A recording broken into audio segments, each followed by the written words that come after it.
if I'm on this one now. But yes, now I am. How are we doing tonight? I'm about to get the video started. If anybody has any prayer requests, please let me know. And any questions or anything you want to chat about, feel free to comment.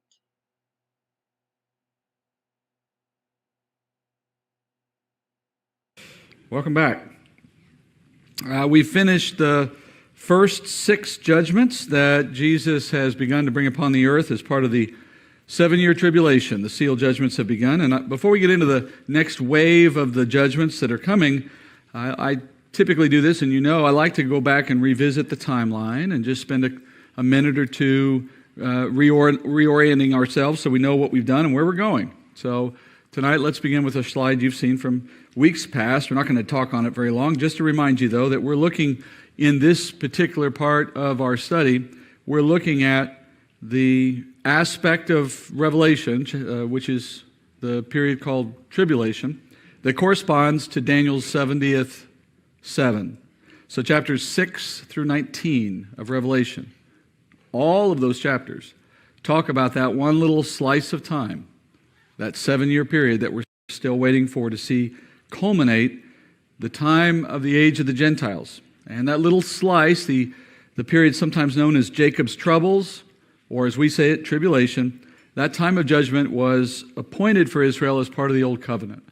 And so we are now spending our time on this aspect of the study from here on until at least chapter 19. And we got into this, if you remember, looking at the end times and some of the signs that the Bible gives us about what's coming. Jesus said it would include wars and earthquakes and famines, things that happen today but will be happening at a greater level as we get increasingly close to the tribulation. And they are signs that we are near the end. We saw that we're kind of in the period of that already. And the church itself will come to an end somewhere in that time frame as well. And then at some point, a covenant is signed and the tribulation begins. And that's where we began to dive in to the time of tribulation. So over the last 2 weeks, we've been looking at this period, as we call it, tribulation. And so far, we've been looking at the first wave of what will ultimately be 3 waves of judgment that define this period of 7 years. Here's what we have got through the last couple of weeks. So it started with seal judgments, and we don't mean the marine type of seal. We mean a wax seal on a parchment scroll. And as Jesus began to break the 7 seals that sealed up this scroll, each one of them resulted in something happening on earth. Remember, the first 4 of those, depicted there by horses, they represent the stages of an unveiling of the antichrist to the world. How he ascends to greater authority, greater power, how he triggers wars that then lead to widespread death and devastation, with the consequence ultimately being that he is responsible for some 2 billion people dying, 1/4 of the earth's population in this great war that comes about. Now, all of those events seem, to the earth anyway, to be purely human-driven. They don't look supernatural. They look like what every war must look like, just on a new scale.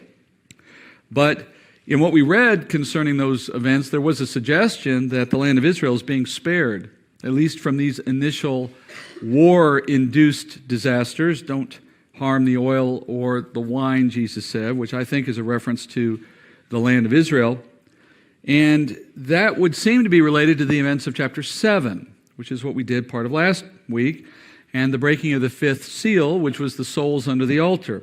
So as you see at the bottom of that chart, in chapter 7, we learned that even as the Antichrist embarks on his little journeys and his rise to power, at the same time the Lord is at work, bringing 144,000 Jewish men to faith right at the outset of tribulation. And he calls them to faith so that they may serve him in reaching the world with the gospel. So even as the Lord is bringing wave, or the Antichrist rather, is bringing wave after wave of calamity, initiated by the Lord in heaven, bringing these judgments, nonetheless, he's also bringing mercy to millions. So that by the end of chapter 7, John sees the outcome of the work of these men in the form of an uncountable number of believers from everywhere on earth, present in heaven. And as such, it really reflects not only the great success these men have had in reaching the world, but it also indicates that ultimately those believers are martyred, for they are in the heavenly realm as John sees them. They're the ones who you saw earlier in the fifth seal, the souls under the altar asking for vengeance for their death. So the Antichrist's appetite for waging war is matched only by his ruthless persecution of believers during this time. And so we learned, as that chart shows, that the consequential effects of the rise of the Antichrist is death, both for the unbelievers through war and for the believers through persecution.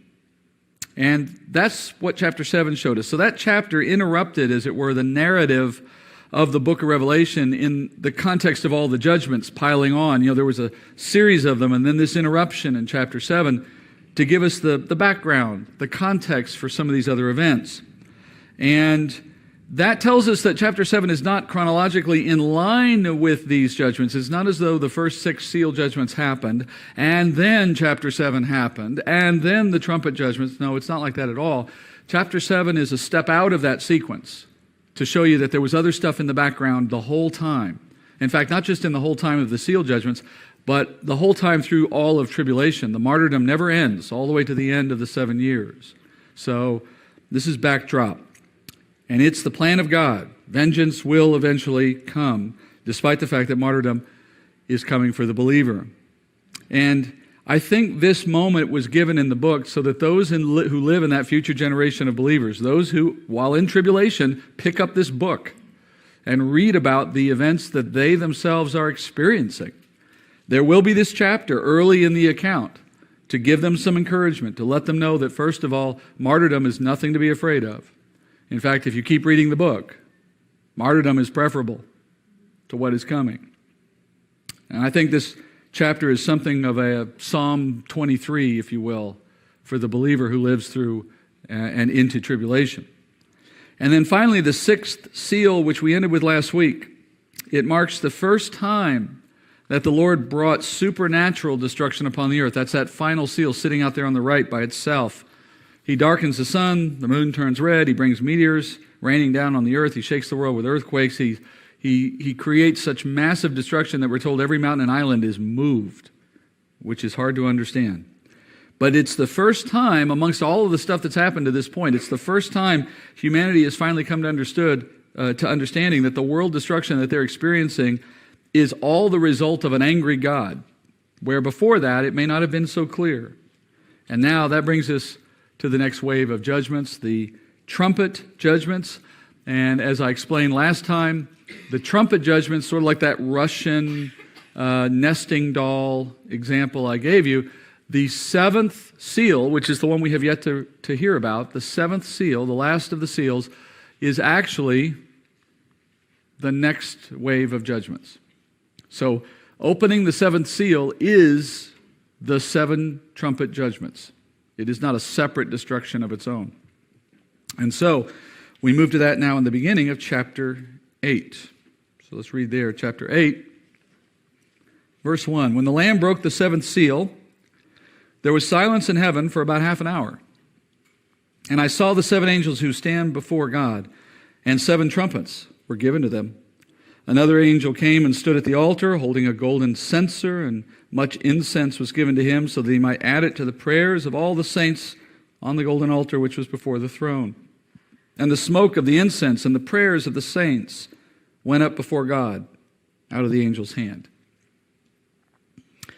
So chapter 8 opens with the breaking of the 7th seal, and as you note, it has this profound effect in heaven. John says there's a period of silence in heaven that lasts about half an hour.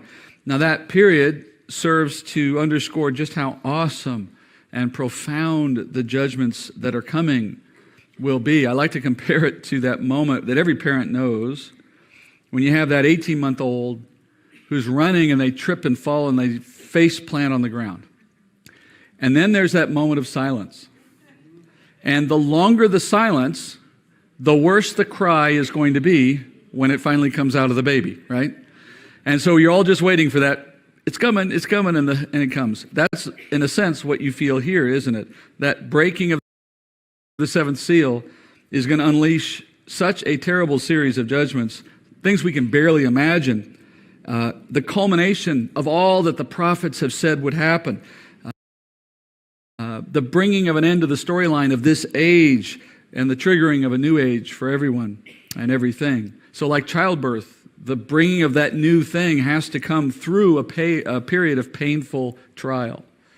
And this silence is the prologue for that time. We hear how bad this distress is in one quick verse out of Daniel chapter 12. Daniel says, now at that time, and he's speaking of the time of the 70th seven, he says, now at that time, Michael, the great prince who stands guard over the sons of your people, will arise, and there will be a time of distress, such as never occurred since there was a nation until that time. And at that time, your people, everyone who's found written in the book, will be rescued. So all heaven stays quiet for a time. That phrase, about half an hour, though, isn't it curiously vague? You know, we know that the Lord's word is always precise. Every word is intended.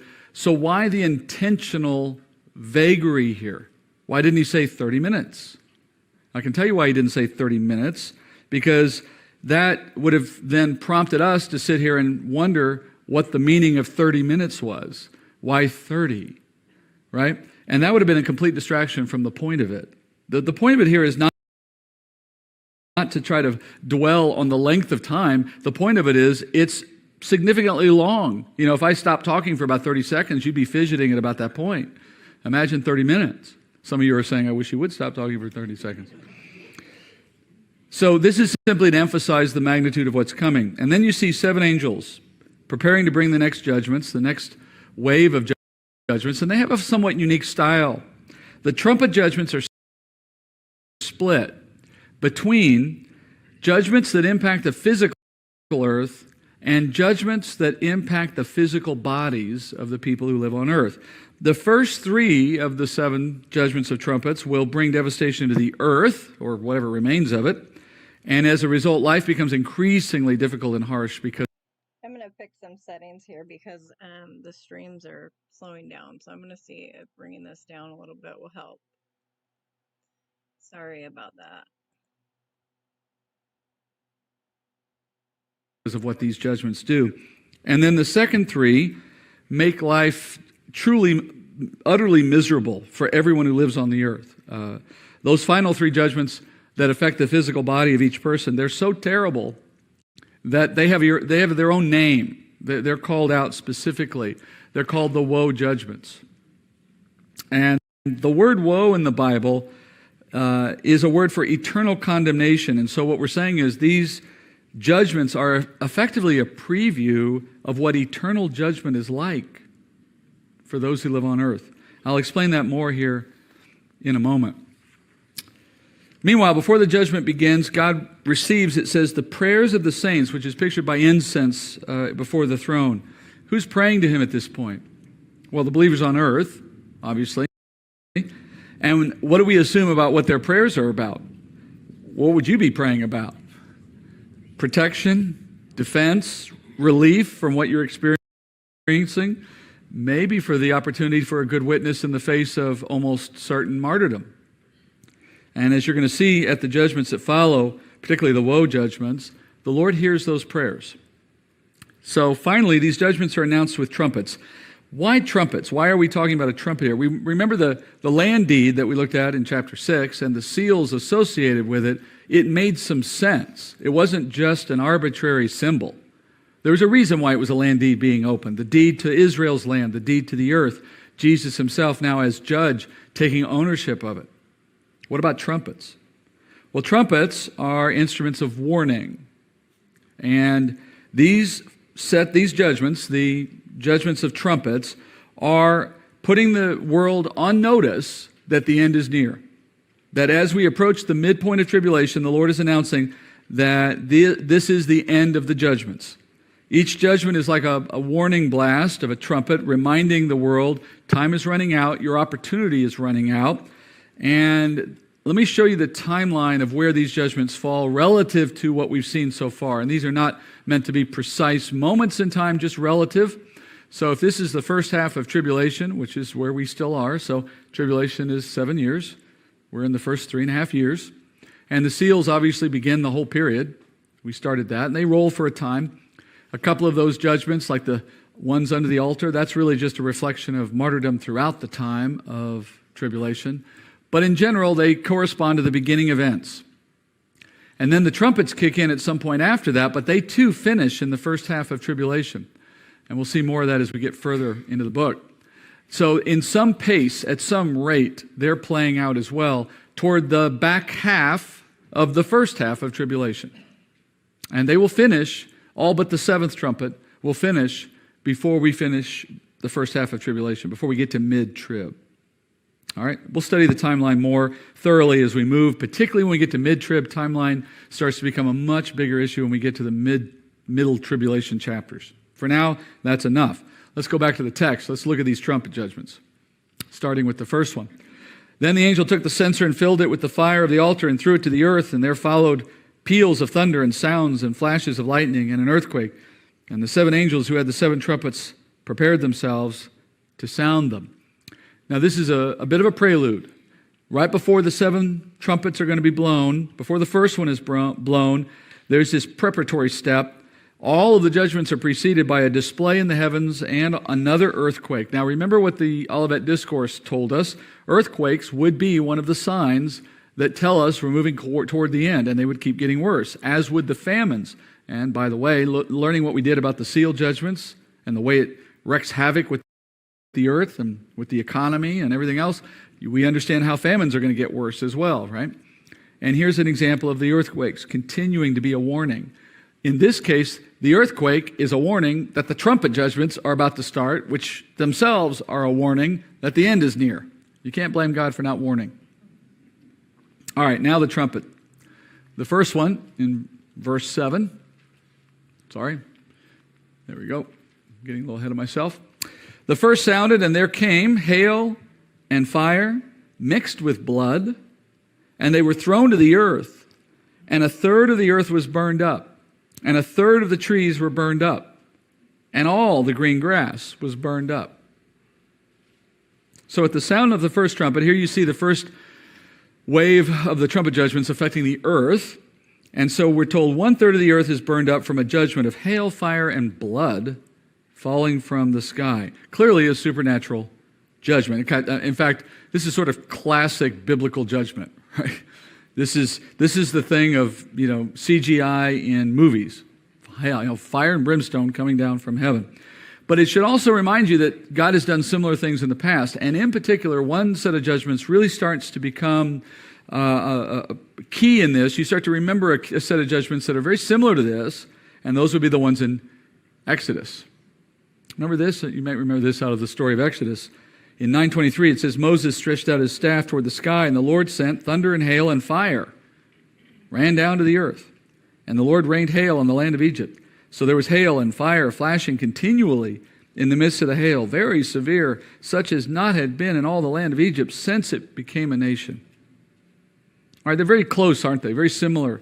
And that similarity between the first trumpet judgment and that particular plague of the Exodus, that is more than coincidental. Throughout the trumpet judgments, there is a loose parallel going on here between them and what happened in the Exodus, throughout all of the judgments of tribulation, because one is picturing the other. Let me show you how. In typical biblical form, you have the earlier judgments of the Exodus acting as a picture or a lesser of a greater fulfillment in tribulation. And it goes deeper than just the fact that the judgments look alike. For example, in the Exodus, what was the purpose of it all? Well, Israel was in bondage to a foreign nation. Remember that? And in those days, God was setting free his firstborn from that bondage. Well, what will be true in the time of tribulation? We'll have Israel in bondage to the enemy and to sin, generally. Unbelief, in other words. In the Exodus, the Lord brought them out of Egypt through a series of supernatural judgments. And in the tribulation, he's going to deliver Israel from spiritual bondage into faith through a series of even greater judgments. In the Exodus, their freedom was ultimately, if you will, met by the law.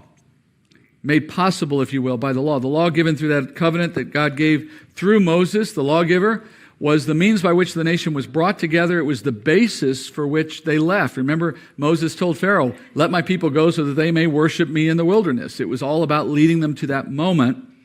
And in tribulation, the people of Israel will first return to the law to worship in their temple, which will then prepare their hearts to receive what God has for them later. So going to the law is a means by which they move out of slavery and eventually to where God is bringing them. And in the Exodus, where was he bringing them? Well, in the Exodus, they were led by, ultimately, Yeshua, which is Joshua, into the promised land. And in the case of tribulation, they'll be led by Yeshua into the kingdom. So there's a clear parallel here. God did for Israel as a nation once in a lesser form what he will do for them in a greater way in a day to come.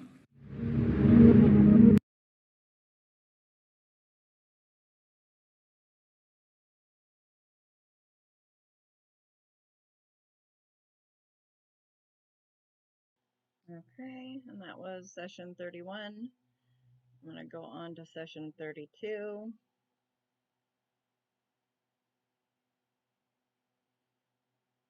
And as far as the friend here in the comment who goes by God, I will catch up with what you're saying in just a second.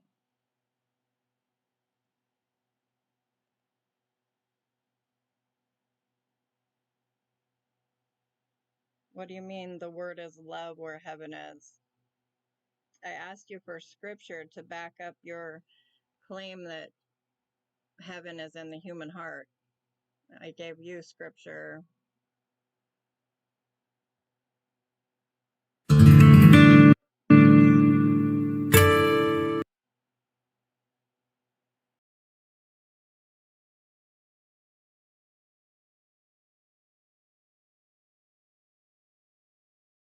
All right, moving to the first judgment. John tells us that a third of the earth is going to be burned up. But what does it mean, a third? There's a couple of ways you could interpret that, right? Should we suppose that it's one contiguous piece of the land of the earth? 1/3 of the earth is affected, the other 2/3 left alone? Or is that 1/3 sort of evenly distributed across the planet? Which of the two? Well, as we go further into these judgments and into further chapters of the book of Revelation, what you're going to find is that it's apparent God is doing something very particular here. And as such, the answer is it's one contiguous section of the earth. So it may not look exactly like that, I can't promise. But there'll be a part of the earth burned up. This is the first of a series of judgments in which God is whittling away at the inhabitable land of the earth. And for reasons that become clearer later, especially in chapters 17 and 18, you'll understand why he's doing this, but we'll begin to talk about it tonight. And you'll see it more clearly in the next trumpet judgment. The pattern continues. Verse 8, the second angel sounded, and something like a great mountain, burning with fire, was thrown into the sea, and 1/3 of the sea became blood. And 1/3 of the creatures which were in the sea and had life died, and 1/3 of the ships were destroyed. All right, John says he sees something like a great mountain with fire falling into the sea. So we're going to put this globe up, a little different one. Now, we don't know what the great mountain was, right? We don't know whether he was seeing something like a meteor or whether he was seeing something less, or some have suggested it was a volcano. But it's fair to assume if he had been seeing something like that, a meteor, a volcano, those things existed in John's day, and he would have recognized them as such. The fact that he doesn't know what he's looking at would seem to suggest that it's something altogether different, unnatural, supernatural. And then when you look at the effect of it, it really confirms for us that it's something supernatural. Don't try to find a natural explanation for this thing, because when it hits the water, it turns the water to blood. Volcanoes and meteors don't do that, and nothing else we know does that. So this is another judgment to remind us of Exodus. Remember, the Nile turned to blood. It's just this is a much bigger event than what you saw in Exodus. Here again, a lesser to a greater fulfillment now. And by the way, if you wondered if this is at all symbolic or metaphoric, the text eliminates that possibility, because John says literally that the blood kills the fish, which is exactly what you see happening in the Nile, and it also results in ships on that body of water being lost as well. And that detail really emphasizes the literal nature of this. It's truly what happened. Something fell and turned a third of the seas to blood, miles deep of blood from where there's sea today.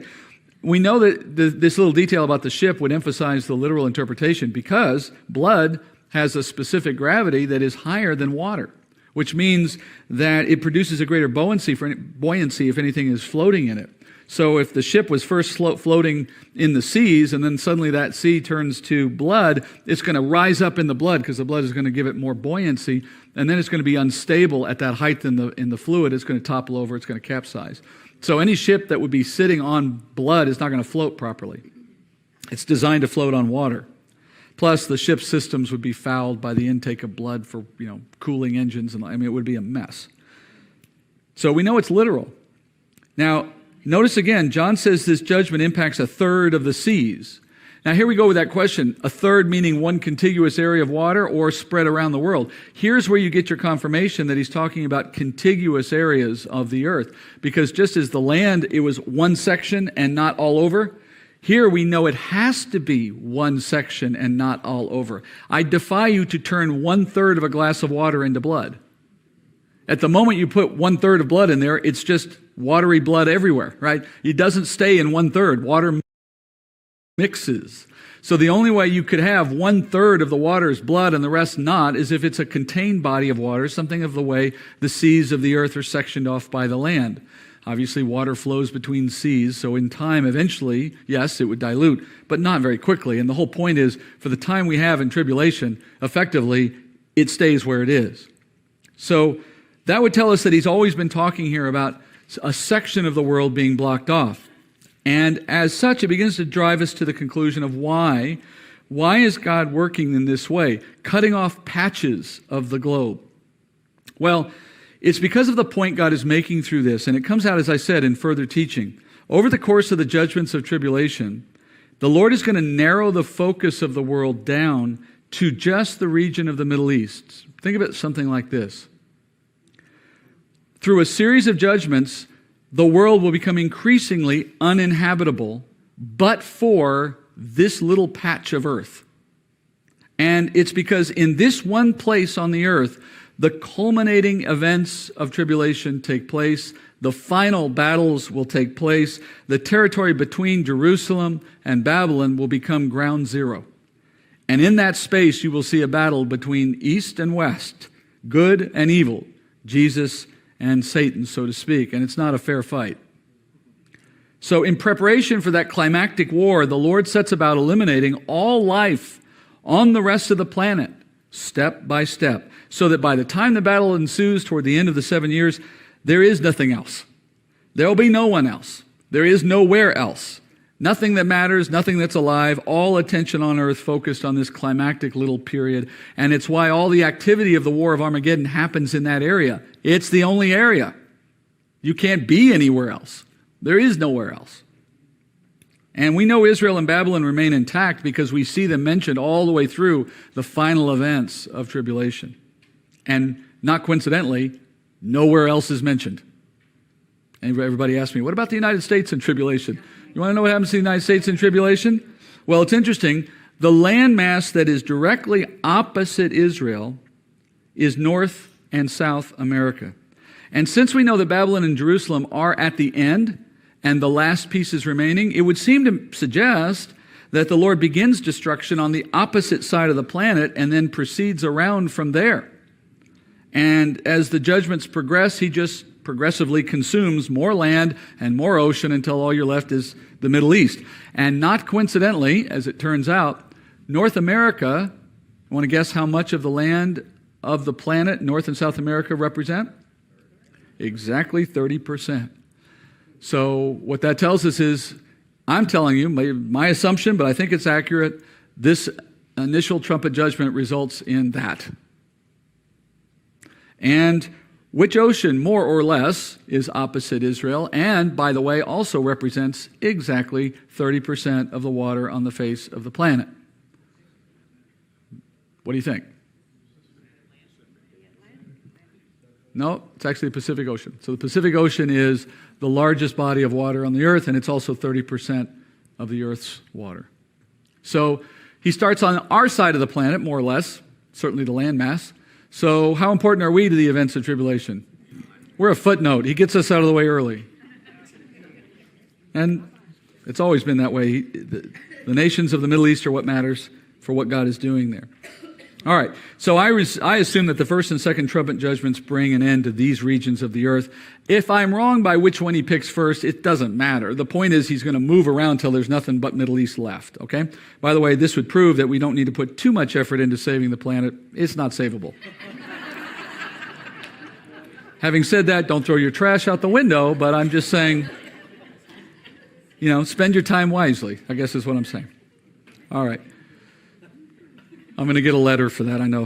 Verse 10, the third angel sounded, and a great star fell from heaven, burning like a torch, and it fell on a third of the rivers and on the springs of waters.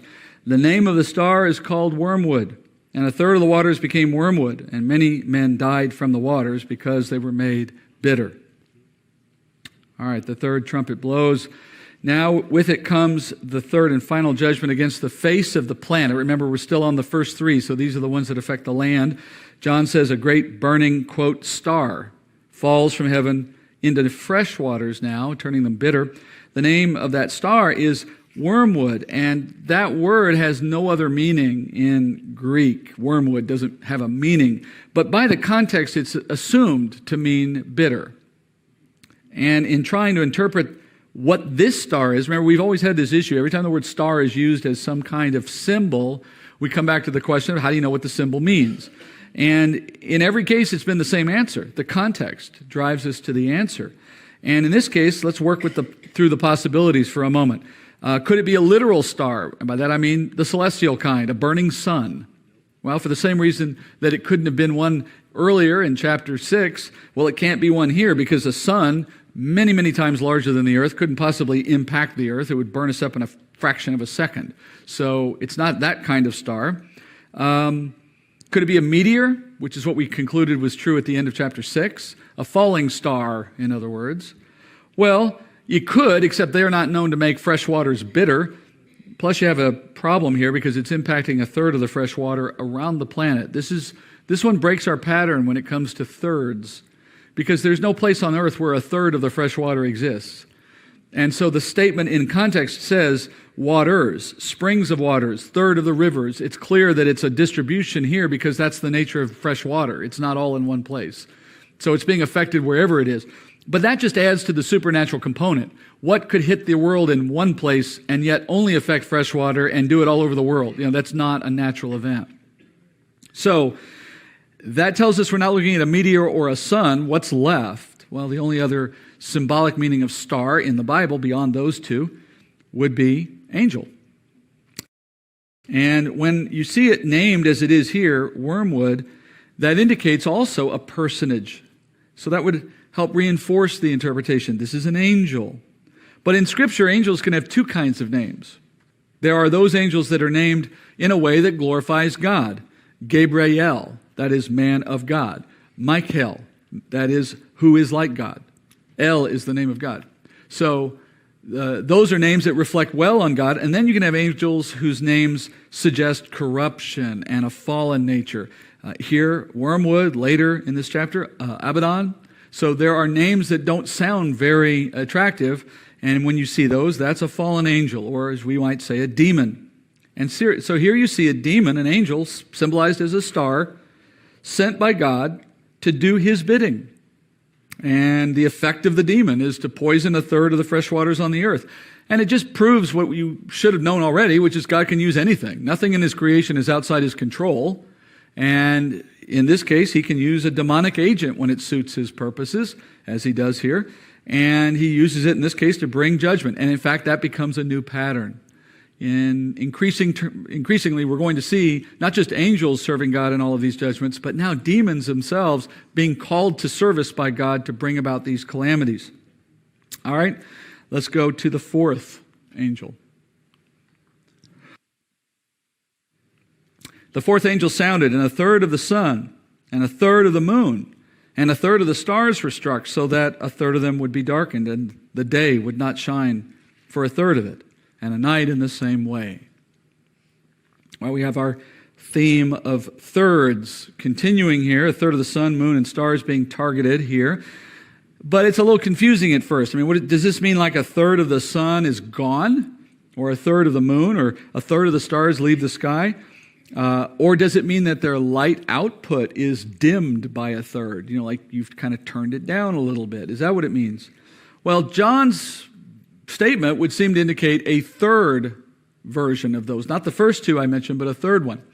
In John's interpretation, he says that each body shines for 1/3 less time. In other words, the lights go out entirely for 1/3 of the time that they would normally shine. Because he says there at the end of verse 12, the day would not shine for 1/3 of it, and the night would not shine for 1/3 of it. So cumulatively, that means the earth is receiving 1/3 less light and energy from the sun and the stars. So it goes from this to that for a period of time, and then it comes back again. By the way, that makes perfect sense astrologically, because in terms of astronomy, you would expect that if the sun goes out for us on the daylight side of the earth, the moon's going out for the other side of the earth at the nighttime. And conversely, when they're getting their light turned off during their day, we're getting our moon turned off at the same time, both for a third. Cumulatively, that's a third of a 24-hour day between the two of them. The math works perfectly. All right? So, and this is before Copernicus, this is before anybody, at least as far as we know, was talking about a solar system in which the earth and the moon were rotating and revolving and, all the rest. We take it for granted, but it's a good example of the science of the Bible being ahead of the science of humanity, that this would be written this way. All right. What's the effect of this?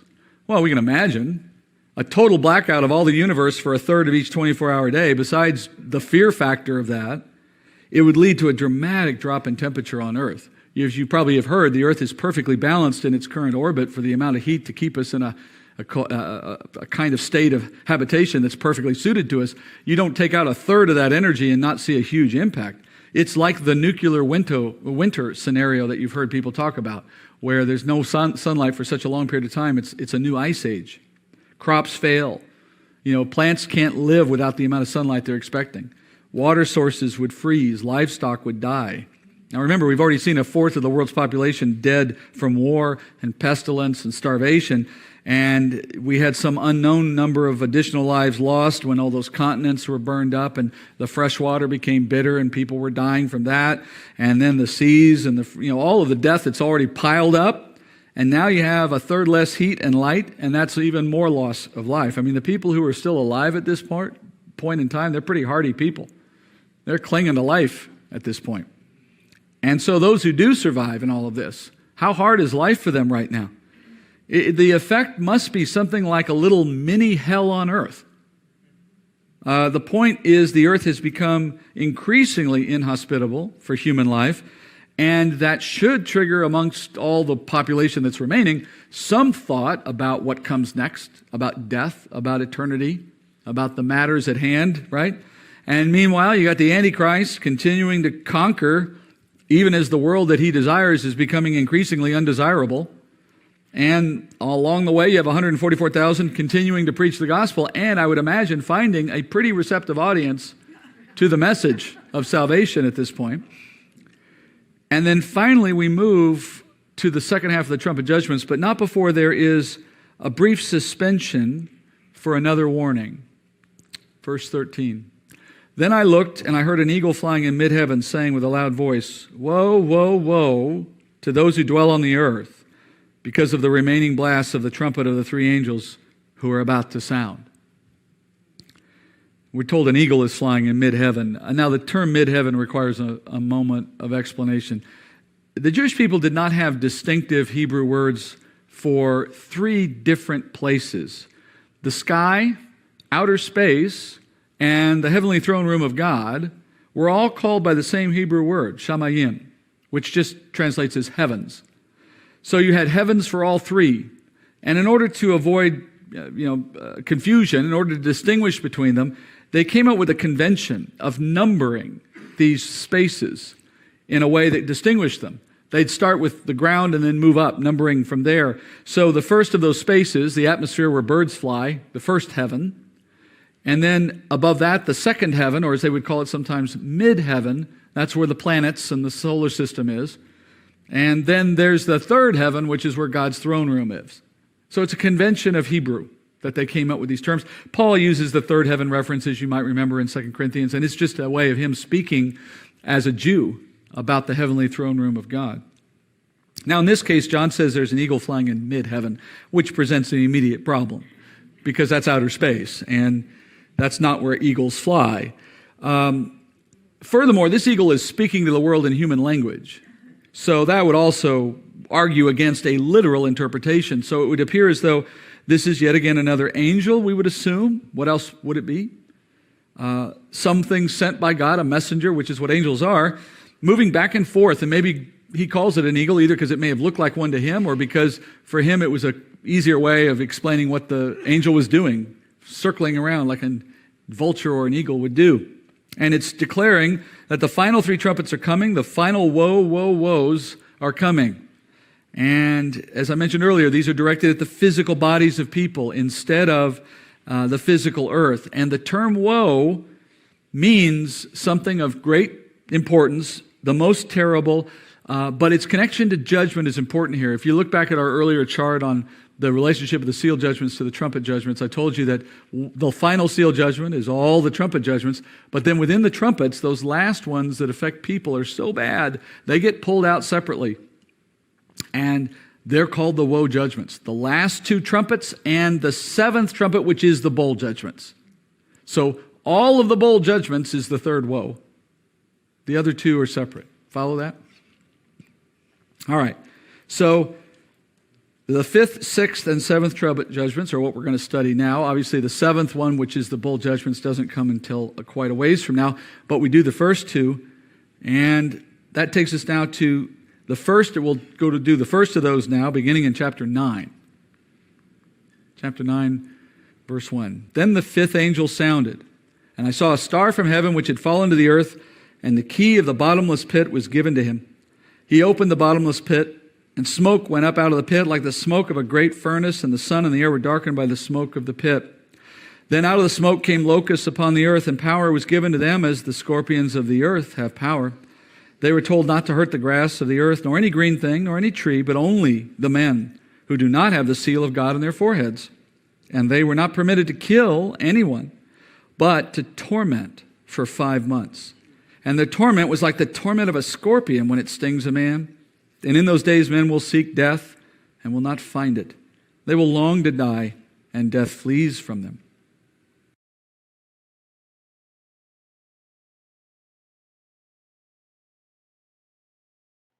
Okay, and I will get going on the next one. To anybody who is in my vertical stream, I apologize for the craziness.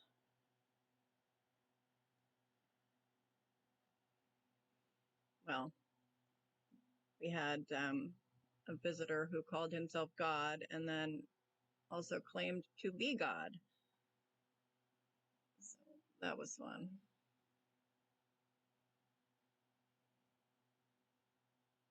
Getting this all set up.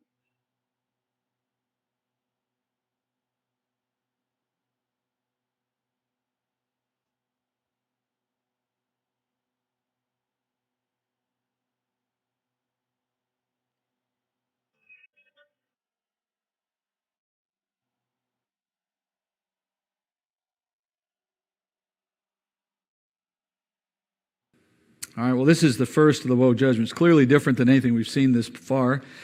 And as the earlier 4 trumpet judgments began, so does this one, with a trumpet blast sounding a warning. And then it unfolds with a star again falling from earth. Later, you notice in verse 1, John describes this star as a hymn. And then you look at the actions of the star, taking a key, opening a pit. All of that suggests a personage again. So we quickly run to the same conclusion we did earlier. This is an angel. A star meaning an angel. Falling, in this case, falling to earth would reinforce that this is a fallen angel. And then the name, which you'll get later in verse 11, Abaddon or Apollyon, that word means destroyer in Greek. Well, that all goes to emphasize this is a fallen angel, or we'll call it a demon. So here you have a demon serving God's purposes again. This demon is given a key to a place called the bottomless pit, John says, which means God has given this demon permission to set free those who are, up until that moment, held in that pit. And it's described as bottomless. We see it being accessed through the earth, because that's where the angel had to come. He had to fall to the earth to get to the pit. And the word for bottomless, abusos in Greek, it's also the word we get abyss from. So it's the abyss pit, the bottomless pit. All of this is referring to the same place that you hear referenced elsewhere in the Scripture, a place of the holding of disobedient spirits. The most common term in the Old Testament for this place is Sheol, or also the pit. For example, in Job 33:28, he says, God has redeemed my soul from going to the pit. Speaking of this very same place. According to Luke 16, if you know the story where Jesus talks about the rich man and Lazarus, the poor man who dies at his gate, etc., where they end up is a place that has two sides. It's called Sheol in the Old Testament. But in this place, in the Old Testament, you had souls that stayed on one side that was pleasant. That's the side in which saints were sent. And then you had the side that was unpleasant, to say the least. That's where the souls of unbelievers went. And you couldn't cross between them. And when the Lord resurrected, when he died and he resurrected, that made a way now for anyone who was in Christ, that is, of faith, to join him in the heavenly throne room, because now the price for sin had been paid. And at that moment, that good side of Sheol was emptied. The souls of believers who had been waiting for the Messiah now could join the Messiah in heaven, because he had already died for them by that point. And on the other hand, those who were on the bad side, as I might call it, Hades or hell, they remain there and still are there even now. That's the side of the pit that has not been emptied yet, that holds the souls of those who die without Christ, without faith. And later we learn in the New Testament that this place has, for lack of a better way of saying it, a special corner, a special place within it, a prison, in which the souls of disobedient angels are held, separate from where the spirits of disobedient humans go. Peter says this in 2 Peter chapter 2, verse 4. Speaking of the flood story, he says, if God did not spare angels when they sinned, but cast them into hell, into Hades, and committed them to pits of darkness within Hades, reserved for judgment, being held there for judgment. And he did not spare the ancient world, but preserved Noah, and so on. The point is that those are the angels who we believe in chapter 6 mated with women to create the race of Nephilim, which then became the basis for the flood. And when God dealt with them, he dealt with them by saying these angels were too disobedient. They were demons already. They were already fallen and already following Satan, but they went beyond the limits of what God would allow. And so as a result of what they did, they were held in this prison in Hades. And then Jesus says this in Luke chapter 8, verse 30. He says, speaking to a man who was indwelled by demons, he says, what is your name? And the demons said, Legion, for many demons had entered him. And they were imploring Jesus not to command them to go into the abyss. Now think about that for a minute. These demons remember what happened to their compadres when they inhabited, or tried to mate rather, with women. And so now they're in this guy, Legion as they call themselves. They see the Jesus coming and they begin to wonder, maybe this is another moment like back in the flood story. We've gone too far and the judge has come and he's going to make us go to the abyss. And they ask us, don't make us go, are you? Don't make us go to the abyss like our counterparts did. Now, Jesus didn't do it in that case. But that just goes to show the demons understand that as bad as things are for them now, roaming the earth, waiting for heaven, waiting for their judgment one day, it can get worse for them. God can put them in this prison for a time called the abyss, called the pit. And just to be clear, by the way, not all demons are in the abyss, obviously. Most of them are not. Most of them are allowed to roam and they do what they do. But the ones who are the most terrible have been confined there to limit their rampage. Now, in this judgment, time has come for the Lord to permit the worst of the worst to escape from that temporary confinement. The chief demon, it would appear, is given permission to let them loose. And it would seem that Apoion, Abaddon, or destroyer would be none other than Satan himself. I'm not sure that that's true. In other words, I can't prove that to you, but we know from Matthew 25 that Jesus says he is the master of the demons. The fact that he's called the destroyer here would seem to add weight to that conclusion, and the fact that he's even got the privilege to open the pit. What other demon would be more appropriate? In any event, once he opens this pit, the demons inside are set loose like rabid dogs let off of a chain. They come out of the pit raging. They've been confined there for thousands of years. They are undoubtedly eager to wreak havoc on the earth again after they've had their chance to be set free. We're told here as the pit is opened, the smoke of this place rises to block the sunlight, John says. And what that does is confirm for us the Bible's testimony elsewhere that hell and the abyss, which seems to be a part of that place, are below our feet. They're in the earth. They're in the center of the earth. They're below our feet. You might wonder, could the lava that erupts from the earth from time to time be connected to the activities of hell? And before you laugh at suggestions like that, just remember that the scientists of our world do not understand what's underneath our feet beyond a mile or two or three of the earth's crust. They don't have any understanding either. We just have the Bible saying that there's a place down there called the abyss, called the pit, a physical place of burning, a place that's hot and utterly dark. And now with the pit open, that darkness spills out, metaphorically and otherwise. John says he sees what comes out of this place. He says he sees locusts descend upon the earth that have power like the power God gives to a scorpion. Now, presumably, they're being given power by God. In other words, you wouldn't say this is given to them by any other source. Their whole escape has been orchestrated by God as part of a judgment. So their power comes with specific instructions and specific limitations. Don't hurt the vegetation of the earth. Hence, we're moving on from that. This is not one of the woe judgments against the earth. This is a woe judgment against people. So stay away from the earth. Only go after the people. And it's also true that they cannot hurt anyone fatally. All they can do is torment them for a period of time. By the way, this would argue against them being normal locusts, wouldn't it? Obviously, locusts don't torment. More importantly, they don't care about us. They want to eat the vegetation. So I think the comment here about the vegetation is emphasized perhaps so that our interpretation will understand we're not looking at natural things right now. All right? So here we have something that is purely unnatural, that will go after the mankind and do so to torment, but there was another exception made, another instruction given. They could not hurt men that have been sealed on their foreheads. Scripture says that these are off limits. Now we remember obviously the 144,000 from chapter 7 that were sealed. We know they're obviously in view here, but I think there's a larger message here because Scripture says God will not appoint his children to wrath, and that he knows how to distinguish the godly from the ungodly when he brings judgments. For example, we know that in 2 Peter it says here, the Lord knows how to rescue the godly from temptation and to keep the unrighteous under punishment for the day of judgment. Or said more simply, he discriminates. He discriminates in where judgment falls and where mercy falls. So the 144,000 are obviously included. They will not suffer any of these judgments. The stinging will not come upon them.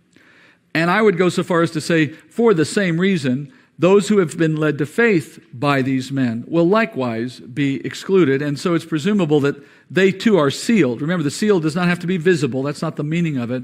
The point of it is that it's the sealing of the Holy Spirit. So those who have come to faith are likewise preserved from this. It would make no sense for God to torment someone who's come to faith in this way. It serves no purpose. All right. Now, this is the first time there has been an exception to any of the judgments that we know of. And so when we look at this, we need to apply it very carefully. You would not take this statement, that is, the sealing prevents the pain of this judgment. You would not take that and then conclude that, oh, you see, if you're a believer on earth, none of the judgments will affect you. That would be a leap in conclusion. All we know is this one does not affect the believer. And it makes logical sense that it would not have been the other ones because the other ones affected the planet. And as such, I think anyone who's on the planet is going to be impacted by it. But these are affecting the person of an individual, and those are then discriminated one from another. So now as they target people, they will only affect the unbeliever. By the way, the Lord's done this in the past. You remember stories like Noah and his family, right? Some people on the boat, the rest not. Lot and his family. Some saved, the rest not, right? God knows how to figure out who can get saved and how to do it. There's even the story in Ezekiel in which God has saved the people of Israel by sealing them from the judgment of an angel when he goes into the city to destroy all the ungodly. You can study that in the Ezekiel study. In any event, let's look at the torment. John says the torment that these, I'm going to call them demons, because I believe that's the consistent interpretation of this, what we see in this context, coming out of the pit and all. These demons will inflict something that I think is frankly hard to comprehend. Unlike prior judgments, they don't hurt the earth, they only go after the body, but what they do in the body is unbelievable, inflicting painful stings for a total of 5 months. Now, John says it's like the pain of a scorpion sting. If you don't think that's bad, scorpions are notoriously painful stings relative to their size. They're not fatal usually, which is consistent with this picture, but the toxins in scorpion venom are so toxic that they're used in chemotherapy to kill cancer cells. And the discomfort of this is magnified many, many times by the fact that it's continual. I mean, if you got stung by one once, it hurt, you kind of got over it, put some ice on it, it went away. But imagine having that all over your body constantly for 5 months. You can't even begin to understand how that feels, right?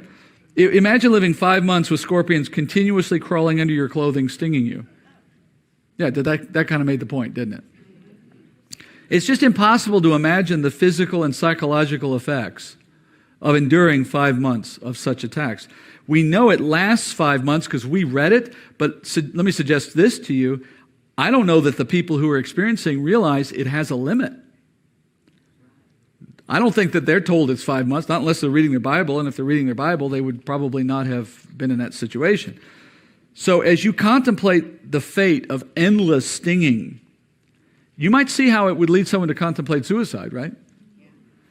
An otherwise sane person might very well be willing to end their life rather than to face another day of that pain, especially if they don't understand it will end in 5 months, if they think it might be forever.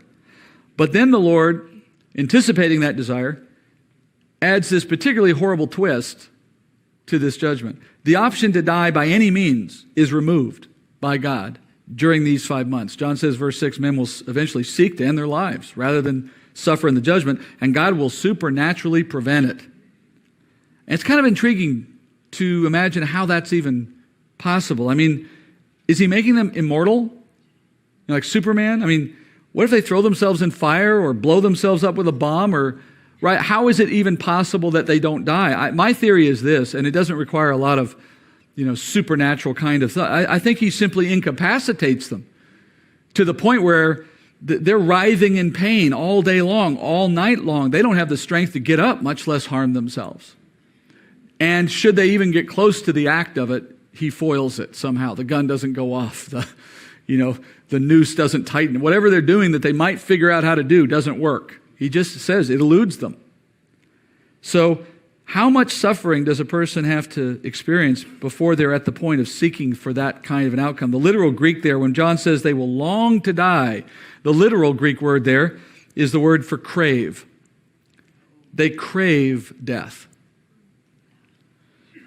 Now, we're going to come back to considering this issue of what God is doing here for just a moment, but let's just do one more thing on the text first, and then we'll come back, because John gives us a description of these creatures, and I want to use that as a moment to explore what they might be from what we see elsewhere. First of all, verse 7, the appearance of the locusts was like horses prepared for battle, and on their heads appeared to be crowns like gold, and their faces were like the faces of men. They had hair like the hair of a woman, and their teeth were like the teeth of lions. They had breastplates like breastplates of iron, and the sound of their wings was like the sound of chariots of many horses rushing to battle. They have tails like scorpions and stings, and in their tails is the power to hurt men for 5 months. They have as king over them the angel of the abyss. His name in Hebrew is Abaddon, and in Greek he has the name Apollyon. So he's been calling them scorpions. We already know these aren't true scorpions. First, they originate from a place of demons and dead souls. And look, no matter how much you dislike scorpions, I can assure you that they do not come out of the pit. They're just natural. Now, I can't say the same thing about poodles. I have a suspicion on those. But we know these aren't scorpions because of where they come from. Secondly, they don't sting like ordinary scorpions, right? Ordinary scorpions don't sting you constantly for 5 months. These things are not natural, clearly. And as he describes them, they don't look like any scorpion or locust you've ever seen. John says they look like horses prepared for battle. Here's one person's rendition of, I guess, what this could be looking like. Heads like men, hair like women, teeth like lion. It says they wear a crown, Stephanos again. That indicates they have authority in the demonic realm. They have wings that make a great noise. They have tails like scorpions again, power to hurt men, and so on. When you look at the whole description, it kind of explains clearly why John appropriated words like locust or scorpion or something. He was trying to stretch for what could I tell you this look like? And what do I have as a reference point for you? Right? The tail on this thing is the most prominent feature, and so that's the thing that tied his mind to a scorpion, it would seem. But if you put the whole package together, it's completely outside this world. Now, this particular area of Revelation, maybe more than most, has become ripe for speculation. There is a certain I don't call it a community, that's probably too formal. There's a certain way of thought that's out there in which you get to a book like Revelation and there's something inside us that just longs to bring it to the present world. And so we're searching for something of our world that we could compare the description to, and if we find something we think matches, then we make that an interpretation, which is a leap in logic, to be sure. That is, you say, not only is it like something of our world, it must be the something of our world. Forgetting, of course, the fact that this could be a long way off, and never mind all the supernatural parts of it, they start grasping at straws. And here's an example of what people have tried to say these scorpions might be like. Now, let me just point out, that is not biblical interpretation. That is a circus, a sideshow, and speculation. That is not how you learn anything. I'm not saying the person who did this was an evil person. I'm saying that person doesn't know how to read the Bible. Because that's not how you find the truth. You don't back into the answer by looking in your world for something that matches something that's said to happen in the far distant future in an entirely different set of circumstances. That is an unnecessary and bizarre comparison, right? When you look at what goes on in the text, there is no earthly comparison. First of all, Apache helicopters do not come out of the pit. They do not result in 5-year or 5-month-long stinging sensations on the people that they attack. Considering the amount of damage that's being done to the earth prior to this moment, it's inconceivable that any mechanical equipment is still functioning. Where is the gasoline coming from for this thing? Or the jet fuel? Where is the landing strip that's still on the earth that hasn't been crushed by earthquakes? Where in the world? Look, friends, at this point in the world, everything is in ruins. Technology is gone. There's no electricity. There's no running water. People have been reduced to being vagabonds and refugees. They're lucky they're even alive. They're living in caves saying, "Rocks, please fall on us." Who's flying these things anyway? Everyone's got stings going on. Nobody's able to do anything, right? I'm just kind of, obviously I'm upset. I just, it's more funny than anything, but I just find it strange that we feel like we need this to make sense of this. It's supernatural. It's bizarre because it's God doing things he's never done before. Stop looking for an earthly explanation for things that are clearly supernatural. These are demon hordes released from the pit with an appearance that is altogether terrifying, unlike anything you've ever seen, something like a scorpion on steroids. And the effect that they have is incomparable to anything else. One of the other arguments for why these are demons, obviously, is the fact that they reach every last person on earth. No one can hide. You can bury yourself underground, you can hide in your closet, they find you. Because demons can go through walls. Demons can go through any barrier. They're not limited by physical structures. All right? So they have the knowledge and the ability to find every flesh and blood on earth, and they have the desire to do it, which is why God lets them loose, tormenting everyone. We might wonder also if people can actually see these things in the day. My guess is they're visible, but wouldn't it be even more terrifying if they're not, in a way? Right? All of a sudden, you're just tormented. All right, let's ask the fundamental question that ends the night here. Why does God bring a punishment like this, with all its detail, against the people of the earth? What good purpose could it possibly serve? You might even be tempted to think it's especially cruel given the fact that these people are forced to endure the torment. They can't even kill themselves to escape it. Well, if you think this is cruel, let me ask you a question. What would mercy look like under these circumstances? Should God let them die? If they died, what comes next for these people?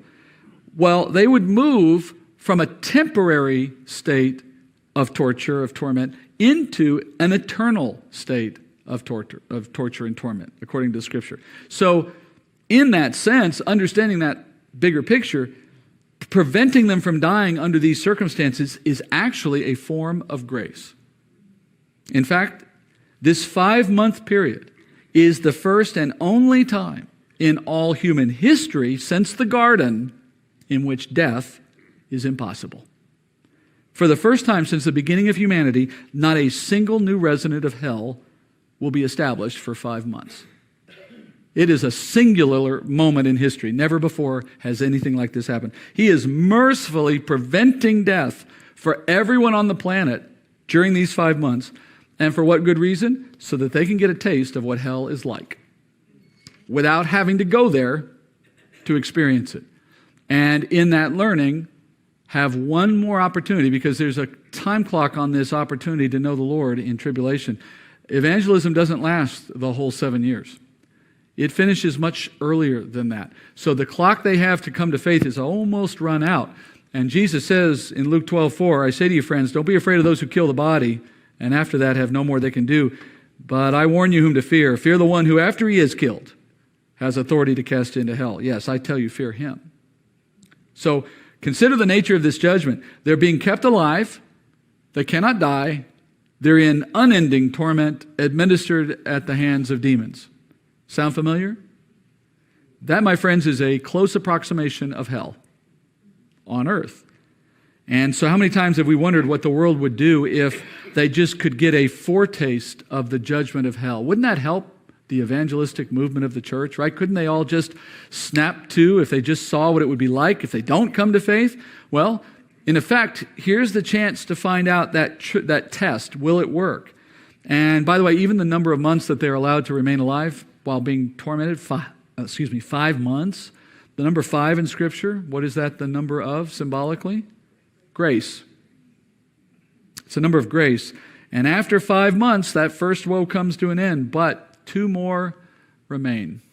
As we read in verse 12, the first woe is past. Behold, 2 woes are still coming after these things. All right?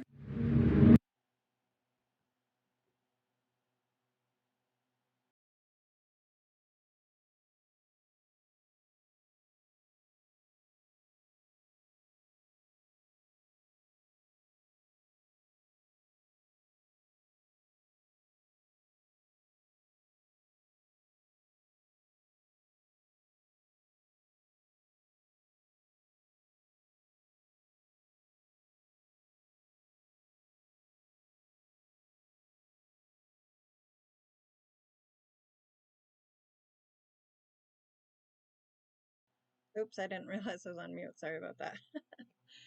I'm going to carry on to 34. Mouse is a little jumpy tonight. I'm trying to get this lined up well.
so that they would kill a third of mankind.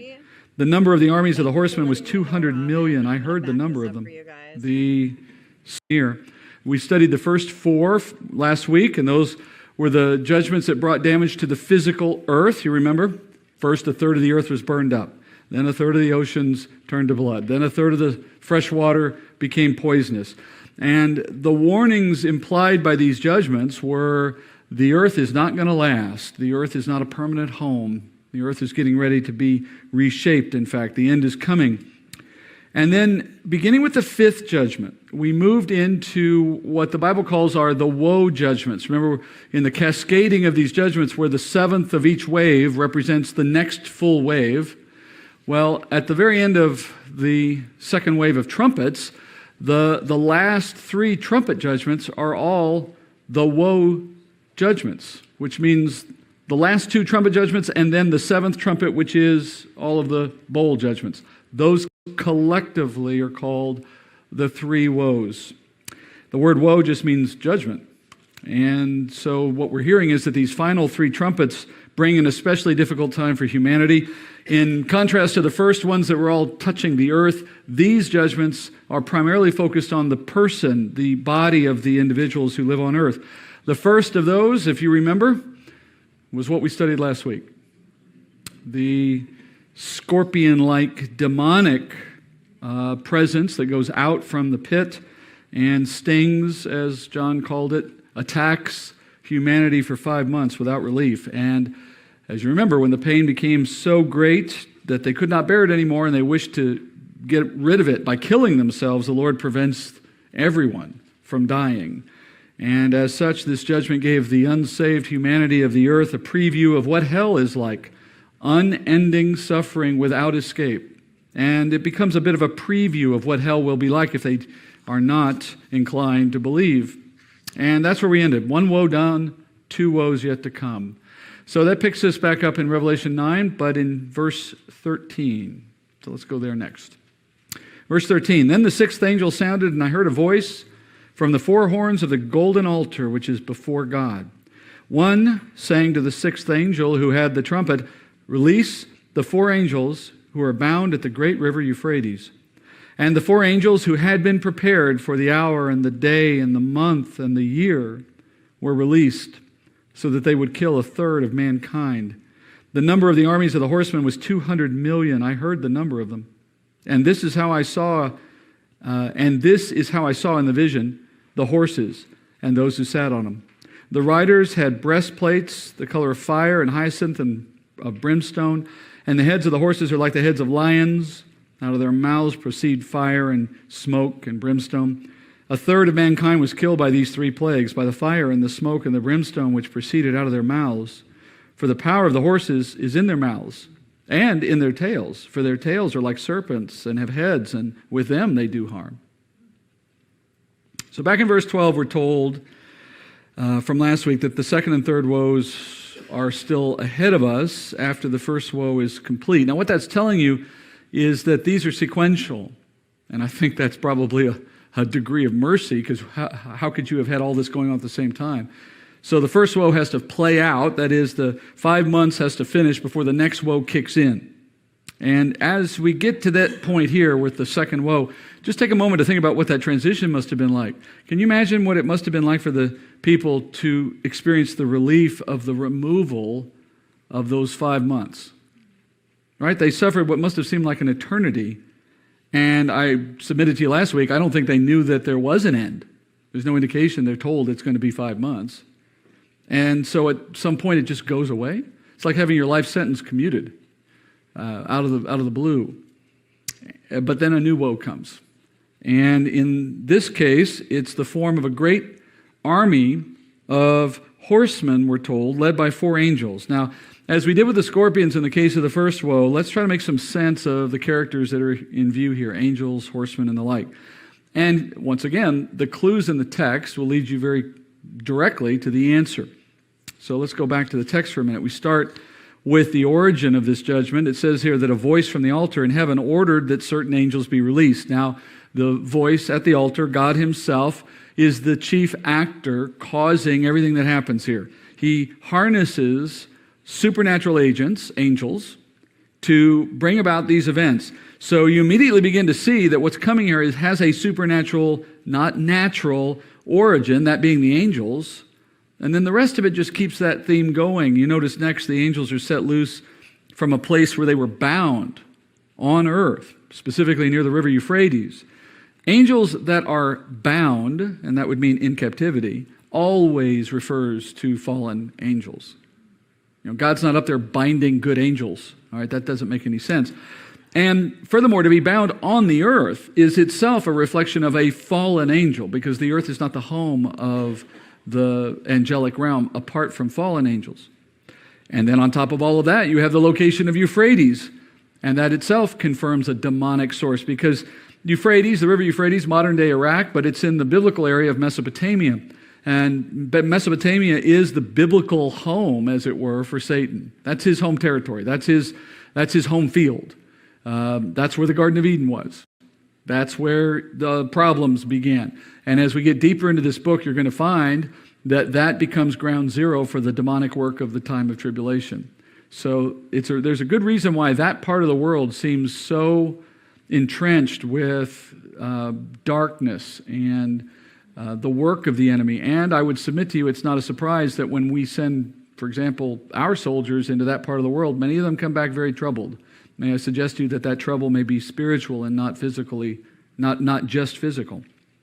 So the Lord begins the second woe judgment by releasing 4 demons, as I'm now calling them, because it's reflective of the text, not just regular angels, but demonic angels. And they had been bound, God says, prepared specifically for this day, for this hour even. What does that mean that they were prepared for this judgment? Well, in simple terms, it just means that the Lord bound them at some prior moment, knowing when he would let them loose, for he had a purpose in mind for these angels or these demons. And another way to say it is, if they had not been bound at that earlier time, they would have been killing people the whole time. That they're so depraved, they're so terrible, that binding them was the only solution to avoiding the mayhem that they want to create. But then by the same token, when the time comes, let them loose, and you get what you know you're going to get. But even then, that suggests something deeper, because we know the Lord created all things, including the angelic realm, including those angels who eventually fell. So in a sense, you can say that in the day that the Lord created these 4 angels, even before their fall, he did so knowing that when they fell, they would become especially terrible in their nature, excessively violent and hateful, and the Lord looked forward to that day, knowing how he would put it to work when the time came. I mean, at the end of the day, God is sovereign. And now the time has come for them to do with the work that God has in mind. These 4 demons go forth, we're told, to kill 1/3 of humanity by means of a 200 million horseman army, John says. Now in Greek, here's what it literally says. In Greek, it says 2 myriads of myriads. And a myriad is 10,000. So what John just did is give us a math equation. 2 times 10,000 times 10,000. I'll give you one guess what that equals. 200 million. Now, at that point, you might reasonably ask, how did John know it's exactly 200 million? I'd say it's because he counted the number of legs and divided by 4. Clearly, I'll let some of the Aggies get that joke here in a minute. I just alienated half of my audience for those online.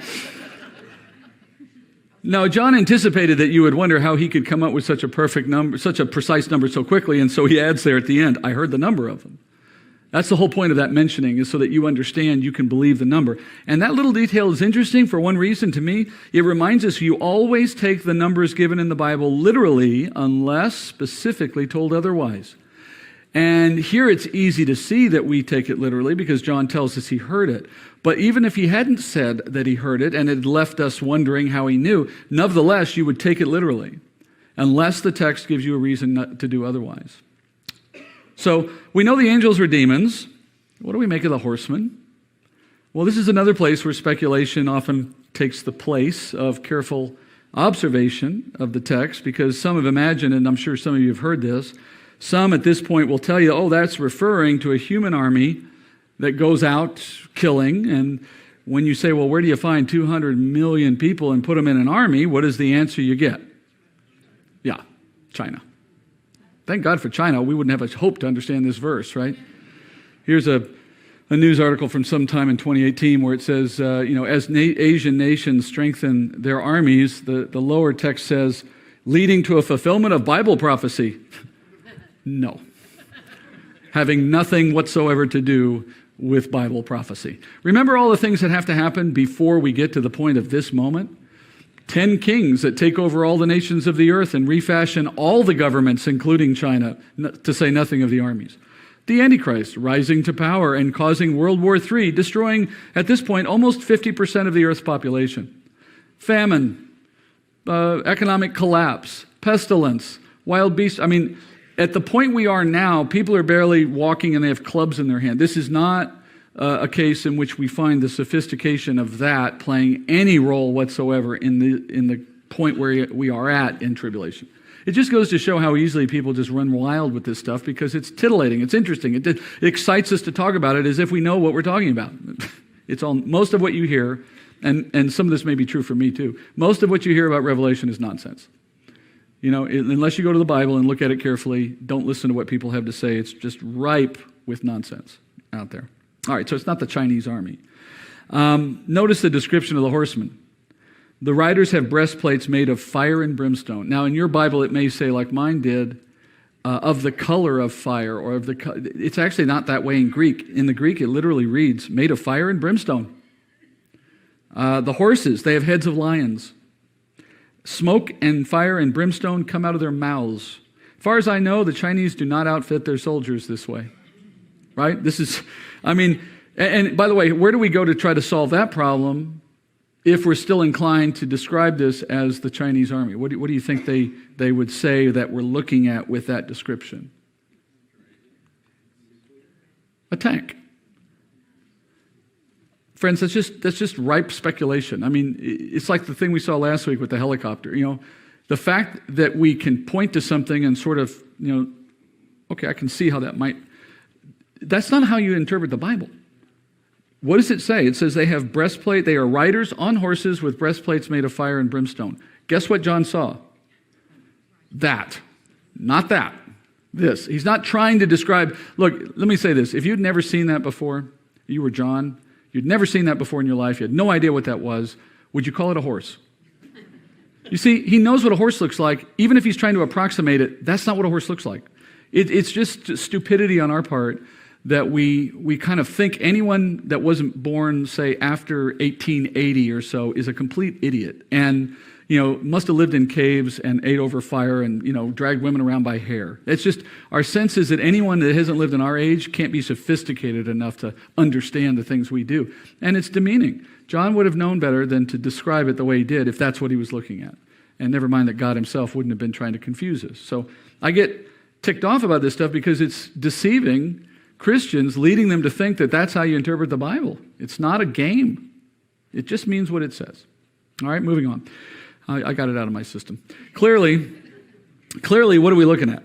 This is a supernatural event. We all know that. It started with God and his throne.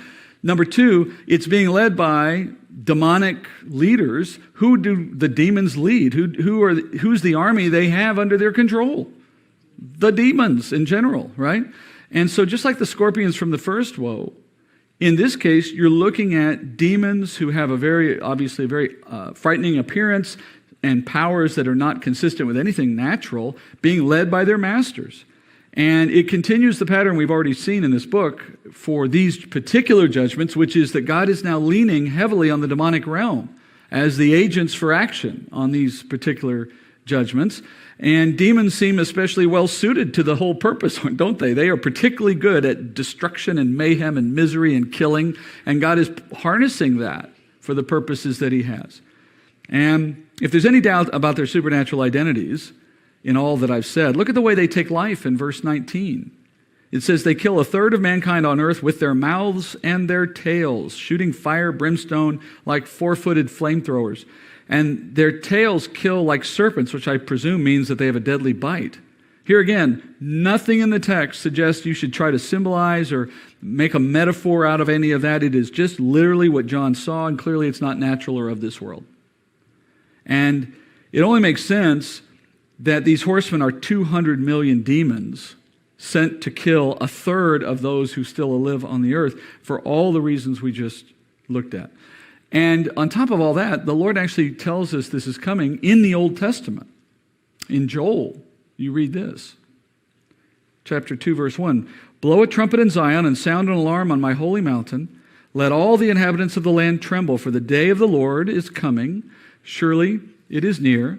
A day of darkness and gloom, a day of clouds and thick darkness. As the dawn is spreading over the mountains, so there is a great and mighty people. There has never been anything like it, nor will there be anything after it to the years of many generations. We'll pause there. We're going to go further, but let me just pause. That sets the opening here, and what I'm showing you there is simply, Joel 2 is talking about tribulation. You see that, right? The day of the Lord. Obviously, day of darkness and gloom, never been anything like it. Okay, I'm just setting the context. Now, moving on, verse 3.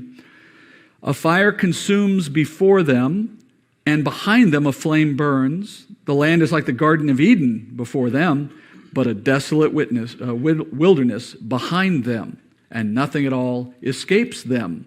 And their appearance is like the appearance of horses, and like war horses, so they run.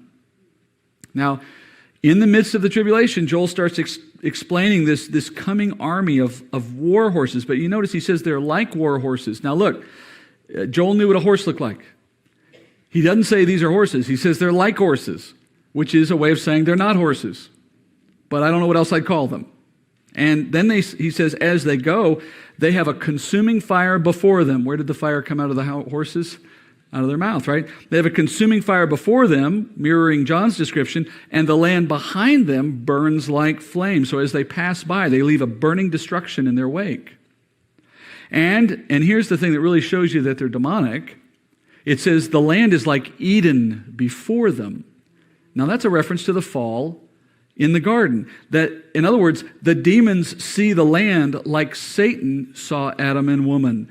A place to be destroyed, a target to go after, their enemy, in other words. And after they pass through the land, it's left desolate. Nothing escapes them, much as after Satan went through the garden, he left it destroyed, essentially, by having brought about the fall.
Part of the text, and this is in 2 columns there.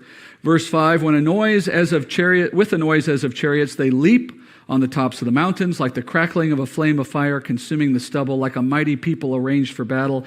Before them the people are in anguish. All faces turn pale.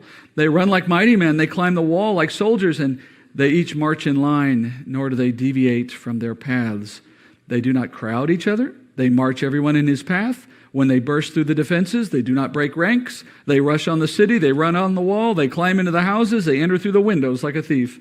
Before them the earth quakes and heavens tremble. The sun and the moon grow dark and the stars lose their brightness. All right, you can just imagine the scene. I can almost imagine how it would be portrayed in Hollywood with special effects, right? This moving wave. And as it moves, it's unstoppable and it's disciplined as it sweeps across the land. They enter houses like thieves through windows. Certainly regular horses do not do that. This is something very different. Relentless, flame-throwing, serpent-tailed demons that just move. And Joel says that as this goes about, the judgment's accompanied by natural calamities like earthquakes and celestial disturbances. And all of that fits the pattern of what we've been studying. And it confirms you're looking at something here, demonic, unleashed by God on humanity, accompanied by supernatural disturbances. And then one last verse, Joel 2:11, the Lord utters his voice before his army. Surely his camp is very great. For strong is he who carries out his word. The day of the Lord is indeed great and very awesome, and who can endure it? All right? I find it interesting that this horde of demons is called God's army, similar in a way to what God says about the army of Assyria, or else the army of Nebuchadnezzar, Babylon. Though those are not godly institutions of their own, they are God's institution when he chooses to put them to work. And that's what we see happening here again. So like the first woe, there's great devastation here. Only in this case, the effect of the horseman is, it says, to leave a third of mankind dead. Now, if you compare it to the first woe produced great suffering for everyone, but no one died. In the second woe, it produces death for some, and everyone suffers as a result. And by that I mean having exactly 1/3 of humanity die is designed to impact everyone, either directly or indirectly. If 1 on 3 people die, 1 out of 3 people on earth, and by the way, this is not to suggest you have like 1/3 of the earth dead and everyone else is untouched. It's more like pick 3 people, one of you's dead. Okay? If 1/3 of all humanity dies, you're going to know, it's going to touch you somehow, whether it's you who die or someone you know, because it's going to be within families, it's going to be within neighborhoods, churches, whatever's available on earth at that point. So there is nothing that brings the questions of eternity and the future and judgment to mind more powerfully than the death of a loved one or a friend. Now, for the Christian, of course, the mourning over the loss of someone is tempered by the knowledge that they're doing just fine. And in a short time, you're going to be with them where they are. You really haven't lost them except but for a short time. But for the unbeliever, death is a wound with no relief. And there is no confidence that it leads to a better future, and there is no hope for any kind of reconciliation. They may try to make themselves feel better with little, platitudes about we're in a better place, or I'll see you when I'll go up and see mom when I die, etc. But it's just that. It's just platitudes. They don't believe it either. Not in their heart of hearts. Not the way we know the truth. They're just in a state of suffering and loss with questions. Now, sometimes those questions will lead an unbeliever to open their heart to consider the promises that you find in Scripture, and that's the hope, right? And so you wonder, is the Lord using this suffering to bring so many on earth to faith? Obviously, 1/3 have not. They're gone. But what will happen to the rest of the world after such an event? Well, verse 20.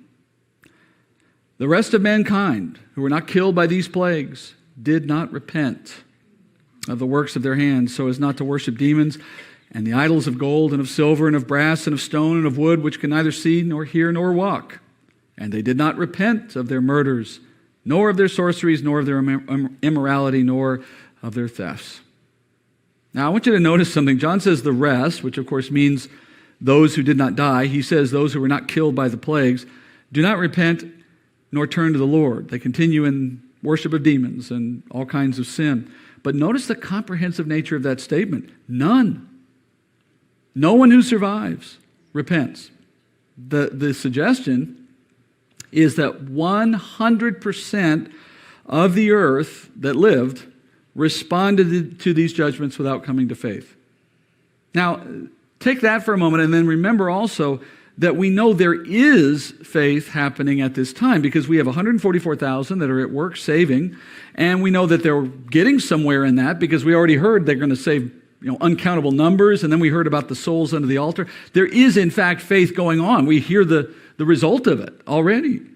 So how do you reconcile these two statements? That is, how do you explain how one group is succeeding, and then we have another statement that seems to suggest it's 100% failure, at least at this moment? Well, it's actually easy to reconcile them when you remember what the Bible says about how faith comes in the first place. Romans 2:4, do you not think lightly of the riches of his kindness and tolerance and patience, not knowing that the kindness of God leads you to repentance? Paul says it's the kindness of God that leads us to repentance. And what he means, of course, is that the grace of God working in our hearts prompts our faith response, and that's how people are saved. So for those in tribulation who are the recipients of the grace of God, well, salvation will be the result for them. And perhaps some of these judgments are the way in which God prepares their hearts to receive that grace. We don't know. But we do know that calamity in and of itself saves absolutely zero people. That is, circumstances never save a person. Emotion never saves a person. The repentance of sorrow that the world experiences, a la Esau, for example, never saves anyone. It's not a saving kind of sorrow. It's not a godly sorrow, Paul calls it. And what he means, of course, is it does not originate with God. God himself does not prompt it. God himself is not working in the heart to use it. It is simply the human response to a bad world. And that happens every day to everyone at some level, and it's not a saving effect. So unless and until the Lord is at work in someone's heart, the natural man will not turn to God out of calamity. The old adage that there is no atheist in a foxhole is a lie. There are lots of atheists in foxholes, or pagans, or just deceived people. And if you want proof of what I'm saying, you have it in front of you. The most unprecedented, severest judgment the world will and has ever known produced how many believers? 0. So will anything else do it? No. Faith is not based in fear. It's not based in emotion. It's not even based in convincing proof. It's only based in the gift that comes from God himself, according to Ephesians 2, 8, and 9. Faith, Paul says that you are saved by grace, through faith, and it, that is your faith, not of yourselves, it is a gift of God, not by works, so that no man may boast. And these judgments make clear the reality of man's predicament. Forever, if there were a time when trial and calamity could prompt faith, this would qualify, right? But these judgments just affirm what we already know, that apart from the work of God in the heart of the unbeliever, people don't turn to God. There is no one who seeks for God, no, not one. So at the conclusion of chapter 9, let's do a little bit of review of what we've seen so far. At the end of chapter 9, where are we? Well, the judgments of the first half of tribulation have come to an end. So we've gone through the seal judgments, and we've gone through all but one of the trumpet judgments. And of course, the reason that last one has not yet been covered is because it itself are those 7 bowl judgments that sit out at the end. Now, I'm giving you this view here a little prematurely. We haven't had a chance to talk about the bowl judgments, and that's fine. We'll come back to it. But I guess for now, you can take my word on it, the bowl judgments sit out there at the end of the 7 years. They conclude the period of the 7 years. And as we get to the next section, you're soon going to see that the place we go to now is a series of chapters that focus on the halfway point of this 7-year period. Before we do that, let's just assess what's happened in 3.5 years. In 3.5 years, 50% of the Earth's population is gone. Now, if it were to happen today, for example, I think roughly there's 8 billion people on Earth. We're talking about 4 billion people dead, but you can flip that around.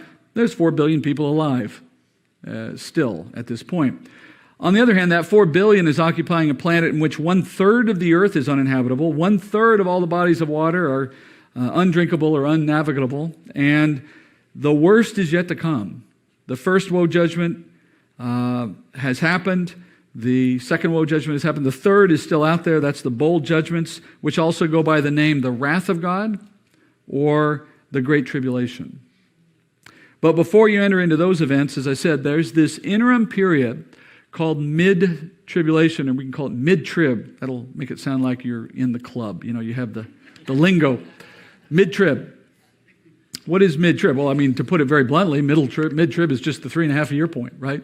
We're just talking about a point in time in which you have half of the time of the 7 done and the other half still to come. Not very complicated, right? And in what you're about to study in this book, you're going to find that this moment is so central, and I don't mean to make a pun with that, but it's central to the story of tribulation because a lot of things change in this moment. In fact, it's such a great period of change on earth that it deserves special attention in the book of Revelation itself. The book of Revelation devotes 4 chapters just to the events of the middle of tribulation. And then on top of that, it adds one more chapter in the beginning as an introduction to the middle tribulation period, and then one more chapter at the end as a conclusion. So you end up with 6 chapters. Chapters 10 through 15 cover these sorts of things, which we looked at when we were here, when I showed this to you a few weeks back. So let's put those chapters on there for a second. You have chapters 11 through 14 covering the mid-trib events. You have chapter 10 introducing it, and you have chapter 15 summarizing or concluding it. That should tell you something about how important this moment is in the middle of tribulation. But technically, the midpoint of tribulation is not a period of time, it's a moment. It's a right? You're either halfway done or you're moving into the second half. And that confuses some people. You can also express the halfway point as 3.5 years, or also several other ways: 42 months, 1,260 days when measured on a Jewish calendar. Our favorite expression, times time and half a time. That's another way to express it. So when we say mid-trib, or we use those other time measurements, what are we talking about? Well, we're actually not talking about a single moment. You notice how I've drawn it on that chart. It's actually a period of time that overlaps slightly on either end of first or second half of tribulation. It's basically an amalgamation of a bunch of stuff that all happens simultaneously, kind of stacked on top of itself in that one moment, which fundamentally alters the world, fundamentally alters what's going on in tribulation. It's so central to everything that happens after it. And in order to get through it all, we need these 6 chapters to talk about it, and understanding they're not in sequential order, they're actually all simultaneous activities. So you really take them and stack them on top of each other in your mind. Now, how do I know that these chapters have that quality? How do we know that they all are happening at the same time at mid-trib? Well, you have the chapters that introduce and conclude, chapters 10 and 15, and the chapters that sit between them all have a time reference in them. All of them have, somewhere in the chapter, a reference to the fact that they happen at the midpoint of tribulation. And those time references will be either, I'll let you guess with me, time times half time, what else? 42 months, 1,260 days. One of those 3 will be used. And that's your indication to know, mid-trib, mid-trib, mid-trib. Chapter 10 does not have that reference. Chapter 15 does not have that reference. But they talk about what is coming, or what, in both cases, what is coming next. So 10 talks about what's coming in mid-trib, and chapter 15 talks about what's coming in the second half of tribulation. So they act as like bookends, as transition chapters, but the ones they sandwich all have that time reference in them. And that's your indication to know. Flip them sideways, so to speak, and stack them on top of each other, and put in your mind all of that happening at the same time. So that's mid-trib. Let's move into we're going to do the introduction chapter tonight. Let's look at the introduction, chapter 10, and we'll read this, verse 1. There's a lot on the screen, it may be small to read, so look at your Bible if you can. Verse 1, I saw another strong angel coming down out of heaven, clothed with a cloud, and the rainbow was upon his head, and his face was like the sun, and his feet like pillars of fire. And he had in his hand a little book which was open.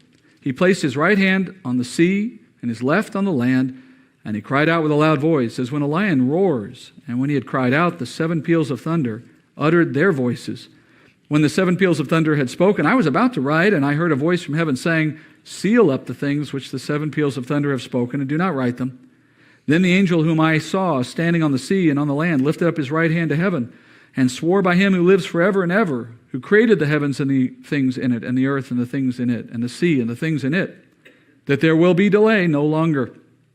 But in the days of the voice of the 7th angel, when he is about to sound, then the mystery of God is finished, as he preached to his servants, the prophets. All right, John says he sees this strong angel. Notice the strong difference in the description of this guy versus the 4 that came down earlier, or any of the other demonic ones we've seen. Such a clear difference, right? Face like the sun, rainbows and clouds. I mean, you could decorate your child's nursery with angels like this, right? You wouldn't want to do the other ones, though. And as this distinctive angel comes down, he says it's another strong one because it's similar to the one he saw in chapter 7. Back in chapter 7, verse 2, he saw that similar angel with the power to seal the servants of God, the 144,000. So his face like the sun, feet like pillars of fire. It's a fearsome angel of great authority. Now, when you see something mentioned with such strength and such distinction, you begin to ask, is this an angel I should know? Who is this angel? It must be prominent. Well, there's actually a clue to his identity, and it's found in what he carries. He carries a little book. The word for book in Greek is biblioreton, and that's the large version of a scroll. This is the diminutive version of that word in Greek, biblos, and that's a word for a tiny scroll, a little one. So John says he's carrying this little scroll, and it's kind of a funny moment if you think about it. Big, giant, powerful angel, little scroll, right? And when the angel reaches the earth, he's large enough to span so that his hands could be on sea and land, and then later standing on sea and land at the same time. Crying out with his loud voice, sounds like a lion. You ever been to the zoo when a lion just lets go when you don't expect it nearby? I mean, the power of that all of a sudden, that's shocking. That's what he's hearing. Now, in response to that, heaven starts to talk with the sound of thunder. 7 voices of thunder, he says. And they must have revealed some deep truth to John because he's about to write it, but he's told, nope, not yet. Seal it up. Keep it secret. And the whole scene is just so odd at that point. What's all this supposed to mean? We're almost forced to ask, is there some clue here that we use to decode it all? Because how else would we make sense of it? Well, you can't make sense of it unless you studied other books of the Bible. And specifically, students of Daniel will immediately recognize this scene because it comes out of chapter 12 of Daniel.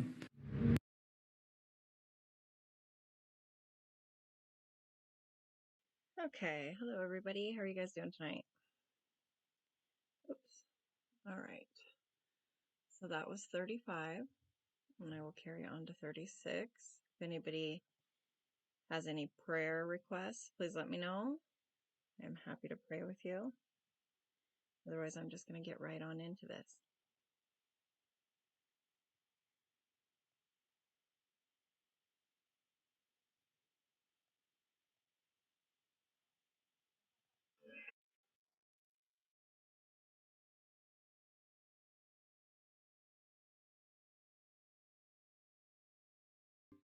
In chapter 12 of Daniel, you also find a strong angel who appears in a similar manner near land and water. And in that earlier moment, another prophet, this time Daniel, is told to also seal up things he was revealed at that time to be shown to later times. And when you see the similarity between the two, it immediately makes the connection in your mind, and that's the point. That is, this scene is intended, the one here in Revelation, is intended to draw your thinking back to what you would have already studied in Daniel, and in that connection, begin to look at them together, and as you do, you make sense of it. So let's spend a little time in Daniel 12. Daniel 12, verse 1. Now at that time, Michael, the great prince who stands guard over the sons of your people, will arise, and there will be a time of distress such as never occurred since there was a nation until that time.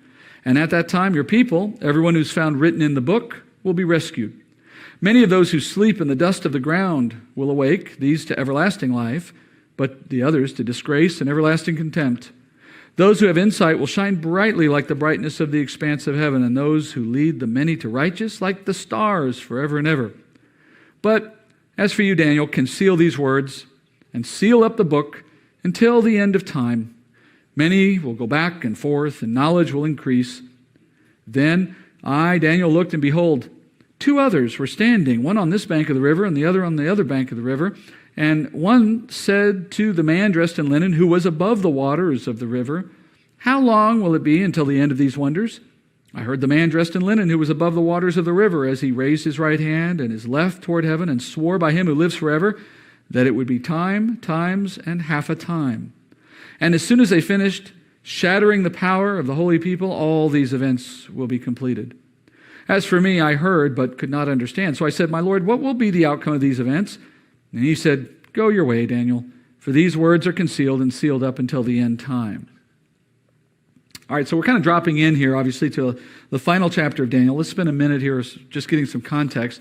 The chapter opens saying, now at that time. Well, that begs the question, what time? Well, he's referring back to things that were just being discussed in chapter 11. Well, if you go to chapter 11, and we won't, but if you were to go there, you find out that Daniel in chapter 11 had just been speaking about the events that will end this age, specifically the rise of the Antichrist and the work of the Antichrist in conquering the world and attacking the saints, And it's at that time that you now see these events. So that puts us squarely in tribulation. And actually, it puts us right at the midpoint, because that's the moment when the Antichrist rises to power. We'll see that in later chapters.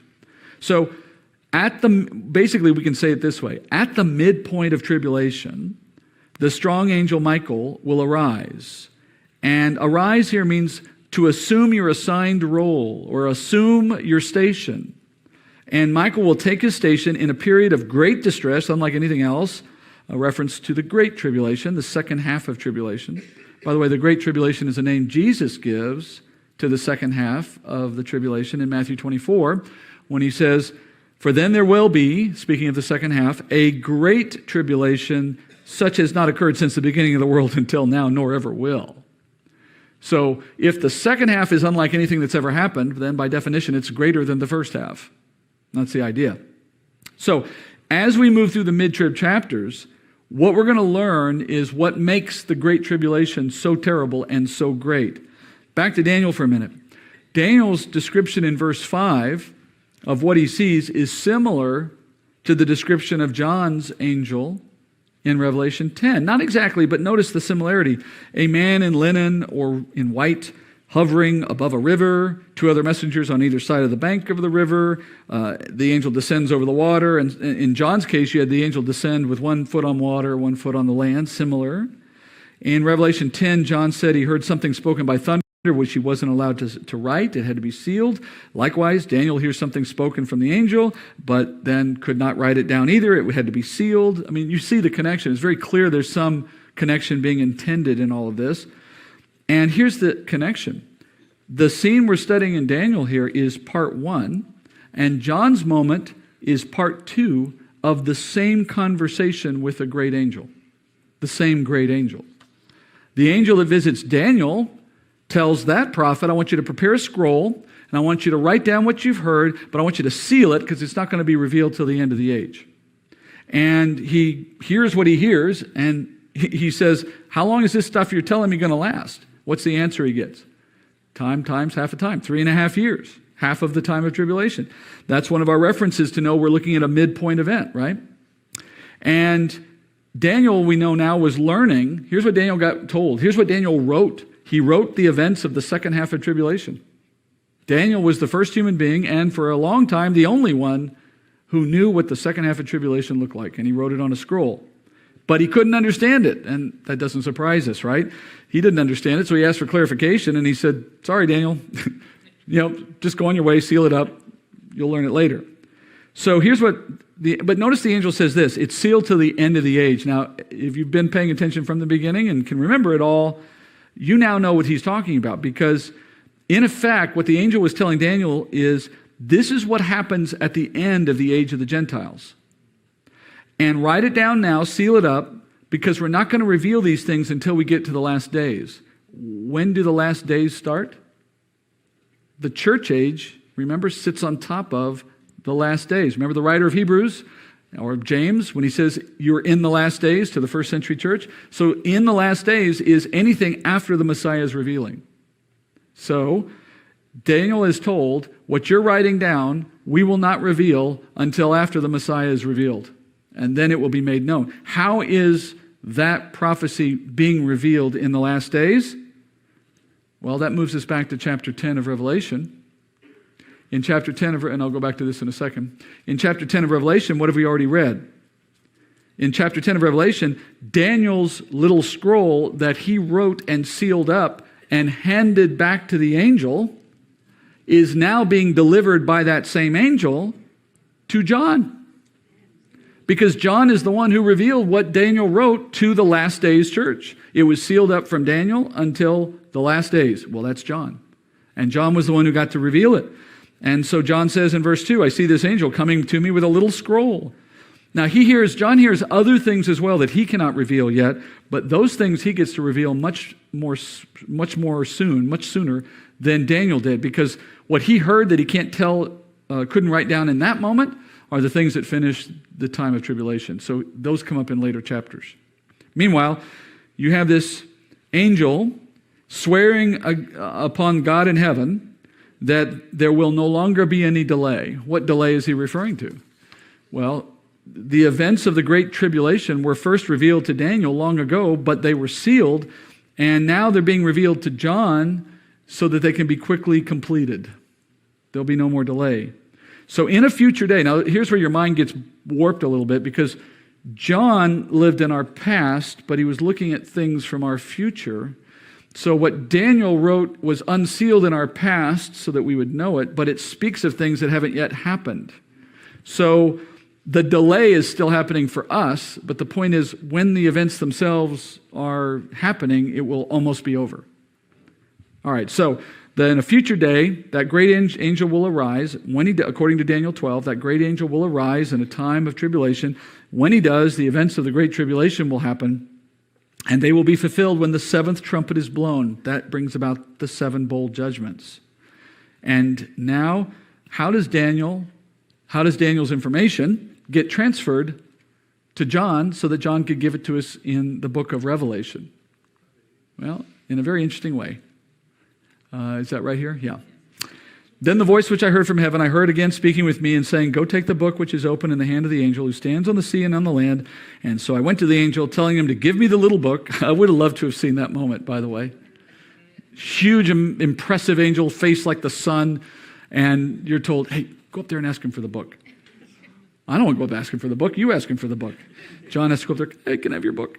And he said to me, take it and eat it. It will make your stomach bitter, but in your mouth it will be sweet as honey. I took the little book out of the angel's hand and ate it, and in my mouth it was sweet as honey, and when I had eaten it, my stomach was made bitter. And they said to me, you must prophesy again concerning many peoples and nations and tongues and kings. So how does the information move from Daniel to John? In this very visceral way, very visual way. Normally a scroll is a papyrus roll, and it's not edible, or at least not palatable. And in this case, it must have been made so for John's sake, obviously, because he's able to eat it. The angel says the book would be sweet in the mouth, bitter in the stomach. I can demonstrate this for you. So I have a little scroll here. Very sweet. Kind of chocolatey in this case. I'll see how it sits on me later. I have more of those if you like some. First come, first serve. What does it mean, though? Obviously, it's meaning something specifically. Now, here again, it does not mean it didn't happen literally. John ate it. He tasted it. He was made able to eat it because it's supernatural, but the point of it is still the main issue. And I think you've probably heard people say this, and it's not terribly surprising, but there is a certain sweetness to prophecy. That is, for the prophet, and for his audience for that matter, there's a certain sweetness to knowing about things to come, about having that insider information, if you will, having been revealed things that you find attractive and interesting and the like. And more than that, what it's talking about are things we look forward to. At least in the sense that the end of this age and the beginning of the next is what we're all looking for. The kingdom, the life we have with Christ in that time is what we all want. So there's certainly that attractive side to it. But in the same way that the analogy played out, that's the initial impression. That's the beginning of it, right? Because before we know what it really contains, you're only thinking about the good stuff, generally. Now, some people take the opposite view. I guess there's pessimists out there, and they don't want to study the book of Revelation because they're worried, they're afraid. I know that's out there. But most people react initially with some positive interest in prophecy. But the truth of what the transition requires, that is, the movement of this age into the next, what's required to make that happen, as you get to understand that, as it sinks in, it's bitter, it's hard to swallow. Because the reality is, this world cannot move from its present age into the next without a whole lot of judgment happening in the process. Because you have literally billions of souls that must face judgment for sin, absent the covering of Christ, and they will endure a level of turmoil and distress that no one's ever seen before. And so that is an unfortunate but necessary side effect, if you will, of the transition out of a sinful, fallen world into the next. There's no getting around it. You know, you can ask for God to avoid that judgment, but let me tell you, you don't want a God who would say yes to that answer, to that question. Because he's either faithful or he's not. You know what I'm saying? You can't have it halfway. You can't say, be faithful to your promises to bring good things, but please forget you made promises of judgment for bad things. In fact, just kind of put all of that aside and only bring us the good. Because if he could keep that request, what it would tell you is he's not a promise-keeping God. It means his promises aren't really worth much because he can change his mind. And if he can change his mind about those promises, why are you confident he won't change them about the ones he made to you concerning salvation? So he's either promise-keeping or he's not. If he is, his word has said that the wages of sin is death. In the day you eat of it, you shall surely die. These are things he has spoken that must be kept. Otherwise, he's not a promise-keeping God. And as much as we struggle with the idea of judgment, what you can't struggle with is the concept of faithfulness. And that's the bitter side of prophecy, a faithful God. So as a preparation step to receiving the knowledge of the end of the age, in this little drama that God gives to John in the form of eating the scroll, he reminds John, this is serious business. You're called to prophesy what you've received from Daniel concerning the state of affairs for many people, kings and all, across the world during the Great Tribulation, and it is a difficult time. And what follows in chapters 11 through 19 are the events that John receives from Daniel, so to speak, and that John now has the privilege of revealing. And I want to finish tonight with just one little quick piece back in Daniel chapter 12. Let's see if there we go. At the end of 12, there's one little bit of information that's worth grabbing onto before we leave. Verse 10, it says, many will be purged and purified and refined, but the wicked will act wickedly, and none of the wicked will understand. But those who have insight will understand. From the time that the regular sacrifice is abolished and the abomination of desolation is set up, there will be 1,290 days. Now, put a graph up here for you. Remember earlier in Daniel 12:7, we learned that the events of Daniel are recorded on this scroll and that the times that they comprise were time, times, and half a time. So the scroll has 3.5 years worth of information on it, and that's what Daniel wrote. That's what John now has swallowed. So let's put it on a timeline here. So we know what starts tribulation. That was when the covenant got signed. We heard that in Daniel 9. The covenant between the antichrist and the people of Israel, allowing Israel to return to their Temple Mount and begin to sacrifice again in a new temple of some kind.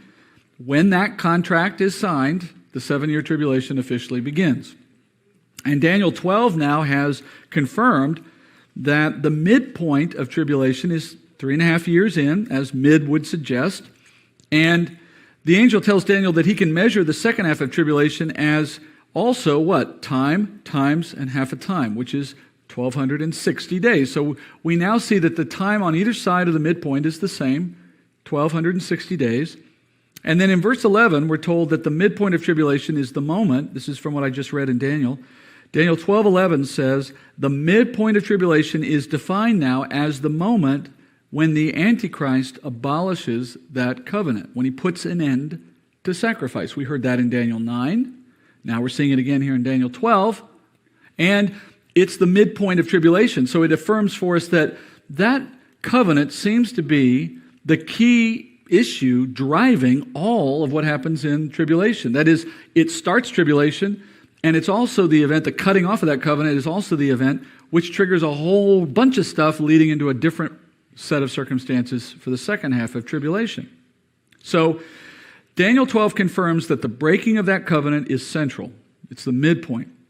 So now you have your mile markers for pretty much the whole of tribulation. Starting with the covenant, midpoint 1,260 days in when the covenant is broken, another 1,260 to get to the end, time, times, and half a time, Daniel says.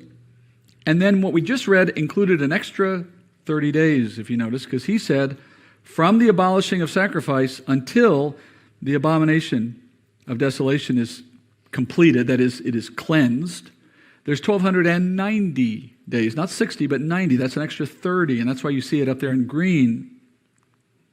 So chapters 11 through 14 tell us about what goes on at that moment when the covenant is broken and all that comes with it and what it means and what it leads to. That's the study we're about to embark on in the next several weeks. What goes on at the middle and why, and how does it relate to that covenant being broken? What does it change?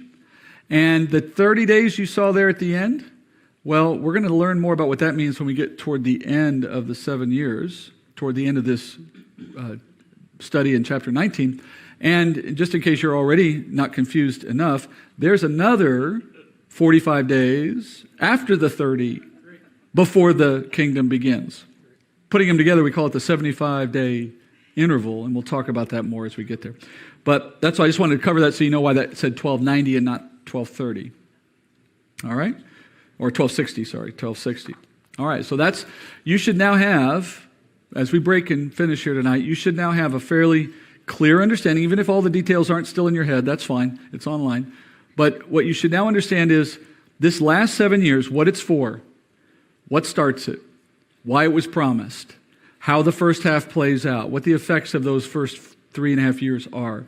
And at this point, you stop somewhere right there in your understanding, and you know there's some big stuff that happens at the middle, right around that 3.5 year point, a little before and after, a bunch of stuff that happens all at the same time. And because of what happens in that period of time, the second half is a whole nother ball game, a whole nother ball of wax coming in the second half, okay? So we will end there. That's what we'll do. And then when we get back next week, we'll do one more of these, and then we'll break for our holiday time. Okay. And that was 36. So I'll carry on to 37.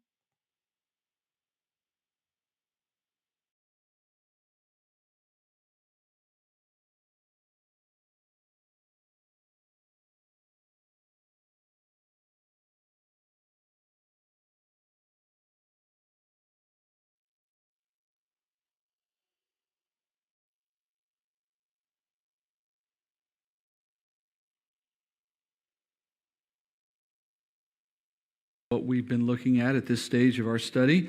This is the midpoint now. The chapters that we're in now are the midpoint of the 7-year period that has been designated to end this age and to bring about Christ's second coming. And it's a time the prophets have spoken about for millennia. It's a time that you've already seen includes unimaginable calamity and death and destruction and mayhem. And at the center of all of that is one man who takes over the world in the process of these events, the man antichrist. And you remember we studied earlier that anyone who opposes Jesus is an antichrist, and that there is a spirit behind opposition to Christ, and that spirit, Satan, is the spirit of every antichrist. But yet, while there are many antichrists today, and always will be, or always have been, at least until Christ's second coming, there is one particular man that rises above all of them, and that man is the focus of our attention increasingly as we move into this study, as we go into the midpoint and then beyond. But for tonight, one chapter still remains before the Antichrist becomes the main conversation for us in this study. And that chapter is chapter 11, tonight's chapter. Last week we were in 10, and I told you then that was a transition chapter that takes us out of the first half events of tribulation and moves us into this special period I call mid-trib that we know is the middle point of the 7 years. And the middle point is so important that these chapters we're looking at, as I show you up on the screen, span from 10 through 15, and the heart of it is 11 to 14. 10 is an intro, 15 is a summary, if you will, or a transition back into the events of the second half of tribulation. But 11 to 14, that's the heart of the mid-trib chapters. And each of these chapters announces itself as a mid-trib chapter by including at least one time reference in each chapter that tells you you're at the midpoint. Remember those time references? There's 3 that get used recurringly. Time times half a time, 1,260 days, 42 months. One of those 3 ways of counting time will be included in all of these chapters. That's our indication to know we're at a mid-trib chapter, and so on. So in chapter 10 last week, we saw John getting that small scroll, the one that he was told to eat. These are not scrolls, these are biscuits on the screen behind me, but you get the point. As we learned last week, that scroll he received was originally written by the prophet Daniel. But when Daniel was writing it, he was told to seal it up and hand it back to a powerful angel for safekeeping. And then in chapter 10 of Revelation, we saw that same angel reappearing, now for the first time in thousands of years, since it was the time of Daniel. And he hands that very same little scroll to John, telling him, as I said, to eat it. So symbolically, John took in the scroll that Daniel wrote. And in taking it in, he was now in a position to share it with us. That was the idea of it. So what was that special prophecy Daniel wrote that no one could know until John was given the chance to reveal it? Well, back in Daniel, when we looked at this last week, we were told that this secret prophecy regards the second half of tribulation. And it came in that passage I read out of Daniel 12. I'm just going to remind you of one verse. In verse 7, Daniel said, I heard the man dressed in linen who was above the waters of the river, and as he raised his right hand and his left toward heaven and swore by him who lives forever that it would be a time, times, and half a time. And as soon as they finish shattering the power of the holy people, all these events will be completed. So the Lord told Daniel that the events in that little scroll that he wrote, the prophecy that he heard but couldn't tell us, they would last 3.5 years. There's one of your 3 ways of marking time. And at the end of the 3.5 years, Daniel was told that the events of this prophecy would end. And that means, you notice at the end of the end of verse 7, it says all these events will be completed.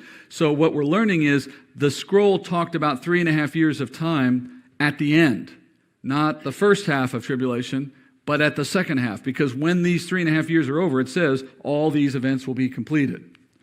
So that's our indication to know Daniel was being given a detailed accounting of the last half of tribulation, even before the world knew anything about the first half, much less the details Daniel received. And that's why it was sealed up.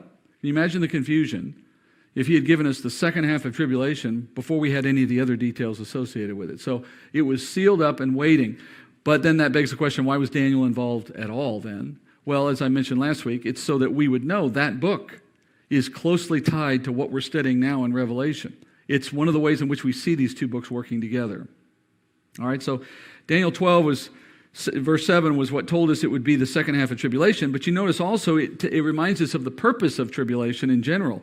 Verse 7 also said all of this calamity was directed at shattering the power of the holy people. Now, the holy people refers to Israel, God's people. And shattering then refers to breaking their resistance to God and to His Word, to Christ specifically. So, as we learned before, the ultimate outcome of tribulation is to bring Israel to faith, to fulfill the promises God has given to that nation. And the events of mid-trib and beyond, the second half, put that plan into high gear, actually bringing it to fulfillment. And then last thing I'll do by way of reminder, remember the events of mid-tribulation are centered on the 3.5-year moment, but they span time on either side. We're talking about things that have to take time to happen. There are events that we're going to see described in these chapters that don't happen in an instant. They happen over a period of time. Well, the midpoint of anything is a moment, not a period, right? The midpoint of 7 years is 3.5. The moment you hit the midpoint, it's over, and you're moving past it, right? So how do we fit stuff into it? Well, we don't, literally. You just put them on it. Sometimes they're before, sometimes they're after, sometimes they're spanning it. You'll see that from the text as we study. You'll know where to place them. But they're all associated with the midpoint. They all have some relationship to the midpoint of tribulation. All right, so we'll talk about each as we move through. Each of these chapters tells its own little story about what's going on at the middle of tribulation. Because they're all associated with the midpoint, they're layered on top of one another. So these are not chronological necessarily. They're all simultaneous is what I meant to say. They're all happening about the same time, okay? So 10 was our introduction. Now 11 begins the events of mid-trib. And I'm going to start one verse back into 10 because at the very end of 10, John has now taken the prophecy that was given to Daniel, and he's commanded to deliver it to us. Verse 11 of chapter 10, and then moving on, it says, "And they said to me, you must prophesy again concerning many peoples and nations and tongues and kings. And then there was given me a measuring rod like a staff, and someone said, get up and measure the temple of God and the altar and those who worship in it. Leave out the court, which is outside the temple, and do not measure it, for it has been given to the nations, and they will tread underfoot the holy city for 42 months. All right, now let's stop there. We're getting into the beginning of this chapter, and although all the disasters of tribulation are certainly focused on Israel, they're the ultimate audience, Nonetheless, the scale of what God is doing in the time of tribulation is so large, it impacts every nation, every tribe, every tongue, even kings. So John is now told, it's time for you to go back to work, and you have more things to say about what's being done in this 7-year period, and in particular now moving into the second half. And it's all centered in one place. That is, there is one region of the world that is the focus of all the activity of mid-trib and the second half. We've moved now, as you remember from last week, we've moved now that the judgments of the world have reached the point at which now the whole of the world has been reduced to a very small, livable area. Most of the earth now is uninhabitable. Most of the population, at least half of the world's population we've already counted up, is now gone. So you kind of start thinking about the world in a different way. It's not the globe with people on every corner anymore. It's become increasingly a little patch, a little area of inhabitable land with a fraction of the number of people we used to have on the planet. And that place I'm talking about is centered, I'll give you one guess, Israel and what's immediately around it. And John is now moved to a place within that realm, within that patch, as I call it, to the Jewish temple. And he's told to measure it and to make note of who is worshiping there. Now, interestingly, he's told to measure it. He's given a measuring rod, in fact, but he never makes note of the measurements or tells us anything about them at any point. It's quickly apparent that he's told to measure, but the measurements aren't the point.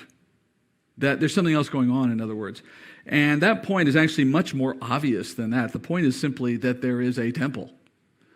The fact that he's being asked to measure it and to note that there are worshipers around it and that there is even an altar there is simply to make clear to you and to me, hey, guess what? We've got a Jewish temple on our hands here.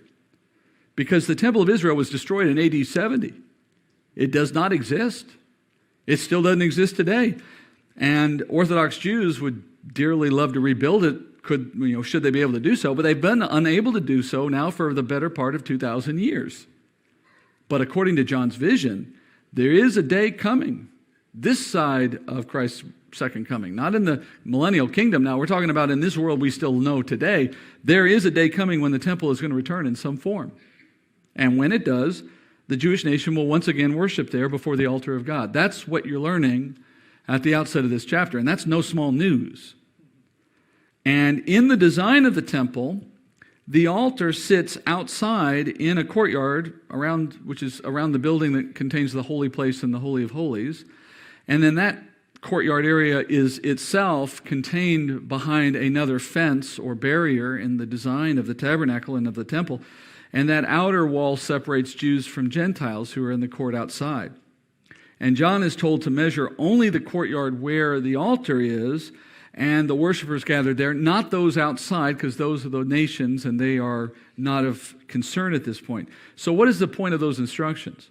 Well, the point of those instructions is to focus our attention on 3 facts concerning the mid-tribulation moment. First, as we enter into the mid-tribulation moment, we learn that there is a temple operating in Israel and the Jewish people are worshiping there.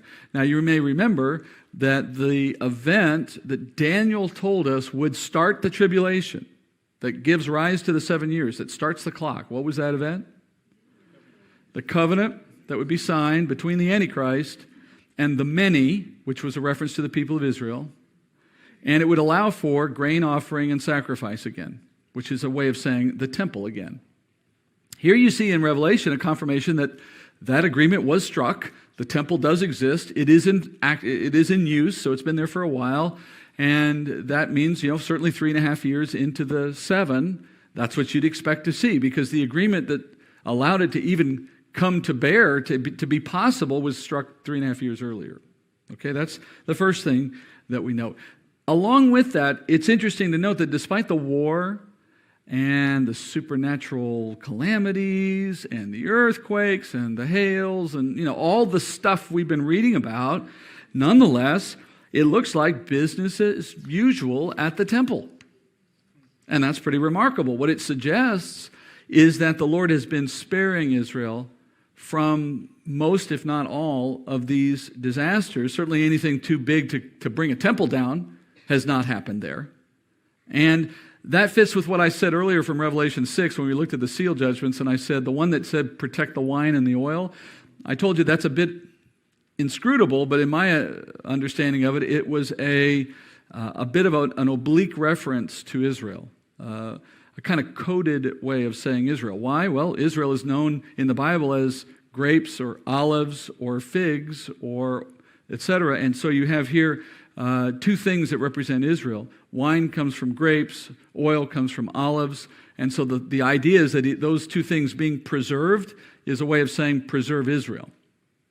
That's my best guess. But in any event, it's clearly been protected enough that the temple can operate. And if so, imagine what that means to the Jew. Those who are there worshiping, wouldn't the fact that the world is being torn asunder, and yet, remarkably, your little patch of the world and your temple particularly seems okay? Wouldn't that reinforce in your mind that your God is on your side? And wouldn't that then reinforce your desire to return to that God and to worship at that temple? That would be like a safe place. And a Jew might find that reassuring for obvious reasons. So it would seem as though that while the rest of the world is in turmoil, cursing the name of God, as we've already seen, Israel is at rest to some degree and in worship of that same God. And there seems to be God's effort in that to uplift his own people while making the rest of the world take note of that. That's very consistent with the pattern of God we've seen in past times. All right, first thing you learn. Second thing you learn is that the existence of the temple does not mean that the age of the Gentiles has ended. Remember, we've said the age of the Gentiles, according to Daniel again, is a period of history in which Israel is being trampled by foreign Gentile powers, their city trampled, their freedoms taken from them, and so on. Well, here we hear now that they're in their city with their temple active and worshiping. That might suggest that they've moved past the point of the age of the Gentiles and they've come back now to a place of peace in their land. Except that we see in verse 2, John says, the Gentiles continue to tread down the holy city. That little reference there is intended to remind us that the age of the Gentiles, as Jesus defined it in Luke chapter 21, that it would be a period in which all the Israelites would be led captive and Jerusalem would be trampled underfoot until this time is completed, that's still underway. And of course that makes sense. We remember as we studied in Daniel 2, the statue, Daniel 7, the beasts. When we studied all that, we learned that this whole period of history will play out until Christ's second coming. Christ's second coming is what ends the age of the Gentiles. We're not there yet. So that trampling is ongoing, and it's about to get a whole lot worse.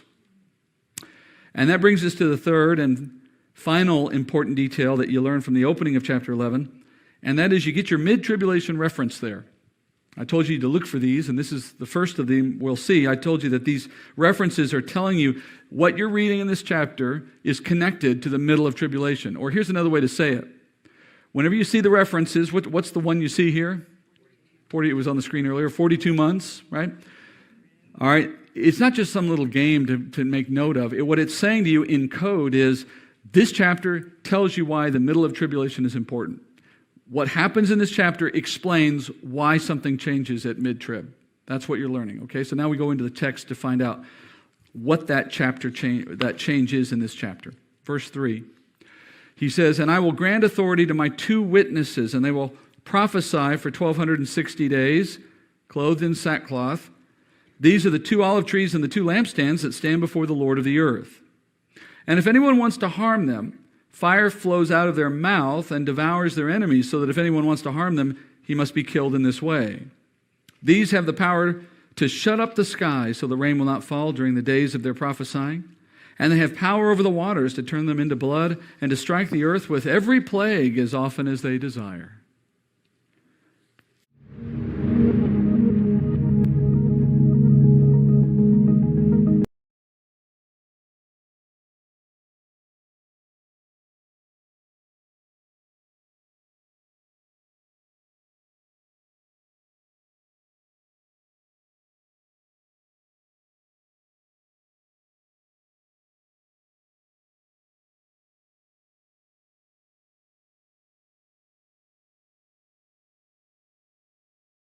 All right, well, clearly we're into some new material. John just sort of drops us right into a new scene. Two prophets on the stage here.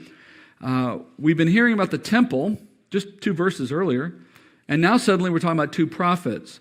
And at first you may feel like that's just totally disconnected, but in reality you're going to see how closely connected these two are in a minute. So John says these men prophesy for 1,260 days. There's another of our 3 ways of describing time, right? So it's another reference to mid-trib. Lest we think that only the temple part of this chapter has something to do with mid-trib, no, the 2 prophets do as well. And so John connects 2 things here. He connects the operation of the temple in Jerusalem with the ministry of these 2 men. I want you to understand that. The fact that they're put together in this way is intentional, so that as you imagine the temple operating, what do you now imagine? 2 guys right in the middle of it. They're at the temple. This is where they live. Okay? And during the time that the temple stands, which, how long will the temple be operating under Jewish control during this period of time? 3.5 years. How do I know that? Because remember Daniel 9, when it told us that the start of the 7 years was that covenant, he goes on to say in 9 that the middle of the week, which is half of the time, or 3.5 years, the antichrist who struck that covenant and made it possible, that same man will turn around at mid-trib and reverse himself and put an end to what he allowed. So that tells us that the temple operates under Israel's control for only the first half of the tribulation. And during that time that the temple stands, 42 months, is the same length of time that these 2 men will prophesy in their ministry, 1,260 days. So at the same time that the temple is operating, these guys are in the temple operating. So they are called the Lord's 2 witnesses. And what is a witness? Well, a witness is someone who testifies concerning the truth in some matter. And we're reminded what the law says concerning the necessity of witnesses prior to a judgment. In, for example, Deuteronomy, God says in the law, 19:15 to Israel, "A single witness shall not rise up against a man on account of any iniquity or any sin which he has committed. On the evidence of 2 or 3 witnesses, a matter shall be confirmed." So, before the law could condemn anyone for their sin, their offense had to be confirmed by the testimony of at least 2 witnesses. That becomes a standard in Israel, and it's a standard that reflects God's heart, too, that we would be double sure before we take freedom or life from someone.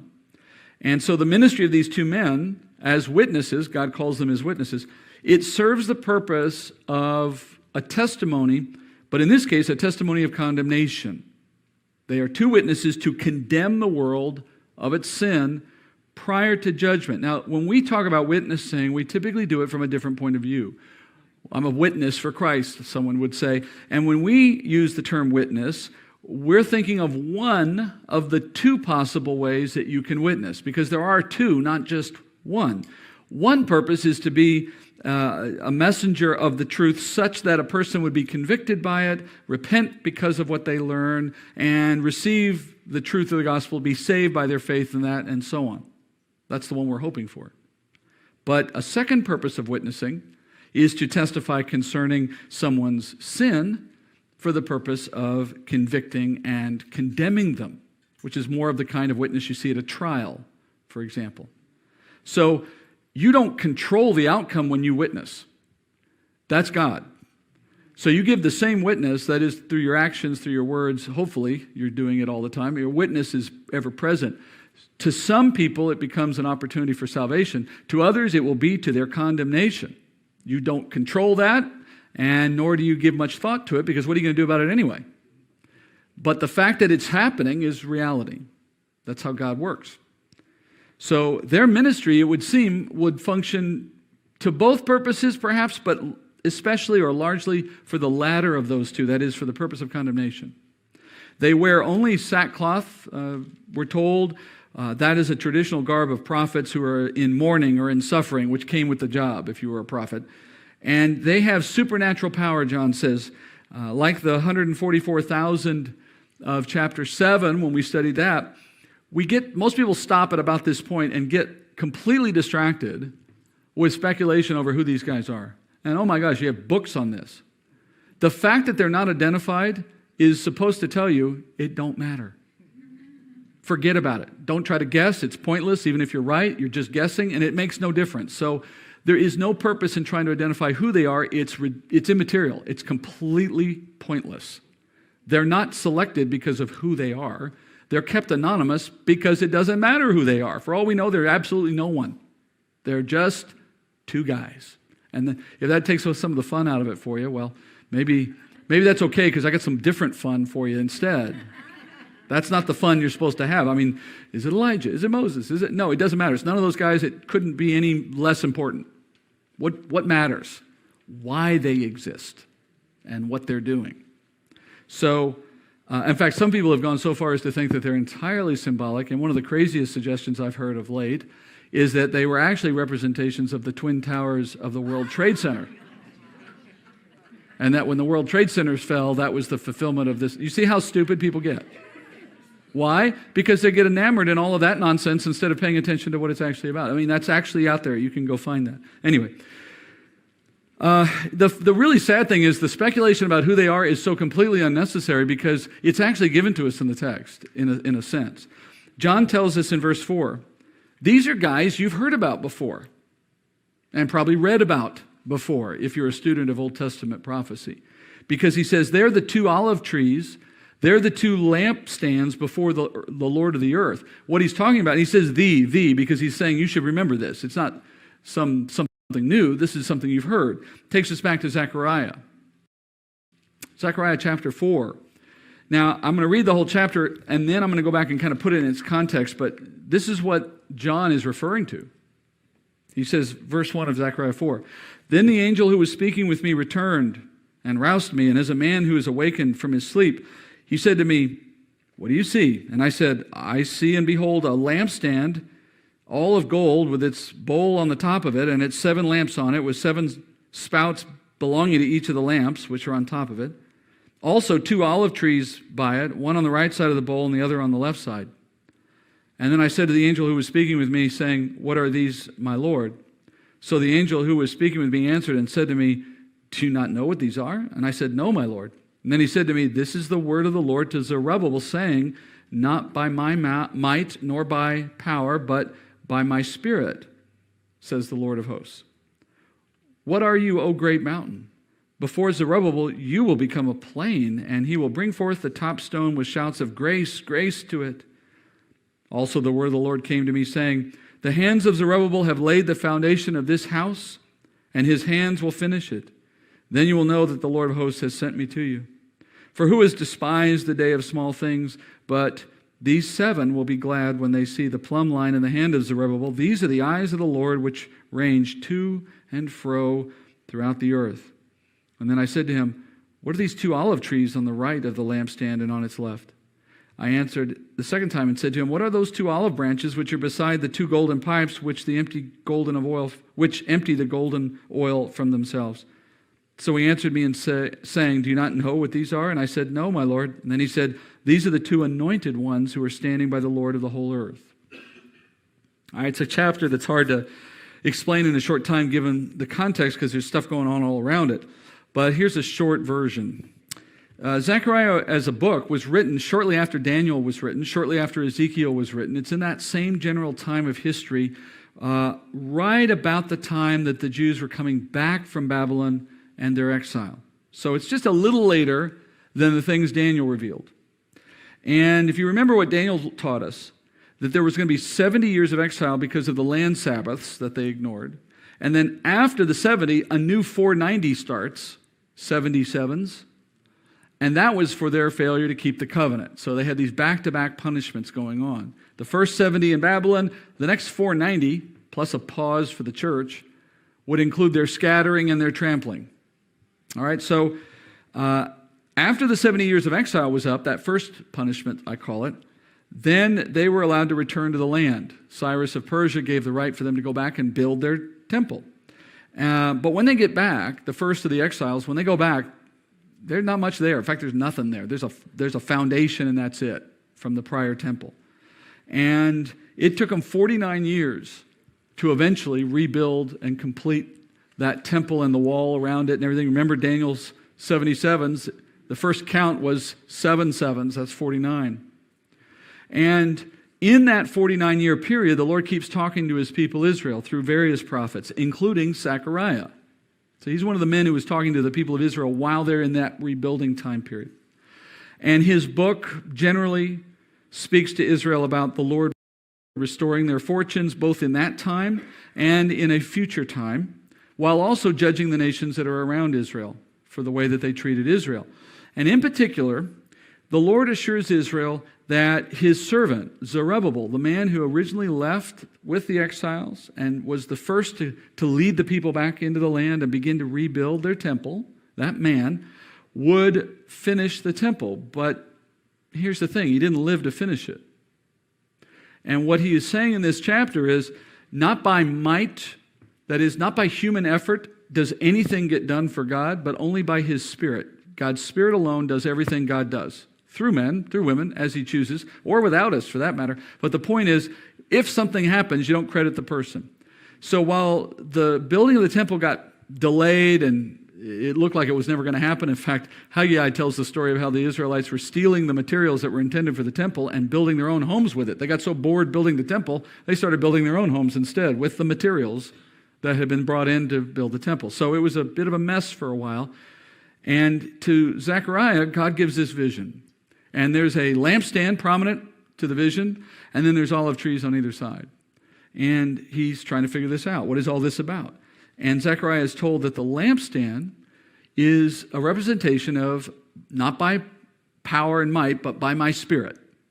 So in other words, the lampstand and the oil particularly represents the Spirit of God at work. And that's often how oil is used in the Bible, to represent the Spirit or the anointing of the Spirit. And he's saying, effectively, the Zerubbabel that started this will finish it. But you have to understand what he means. He means Zerubbabel didn't start it. He happened to be there. He was a man. God used him, but it wasn't him doing it. God started it. And the same God that started it is going to finish it. And so if you're worried that because Zerubbabel's not around anymore, we're never going to get this project done, you don't understand how I do anything, is what God is saying.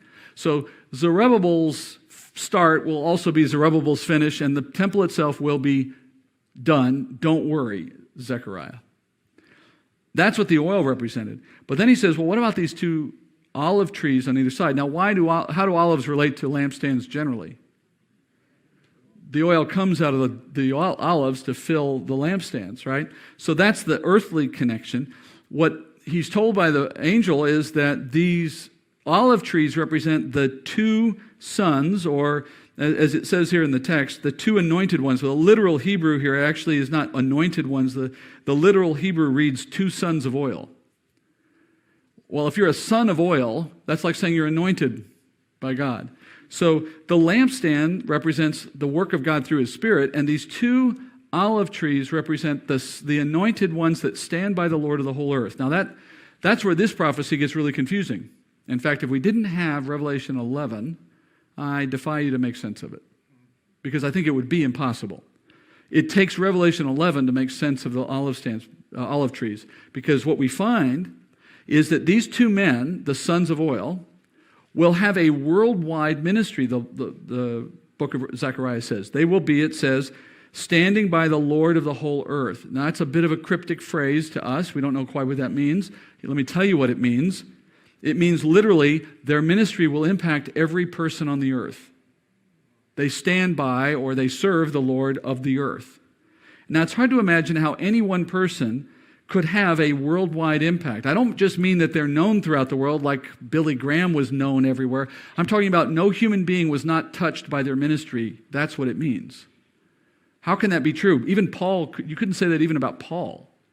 So how can that be true? Well, now in Revelation 11:4, we're told that the two men that we're seeing here, the two witnesses, John says, these are the two olive trees and lampstand. They are connected to Zechariah 4. And it will come now in the rest of this chapter that you and I were going to discover how it is that these two men have an impact on every human being on the planet. That's now what we get to learn. This chapter, in a sense, is the second part of Zechariah 4. And you put the two together, you get the whole story. So, back to chapter 11. We're told these two men have, I'm going to put the text back up there. These two men have a supernatural protection. And because of that, they can prevent their enemies from harming them. In fact, they make fire, and we have to take this literally. There's no other way to take it from what it's written here. They literally have fire come out of their mouth. They're like flamethrowers. And as a result, anyone who tries to come and harm them, they can stop them. They can destroy them at a distance, it would seem. That's quite a superpower. You know, if you're going to have one, that one's pretty, I mean, you can't use it everywhere. It's kind of limited. But the question that raises is, why are these guys so hated? Why do they need this defense? Well, the next verse kind of explains it for you. They possess this power because they also have power to make life on earth utterly miserable for everyone. They can stop rain from falling, and in fact, they do so during the entire time of their ministry. All right, so add that to what you know already about the first half of tribulation. No rain falls on earth for 3.5 years. Additionally, they can turn water to blood. They can strike the earth with every plague, which I think means anything you've already read about, they can do it. And they can do it as often as they desire. Now, we know from that why you would find people seeking to harm these guys. Running at them, taking guns to shoot them, whatever they might have. And that's why the Lord has given them the ability to protect themselves so that they can function in this role for the full 3.5 years without anyone stopping them. So we know these guys were prophesying to the world for 3.5 years, and in that time they could not be harmed. Meanwhile, they themselves are bringing great harm on the earth, and naturally everyone hates them. Now, that does not sound like a recipe for a very successful ministry, right? What is the point in this? We don't even know what they're saying. They're not even telling us here in the text what they're prophesying about or what they're proclaiming. Let's make some educated guesses. I don't think it's hard to guess here. It's likely they're declaring the end of the world has come. They're declaring the judgments, perhaps even before they come on the earth at that time. And if that's right, and I think it's a fair assumption that they're talking about the events of tribulation as they happen, if that's correct, then here's how you have to see these two guys. They are the narrators of tribulation. As the world experiences what it's experiencing, which if you think about it, you wouldn't know what was going on. You would be completely at your limits. But now you've got these two guys who are speaking consistently to the world about whatever is happening and its meaning. They're providing an explanation to accompany the seal and trumpet judgments so that no one is missing the point of what all this activity is about. And so in that sense, they testify, they witness to the truth of God's purpose in all that's happening. But here's the most interesting thing about these guys. They are gifted by God to do exactly the same kinds of disasters that are already happening anyway. You notice that? While Jesus is up in the heavens producing drought by holding back the four winds, remember we saw that from the four angels, right? That stopped the rain too. These guys are doing the same thing. Jesus is turning seas to blood. These guys are turning water to blood. Jesus is bringing plague after plague. These guys are bringing plague after plague. It's like, why do we need these guys if we've already got Jesus doing it? I mean, I can see why they need to talk and explain, but why do they need to do the same things Jesus is doing? Why the duplication? Here's your answer. Think about it from the point of view of the people on the earth. All right? They can't see what Jesus is doing in heaven. They only see what happens on earth. And now they're also seeing two guys doing it and having the power to do it. So naturally, what do you conclude if you're living through these days? Yeah, you're going to see these guys as the specific cause of all tragedy that's coming upon the earth. So during the first 3.5 years of tribulation, they get blamed for every bad thing that's happening.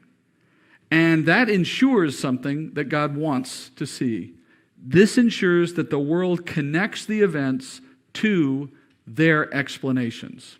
In other words, if they were just two crackpots making stories up on the corner and doing nothing of any importance apart from that, how many other nutcases are there running around the world during this same period of time blaming global warming or aliens or Brexit or who knows what they're pinning it on, right?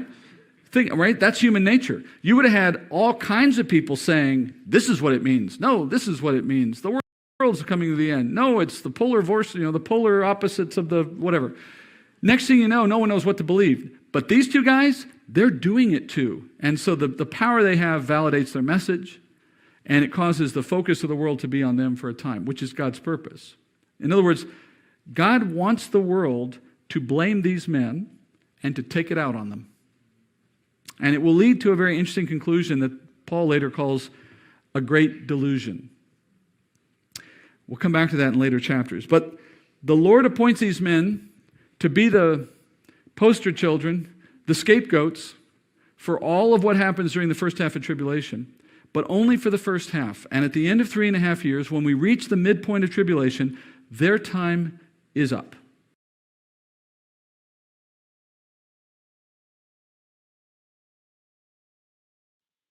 Hello.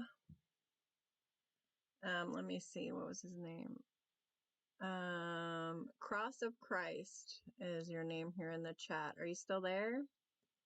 I responded to your comments. I'm not quite sure what point you're trying to get across. What is it that you believe? And I will get the next one started here. That was 38. So we're going on to 39.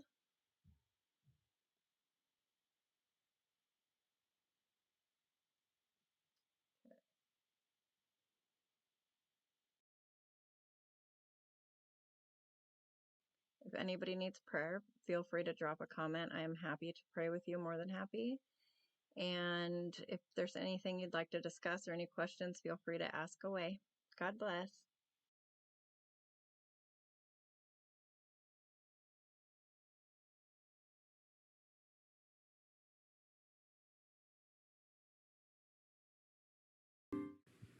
Verse 17. When they had finished their testimony, the beast that comes up out of the abyss. Actually, let me go back. I'm sorry, guys. I wanted to show you one other slide. Let me show you this slide before we get back to the text. I put this together to show you, here's how you put their activity in with the rest of what we've seen. This is a sort of an overview of the first half of tribulation. You should recognize most of the stuff that's on there. The last things there at the end are just the trumpet judgments, all but the last one. So then we hit this midpoint. And what we're hearing is that during all of this same time, you've got the two witnesses doing their part as well in the temple. Okay, and so from the earth's point of view, it's all the same. It's all coming from them. All right, now we can go to the text. Verse 7, when they had finished their testimony, the beast that comes up out of the abyss will make war with them and overcome them and kill them. And their dead bodies will lie in the street of the great city, which mystically is called Sodom and Egypt, where also their Lord was crucified. Those from the peoples and the tribes and the tongues and the nations will look at their dead bodies for 3.5 days and will not permit their dead bodies to be laid in a tomb. And those who dwell on the earth will rejoice over them and celebrate. And they will send gifts to one another because these two prophets tormented those who dwell on the earth. So John says these men will finish their testimony after 3.5 years, and then the Lord allows them to be killed. Verse 7, they will be overcome, he says, by a beast that comes up out of the abyss. Now, we know what the abyss is, right? We studied that back in chapter 9. When we were looking at the trumpet judgments, we learned that that's the place where the Lord confines the demonic angels, the fallen angels, the disobedient ones who've been especially bad and need to be contained. And he lets them loose to do their work in this time. So the beast is coming from there in a sense. And that means we know he's connected to the demonic realm. At this point, that's all we'd know. Except maybe also the fact that the term beast is reminding us of something we studied in Daniel. Remember the 4 beasts, right? But beyond that, we don't really have anything else to go on right now, and that's fine. And you're going to learn a lot more about this beast in coming mid-trib chapters. This is just a brief introduction to him. We'll come back to him. Anyway, after these 2 guys are killed, then we hear that their bodies are left unburied for a time to dishonor them, it seems. And they're visible in the great city. Now, the city's unnamed, but you can clearly tell which one it is because it's the one Jesus was crucified in. That's Jerusalem. But John says it's also mystically called Sodom and Egypt. Now, Sodom was a city of great depravity. That's back in the time of Lot, you remember. And Egypt, it's a nation, not a city. But Egypt was a nation that's prominent in Scripture for one reason more than anything else. They were the first nation to introduce idolatry into Israel. Israel's idolatrous heart started while they were in captivity. Actually, when they were in Goshen, and then while they were in Goshen, they became idolaters, Ezekiel says. That led God to put them in captivity under the Pharaoh to prevent them from pursuing their idolatry. Then, after a period of time in captivity under Pharaoh, they're let go and they come into the desert. And we find out in the desert wanderings that they brought their idols with them.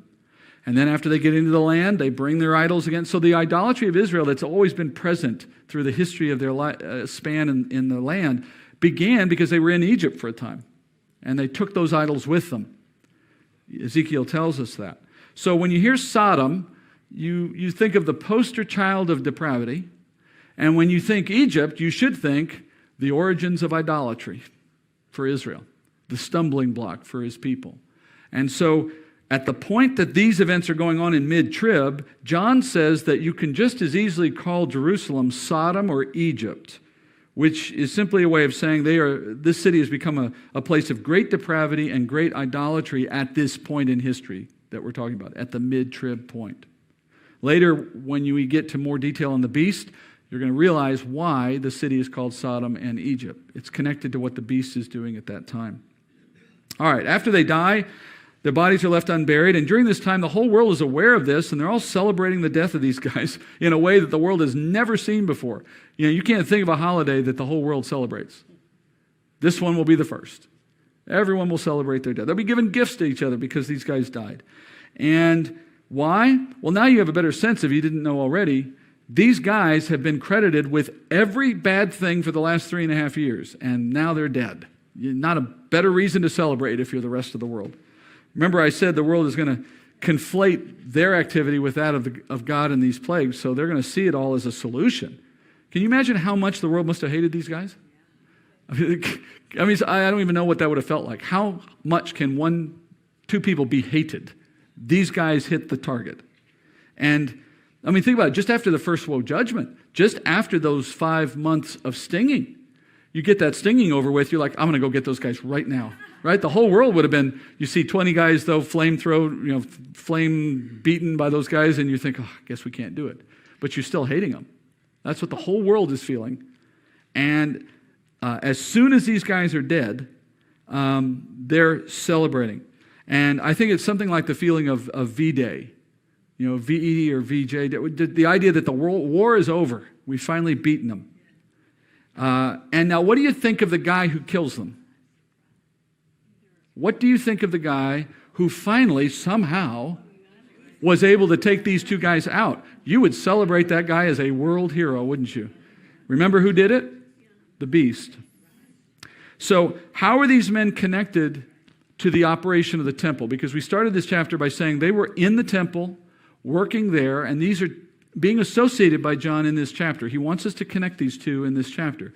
Well, according to Zechariah 4, these men will conduct their ministry from the temple.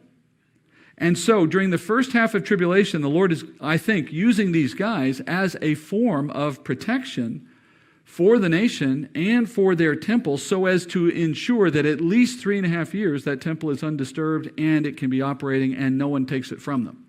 Because even if you don't have anything against Israel per se or against the temple necessarily, there's always bad actors out there looking to disrupt, right? But if you got the two fire flame breathing killers in there, you don't go into the temple. You don't mess with it. They're the guards even though that's not their primary role, nonetheless they serve that purpose as well. And that's why in the narrative of Revelation 11, the operation of the temple is associated with the ministry of these two men, and that's why it's not a coincidence that when one goes away, the other goes away, because it's connected. It's also not a coincidence that the beast takes away both. All right, there's a whole bunch of stuff kind of connecting here that we're going to develop. All right, let's go back to Revelation 11. There's more coming. Revelation 11, verse 11. But after the 3.5 days, the breath of life from God came into them, and they stood on their feet, and great fear fell upon those who were watching them. And they heard a loud voice from heaven saying to them, "Come up here." Then they went up into heaven in the cloud, and their enemies watched them. And in that hour there was a great earthquake, and 1/10 of the city fell. 7,000 people were killed in the earthquake, and the rest were terrified and gave glory to the God of heaven. So after 3.5 days, and you can sense already what it would have felt like, right? They're celebrating the death of these guys. All of a sudden, boop, they're back on their feet. Naturally, just the fact that someone's being resurrected in front of you probably freaks out a lot of people all by itself. But much more than that, I think, more than the miracle of resurrection, they fear the prospect of these guys going back to work.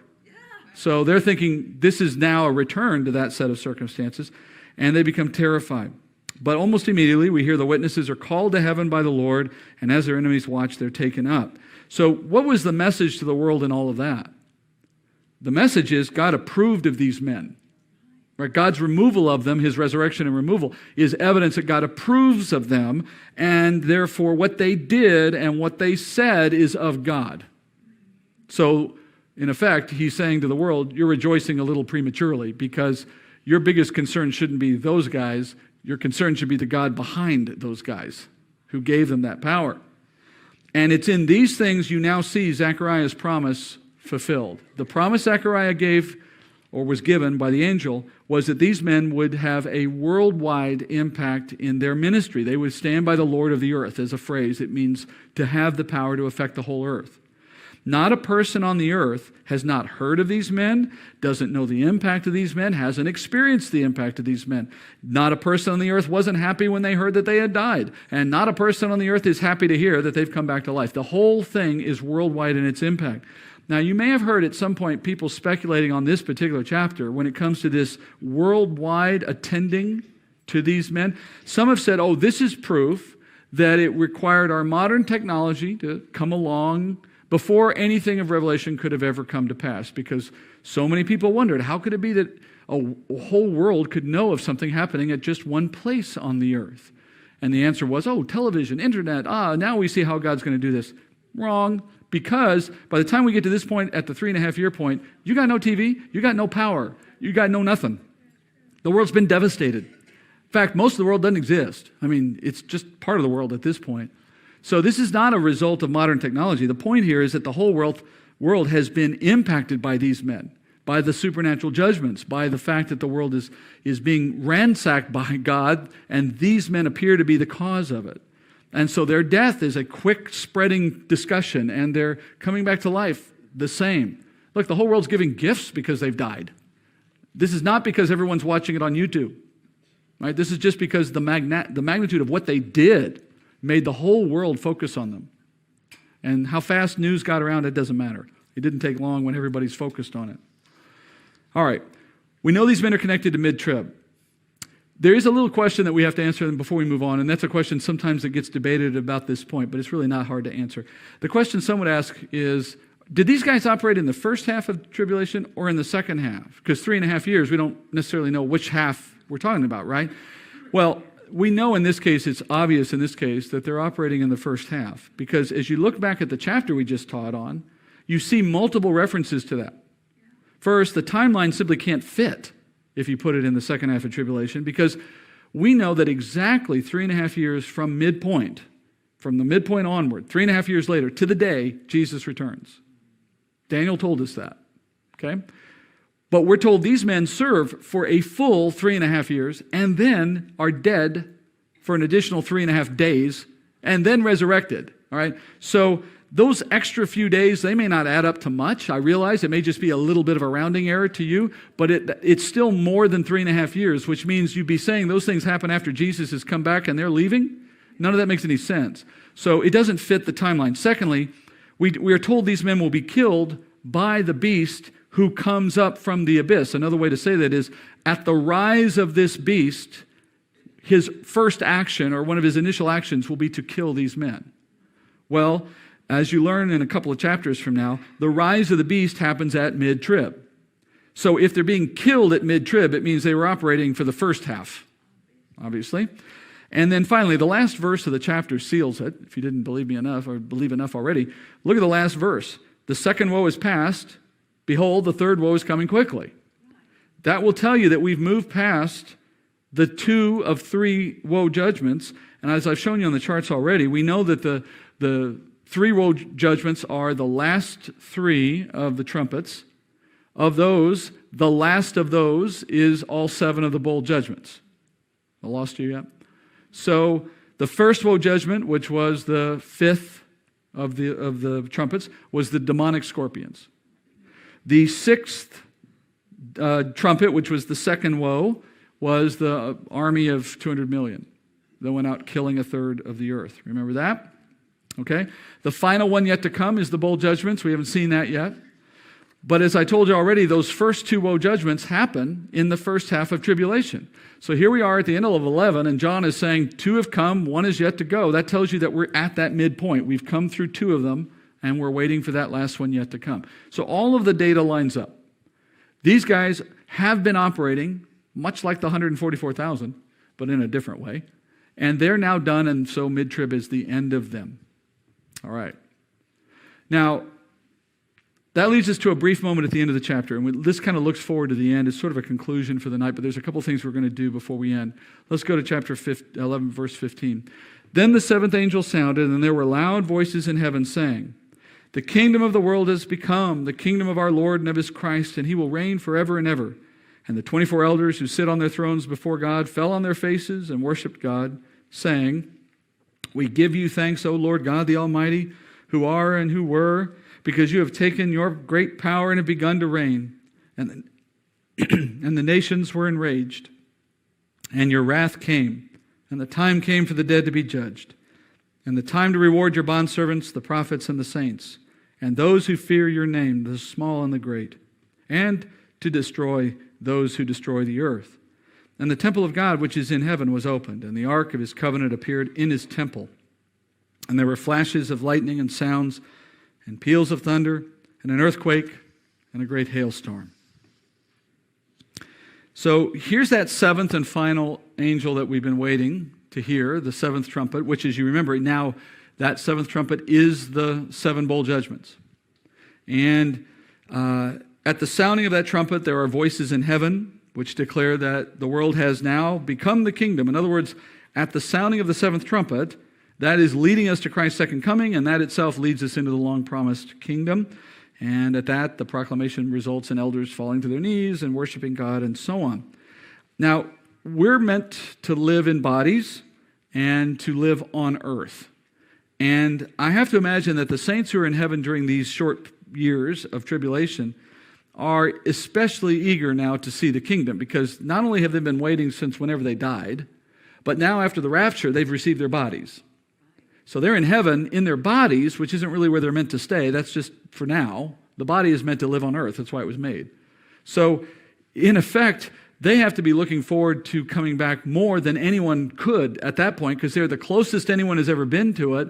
They're all dressed and ready to go, and they're just waiting for the opportunity to get down there, right? So as they hear that seventh trumpet blow, it's like the doorbell ringing. Okay, time to go down there. We're happy to see it. And they begin to praise God for his fulfillment of that promise. And they start retelling effectively the events of tribulation. The nations were enraged, and then God's wrath came, which is a reference to the bowl judgments that are now being started or being announced. And after that, a time to judge the dead and to reward the believer. And then the kingdom, and then the temple opens, and an ark in the heavenly temple appears. Now, if you didn't know this already, the temple that has been given to Israel in the law is a pattern from what is actually present in heaven. So there's an actual temple in heaven, an actual ark in heaven. And that's what's kind of seen from the earth, it would appear. And then following that, you have great natural disasters again that come up, or supernatural disasters that come upon the earth. Where does this fit into our timeline? Well, this is, for lack of a better way of putting it, this is a preview of coming attractions. We are still in the mid-trib chapters. We've just begun the mid-trib chapters. So this is foreshadowing where the story is going. In fact, you're going to see this preview once more. In chapter 15, which is the chapter I told you leads you out of mid-trib and gets you back into the judgments of the second half, when we get to 15, if you want to look there on your own, you'll notice a very similar moment plays out a second time. So it's kind of like when you're watching a TV show and they're trying to get you to stay on till the end, and every time they take a commercial break, they give you some foreshadowing about the end, and you're like, oh, I wish they'd just get to it. Well, that's what this scene is. This is the moment the trumpet is blown, yes, but only in the sense that it's sort of setting you up for when it's actually going to play out. Not until we get to chapter 16 do the events of those seven bowl judgments actually take place. But this is just letting you know it's coming. It's coming. We're moving there.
Remember mid-trib, as I'm going to start calling it, in a period of our study. If you remember mid-trib, as I'm going to start calling it in an abbreviated form, mid-tribulation is the chapters of this book that correspond to 11 through 14.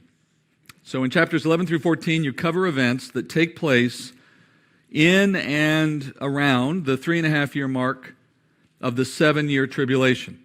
And each chapter is a piece of a puzzle that when we start to put them all together, they're going to reveal different aspects of events that mark this important dividing moment in the 7 years. There's just so much that goes on at the midpoint. And so much of that is so central to the whole purpose of tribulation overall, that you have to slow down and look at it the way the book does. So that's why this section exists. This chart behind me, of course, is a general overview of what we've seen so far in the judgments of tribulation. We've seen seal judgments, trumpet judgments up and through the last of those. We've paused now from all of that into the mid-trib period. Then we'll pick up again at the end with the remaining judgments. Last time we studied in chapter 11. In chapter 11, this is a look at the first half of tribulation. In chapter 11, which is the first of the mid-trib chapters, the first that takes us out of the stream of activity in the first half. And that's where we studied the two men who come prophesying to the world, the two witnesses we typically call them. They condemn the world for their sin, and they bring a series of great disasters that mirror the judgments that we see in the first half of tribulation. So what we learned in chapter 11 was, even though before that chapter we hadn't heard of these guys, we were studying about other things, what we learned is they've been here the whole time. They've been working alongside everything else we already heard and prophesying, and that's why I said they effectively become the narrators for God in explaining to the world what all of the disasters and destruction mean, because they wouldn't have been understandable otherwise for the most part. So, as a result, the world connects these men with those disasters in such a way that they really want to see these guys dead. But God has not allowed them to die until the midpoint of tribulation, when they finally are killed, and then the world celebrates. We are told in chapter 11 that a beast is able to overpower them, but that just raises a question: how did the beast gain the ability to defeat God's anointed? Well, you don't get that in chapter 11. The detail's coming later. We won't get it tonight either, but we'll get it next week. Meanwhile, that chapter ended with a preview of the end of the tribulation to come. And that feature, that is, throwing a little preview out like that, that's going to be a feature we see more commonly as we move toward the end of this period of time, toward the end of the tribulation. All right, so the events of mid-tribulation are the final act, as it were, of this age, and they set in motion the events that bring this age to an end. And that's why that preview was thrown in last week. It's just to connect for us the fact that, hey, you're seeing things here that are just the very end. They're about to set off the last stage of events. All right, that's where we've done what we've done. Now let's get into the next mid-trib chapter, and with it we get a new piece of this puzzle. So the topic changes, chapter 12 now, and we'll read verses 1 through 5. John writes, "A great sign appeared in heaven, a woman clothed with the sun and the moon under her feet, and on her head a crown of 12 stars. And she was with child, and she cried out, being in labor and in pain to give birth. Then another sign appeared in heaven, and behold, a great red dragon, having 7 heads and 10 horns, and on his heads were 7 diadems, and his tail swept away a third of the stars of heaven and threw them to the earth. And the dragon stood before the woman who was about to give birth, so that when she gave birth he might devour the child. And she gave birth to a son, a male child, who is to rule all the nations with a rod of iron. And her child was caught up to God and to his throne." All right, so the 12th chapter opens with 2 signs. And these 2 signs are working together to tell a single story about something that's happening at the mid-tribulation point. Now, before we look at what the signs are, I have to make sure that we all understand how you approach signs. We've done a little of this in the past. This is an extension of that. I want to add some other detail to how we handle signs in Scripture. And I'm just going to use a simple comparison. A sign, by definition, is a symbol that stands for something, right? That stands for something that in the real world is altogether different. Signs are just a convenient tool. They teach us something about the thing they represent. So let me give an example. You might drive in on a road to our city and see this sign by the side of the road, San Antonio City Limits, right? And it has the name of the city on it. And in our case, San Antonio is the name. And then it has the city's population underneath it. All right, now, that little sign that we've seen before that you all know very well, this will surprise you, I'm sure, but that is not the actual city. It is far smaller than the actual city. It does not resemble the city whatsoever. You can't live in the sign. You can't make the sign your home, right? If you wanted to see what the actual city looks like, it's more like this. Now, I'm being silly, but I'm also making a point that as silly as that is, you'll find in biblical interpretation, people make that mistake, that exact mistake, frequently. Bible students can make the mistake of conflating the sign with the true physical reality that it represents. And in doing so, they fail to translate the sign into something else that it stands for. And if you do that, you misinterpret the Scripture. Imagine the mistake you would make if for some reason you assumed the sign by the side of the road was the actual city. You know, you'd be saying, I heard so much about it, but it's not really that impressive. You'd make some serious errors, okay? Well, back to chapter 12. In the opening of chapter 12, we're given two signs, and we know they're signs because John says they're signs. All right, so we have to translate the signs into something real. And that begs a question, how do I know what the translation should be? That is, what is the sign a picture of? And that just comes from careful observation of the text, right? From looking at the context. Now, in this case, we have two signs. We have a woman with child and we have a dragon. Okay? The woman represents something. The child represents something, all right? And you have to keep, and the dragon represents something. And you have to keep an understanding of what they represent. You can't just transfer the literal. The woman is not a picture of a woman. The child is not a picture of a child. Okay? They picture something, otherwise they're just literal, they're not signs anymore. All right, so in verse 5, let's start with the child. In verse 5, we're told the child is a son who will rule all the nations with a rod of iron. Now, the reference to ruling with a rod of iron comes from Psalm 2. So we have a child with a rod of iron. Let's look at Psalm 2. If you're laughing at my graphics, it's conditioned for being thrown out of the classroom. Just kidding. Psalm 2:7, that's meant to be funny. I will surely tell of the decree of the Lord. He said to me, you are my son, today I have begotten you, and ask of me, and I will surely give the nations as your inheritance, and the very ends of the earth as your possession. You shall break them with a rod of iron, you shall shatter them like earthenware. Now, it was never a surprise to you to learn that the picture of the child is a picture of Messiah, right? So knowing that the child is a picture of Messiah is not the hard part. The point is this. The sign of the child does not represent the baby Jesus.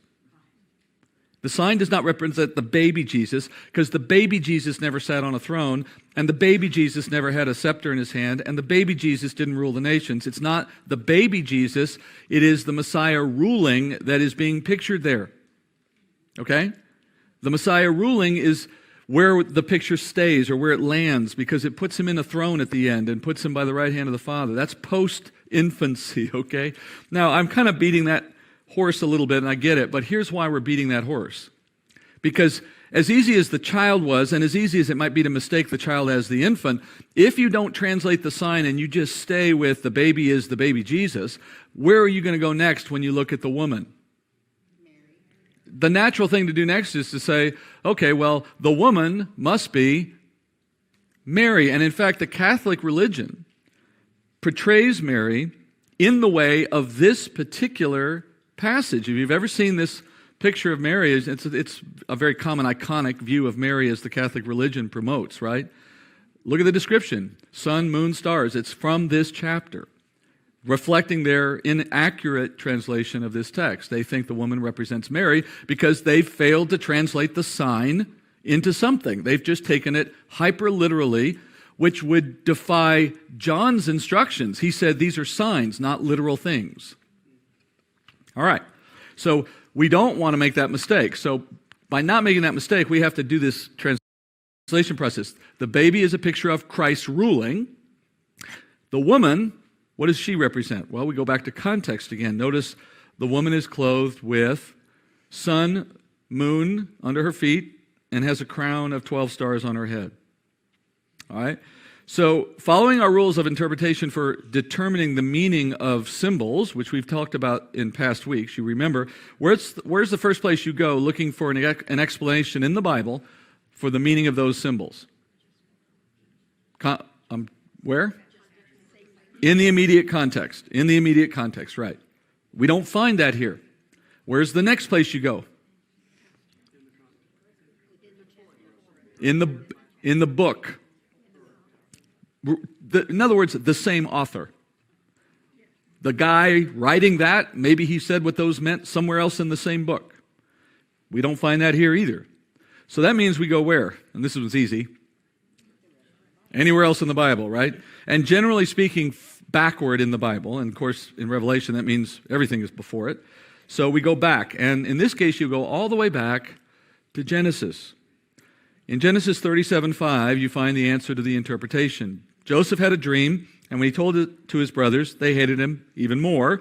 He said to them, "Please listen to this dream which I've had. For behold, we were binding sheaves in the field, and lo, my sheaf rose up and also stood erect, and behold, your sheaves gathered around it and bowed down to my sheaf." Then his brothers said to him, "Are you actually going to reign over us? Or are you really going to rule over us?" So they hated him even more for his dreams and for his words. Now he had still another dream, and he related it to his brothers and said, "Lo, I have had still another dream, and behold, the sun and the moon and 11 stars were bowing down to me." He related it to his father and to his brothers, and his father rebuked him and said, "What is this dream you've had? Shall I and your mother and your brothers actually come to bow down before you to the ground?" So Joseph, one of only 2 men in the Bible that received revelation from God through dreams, Daniel being the other, and by the way, in both cases, both Daniel and Joseph, the dreams are always translated in the same text. So in this case, Joseph's dreams are communicating something about his relationship with his family, and I gave you both of his dreams because they build on one another. That is, in the case of the first part of the dream with the sheaves, you get the sense of what the big picture is. God showing Joseph that there would be a day to come in which he would have all the power over that family. Of course, we know that that was fulfilled in his time in Egypt. That's when we see it play out. And then that first part of the dream sets that storyline, which of course no one wanted to hear in his family. And then as it moves to the second dream, the storyline is the same. It's just new symbols to say the same thing twice. And what does it say? In that dream, you have sun, moon, and stars. You've moved from agriculture to celestial bodies, but the sun, moon, and stars now all represent things that correspond to the same idea. But in the way that they now are being used, we see their representation by Jacob's interpretation. In other words, Jacob understood it, and he immediately responded knowing what it meant. And he says, "Will I and your mother and your brothers bow down to you?" Which means that he interpreted the sun, moon, and stars to represent himself as the sun, his wife as the moon, and the stars as the other brothers of Joseph. And this is the only place in the Bible where these three symbols are being used symbolically and then given to us with a translation. And that's a fundamental rule of interpretation. When the Lord wrote the whole book, and he knew when he got to the end of it how it was all going to work together, and he's just asking you to use your noggin and go back through and find those comparisons. That's why they are there. It's not guesswork. There's a reason why there's only one other place to find this, so that you wouldn't be confused if there were two. Right? This is the one. And when you look at the translation, it makes perfect sense. In fact, it fits perfectly in the context of Revelation 12. Because what we now have is a biblical interpretation that says the sun and the moon, and now in 12, we have 12 stars, not 11. That reflects the sons of Israel, or simply put, the nation. The nation of Israel. It was 11 stars in Joseph's dream because he was one of the 12 in the dream. It's 12 stars in Revelation 12 because now we're talking about the whole of the nation, all the tribes. All right? So the woman would represent Israel as a nation. And that, by the way, is reinforced by other scripture that represents the nation of Israel as a female or as a woman. As one simple example, although it's all over the Old Testament, Jeremiah 3:8, "And I saw that for all the adulteries of faithless Israel, I had sent her away and given her a writ of divorce, and yet her treacherous sister Judah did not fear, but she went and was a harlot also." So our interpretation fits perfectly. That is to say, a woman with a sun, moon, and stars represents the nation of Israel, the 12 tribes, of course, coming from Jacob. And as a woman, it's natural for the nation of Israel to be represented that way. And when you connect that sign, that is of the Messiah as a baby in this case, and as the woman as Israel in this case, well, now the picture just builds, because that's a perfect storyline. Israel is the nation that brought forth the Messiah. Now you get why it's not important that it be considered the baby Messiah. It's not about the stage of his life. It's about the mere fact that Israel produced a Messiah. That's the key issue here. Born out of a Jewish family, born out of the family of David, born out of the tribes of Jacob, etc. Okay? So, our first sign in this story is of Israel producing the Messiah. Next, we turn to the third sign of the dragon. And this sign's a little more complex, but following the rules of interpretation gets you to the exact same place, that is, to an answer. And where would you go first to look for a interpretation of the symbols? Back to our rules, in the context, and sure enough, if you go to verse 9, in this passage, you get the answer to what the dragon is. And verse 9, we'll read in a minute, but verse 9 tells us that the dragon is Satan. The serpent of old, it'll say in a minute. So this is, and I'm jumping into that without having read the verse yet, because there's no need to belabor it. It's clear, it's stated for us, we get it, okay? Going further, this dragon has a tail, and that tail sweeps a third of the stars from heaven down to earth. Now, here's where knowing how to use signs really helps. The dragon is a sign. It's not the literal. Satan is not a dragon. Why do you think Satan sometimes is projected or pictured as being red and having a forked tail? It's not because of devil ham. Why does he look like that? This chapter. There's nowhere else he's said to be red except here. But he's not red. This is a sign. He doesn't have a tail. It's a sign, all right? The dragon has a tail because dragons have tails. But the dragon is a sign. It's not the actual picture of what he looks like, okay? So the dragon here has a tail for the effect of the storyline, and this tail sweeps, as it were, the stars. All right, so we have to give more interpretation here. What do stars represent when they're used symbolically? Now, we solved this one early in the book. Angels. And the text later confirms it. When you look further down the text, it talks about the devil and his angels. All right, so we have immediate contextual confirmation of that interpretation. So we have here Satan as the leader of the realm of fallen angels who, as a result of his influence at the time of his fall, swept, or we could say recruited, or deceived, or tempted, or whatever, 1/3 of the angelic realm. This is where you go to find out that 1/3 of the angelic realm follows Satan. All right? And so those demons, which are fallen angels we call demons, represent his army. So in the scene so far, we have two signs. We have one that represents Israel producing the Messiah, another sign that represents the enemy of God, Satan, in his role as the chief accuser, and then Satan as this dragon has some additional details on him, right?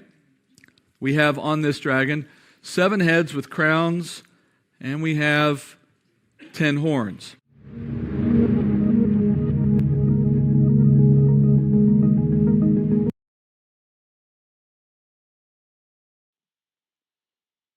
Okay, have my mouth full here. We were on 40, so I'm going to go on to 41.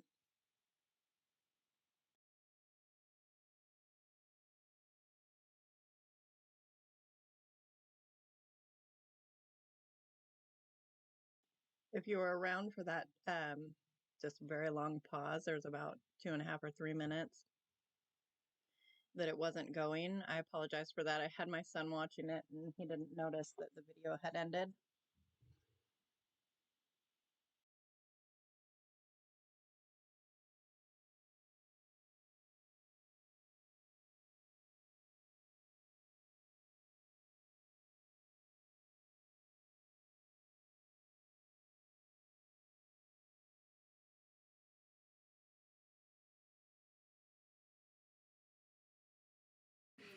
All right, before we go any deeper into understanding the picture of Satan, can we already begin to see a narrative emerging from the way the two signs are shown to interact in the early verses of the chapter?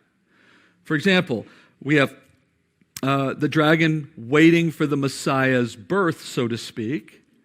Well, we know that the Messiah was promised by God for a long period of time. It would be something God would intend to bring, and he mentioned it early on. And that Satan was always in opposition to that. In the literal time of Jesus' first coming, Satan was obviously seeking to interrupt that plan, to stop that plan. Jesus triumphed ultimately on the cross, and he was caught up to his throne, which is how this story ended. But Satan knows that isn't the end of the story. That is to say, though he missed his chance in Messiah's first coming to put an end to Messiah in the way that he thought he was trying to do, now he's trying to do it again at the next coming of Messiah. He hasn't stopped his fight, as it were. So ever since Jesus has left the earth, Satan has had no choice but to direct his attacks elsewhere. I mean, Jesus isn't here right now. So where does he go instead? The symbols in this chapter are setting up a storyline in which we get to see the enemy's tactics, particularly his target, knowing that he is fighting against God, but for now has to direct his attacks at somewhere else. And more specifically, it explains how the enemy's attacks will fundamentally change at mid-trib. That's where this story is going. All right, let's keep moving, though, and I'm going to tackle the next part, which is the heads and the crowns, which begins to tell the story more deeply. Now, as a good Bible student, you should recognize these symbols, or at least they should sound awfully familiar to you. 10 horns. Where have you seen this? Daniel. Anybody want to guess the chapter in which we saw 10 horns? Yep, I know. I'm a terrible teacher. Let's go to Daniel 7. Daniel 7, oh yes, thank you, now you know. Daniel 7:7. After this I kept looking in the night visions, and behold, a fourth beast, dreadful and terrifying and extremely strong, and it had large iron teeth, and it devoured and crushed and trampled down the remainder with its feet. And it was different from all the beasts that were before it, and it had 10 horns. When I was contemplating the horns, behold, another horn, a little one, came up among them, and 3 of its first horns were pulled out by the roots before it, and behold, this horn possessed eyes like the eyes of a man, and mouth uttering great boasts. Thus he said, the fourth beast will be a fourth kingdom on the earth, which will be different from all the other kingdoms, and will devour the whole earth and tread it down and crush it.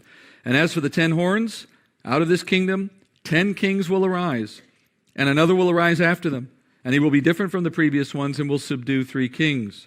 He will speak out against the Most High and wear down the saints of the Highest One, and he will intend to make alterations in times and in law, and they will be given into his hand for a time, times, and half a time. All right, this passage is review for us, although from the sound of it, it doesn't seem to be as much review as I had hoped, because we studied Daniel 7 earlier in this course, okay? And we studied in that chapter about a beast that came to represent the final Gentile kingdom that will rule this age until Christ's second coming. Okay, remember that?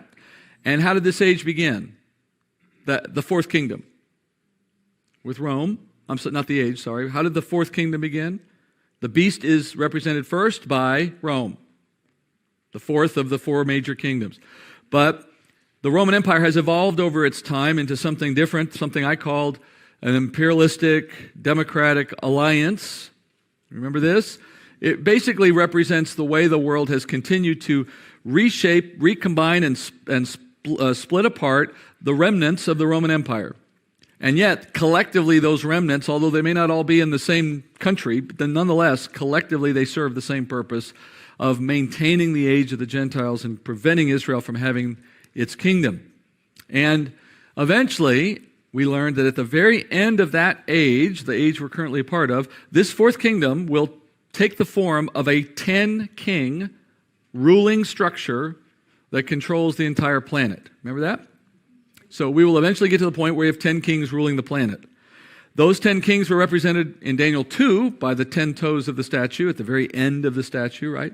And they're represented in Daniel 7 by the 10 horns on the beast's head.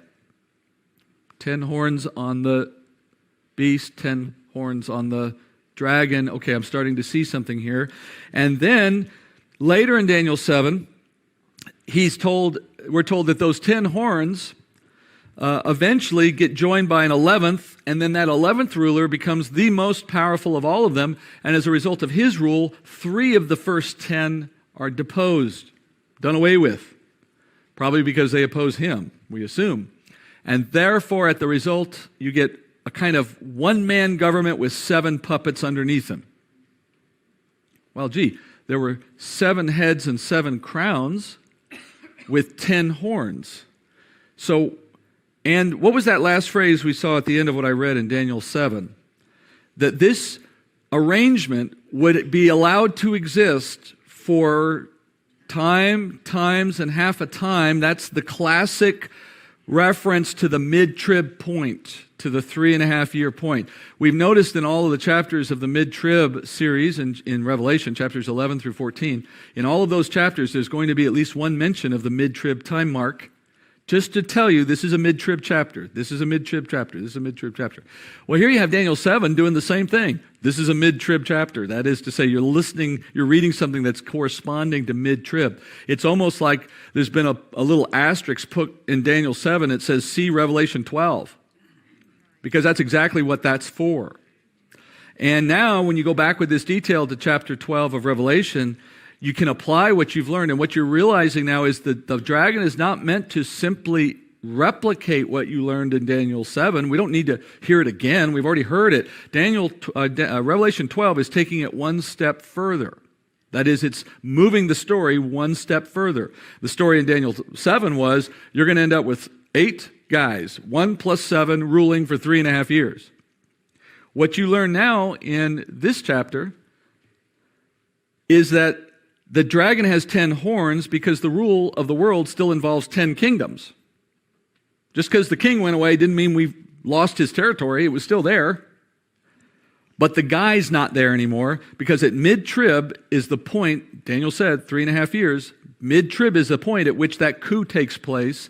The one emerges, the 11th becomes the king of everyone, and the other 3 are taken away. That all happens at mid-trib. Daniel told us 3.5 years. It happens at mid-trib. Follow me? So now all of a sudden I'm left with a world that still has 10 kingdoms, i.e. 10 horns on the dragon, but now only has 7 rulers for those 10 kingdoms, 7 heads, 7 crowns, sharing power over those 10. And what has not been added to the picture yet is that extra guy. We don't see him mentioned in chapter 12 yet. He gets his own chapter, chapter 13. But in chapter 12, what we're learning is the power behind all of this, the dragon.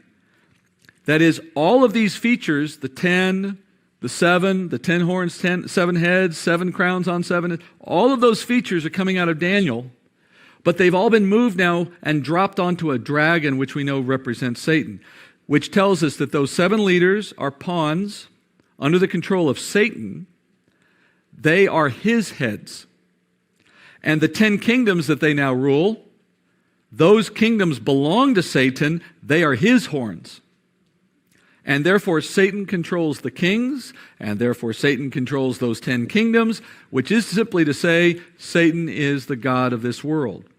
In 2 Corinthians 4:3, even if our gospel is veiled, Paul says, it is veiled to those who are perishing, in whose case the god of this world has blinded the minds of the unbelieving so they might not see the light of the gospel of the glory of Christ, who is in the image of God. Now that's a true statement even now, but what we're seeing in Revelation chapter 12 is that there comes a point at mid-trib in which Satan takes a very personal involvement in this ruling structure. And chapter 12 is there to give us this understanding of who is the God behind it all on earth. A woman, Israel, who created or brought forth a Messiah who ultimately will defeat this dragon, Satan, who controls the world.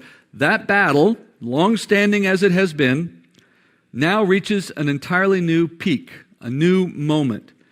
So while from the beginning the dragon has anticipated the arrival of Messiah and sought to stop the plan, now things at mid-trib change in such a way that the dragon and his tactics and his rule go to a level that has never been seen before on earth. And that's what the rest of this chapter gives us. And to give you background on that, before we look at it, I need to remind you of some things that hopefully you know from Scripture, starting with Genesis 3:15. When God first announced the plan of the Messiah, he did it in this verse, sometimes known as the proto-evangelium. It's the first, that's a Latin way of saying the first gospel. This is the first place in the Bible the gospel is pronounced. I will put enmity between you and the woman, and between your seed and her seed. He shall bruise you on the head, you shall bruise him on the heel. That is to say, to the woman he said, through you I will bring a Messiah, the seed, and that Messiah will ultimately rectify the problem that we're now facing, a problem that was essentially the result of a bad player, a serpent, who deceived woman and led to the rest.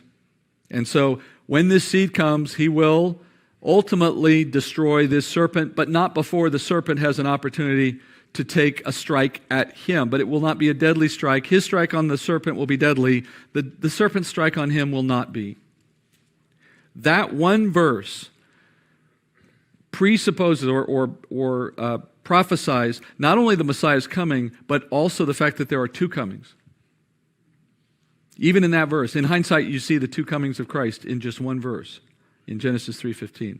All right, now, Satan is not omniscient. Satan doesn't know everything. He's wiser than we are by far. That doesn't make him omniscient. So he could not know in advance who the Messiah would be. So his plan was to attack at every possible opportunity, beginning with Cain.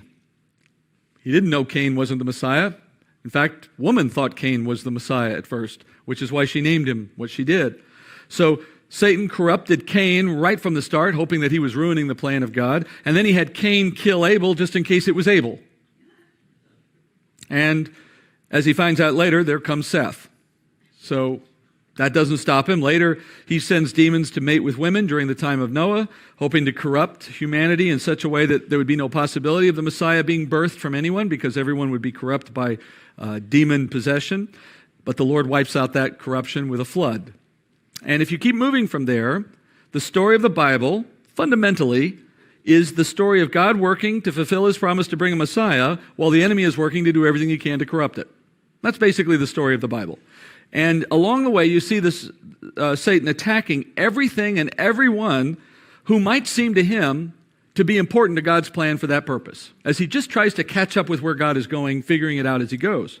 So once God called Abraham out of Ur and said that through him he would bring this seed, well, then the enemy now had a new place to focus his anger and attack. It was on Abraham and everyone who comes from Abraham, because that seems to be where God is going to do the work, right? And so as it became clear to Satan that God intended to bring a Messiah through one people, that is through Israel, Israel became enemy number one for Satan. And it's always been that way. The Jews are the world's most persecuted people historically, and for this reason. Because the enemy is the one driving the persecution, moving the hearts of evil people to do evil things. And he understands that Israel is key to God's plan. At least he did it, of course, leading up to the first coming of Messiah.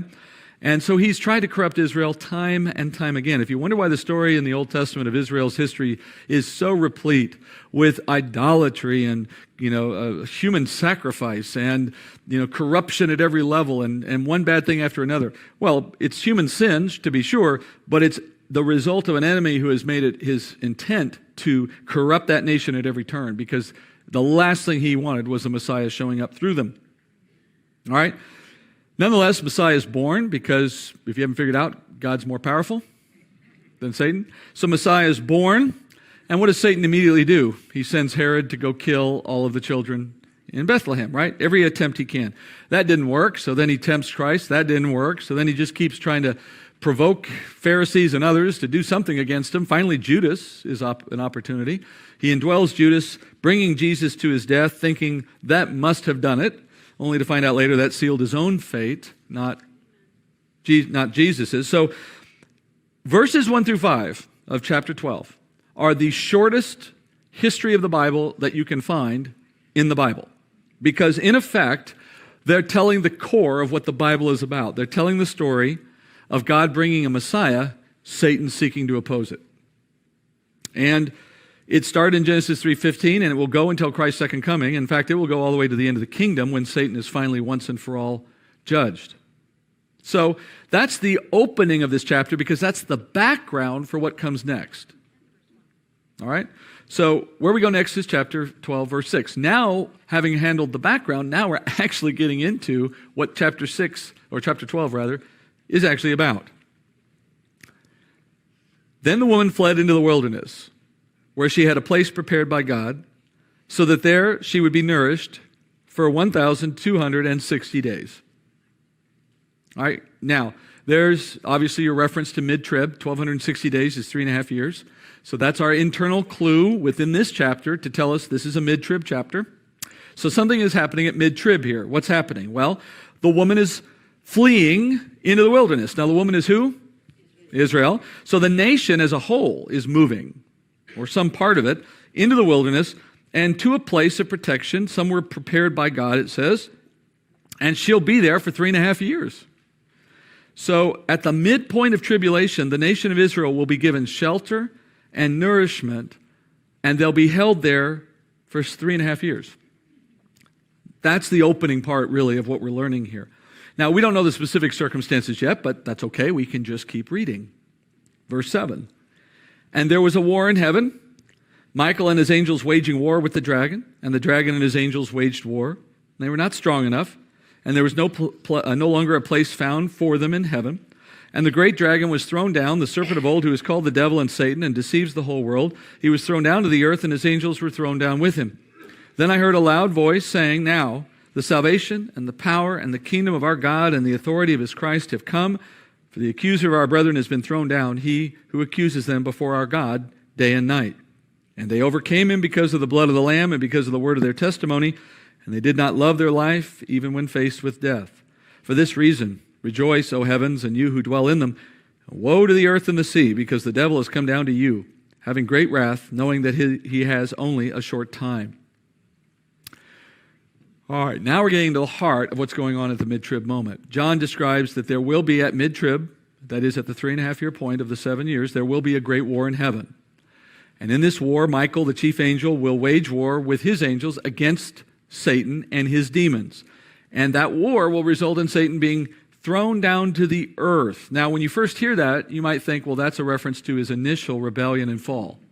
As if there's a retelling here of the story of Satan's fall. But the problem with that interpretation is we know that that happened a long time ago, obviously at the very beginning, back when the garden was still the garden and Adam and Eve were still Adam and woman were still Adam and woman. She didn't become Eve until after the fall.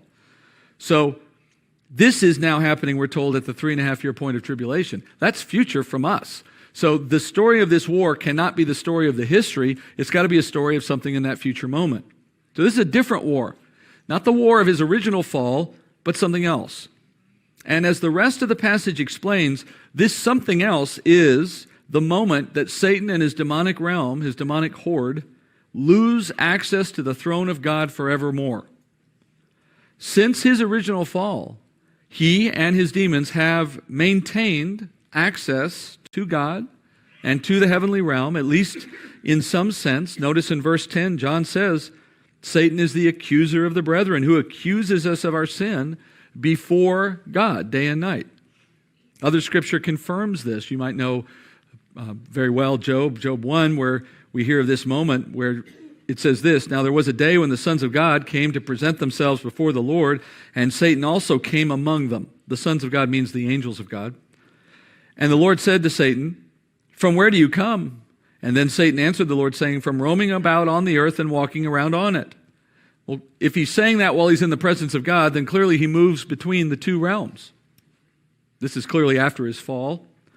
So, what Revelation has told us, what Job says, is Satan, having fallen from his position in heaven, from his role as the covering cherub in the Holy of Holies, he's now outside the service of God. He's in rebellion with God, but somehow he still can get into the throne room of God, and when he's there, he takes opportunity to accuse the brethren. And I think about that sometimes, because every time we sin, what that means, I think, is that we just gave something to Satan that he can declare against us before God, necessitating, I guess, that God then defend his assignment of grace to us. You know, it kind of almost feels worse to sin when you think that every time you sin, you give something to the enemy that God has to then get up there and say, look, I know he did that. I know, but I've forgiven him. It's okay. I know it's the 100th time he's done it, but it's okay. I forgive him. You know what I'm saying, right? There's that sense that, gee, maybe I shouldn't keep giving the enemy anything more to talk about on my behalf. Not that it's changing my status before God, thankfully, but that doesn't mean it should continue, right? All right, back at mid-trib. At mid-trib, this access that he's enjoyed for so long changes. And for the first time in history, he is barred from heaven forever. We're told that the angel Michael and his angels with him initiate this war.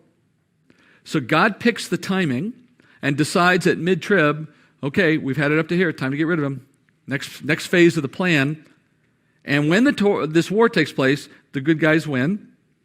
And Satan and demons are kicked out of heaven. They're sent to the only other place they can go, which is to the earth. Now, this is a simple aside. It may not be worth anything. But if Satan can go anywhere in the universe, and he can't go to heaven, but he can go anywhere in the universe, and he comes here and never goes anywhere else, that's one of many ways I could prove to you that there is nowhere else. There's nothing else out there. I mean, nothing that matters, right? No other beings, no other worlds, no other nothing. He's always here because this is the only place that matters, right? If he had anywhere else he could go, why is he picking this place? All right. Up to this point in history, Satan's dominion has been the earth, yes. Remember Job, I've been going to and fro the earth. But he also had access to heaven. And here's what I think that did for him psychologically, for lack of a better term. It made him feel as though he wasn't defeated yet. It gave him hope that there was still some way he could regain his position in heaven and depose God.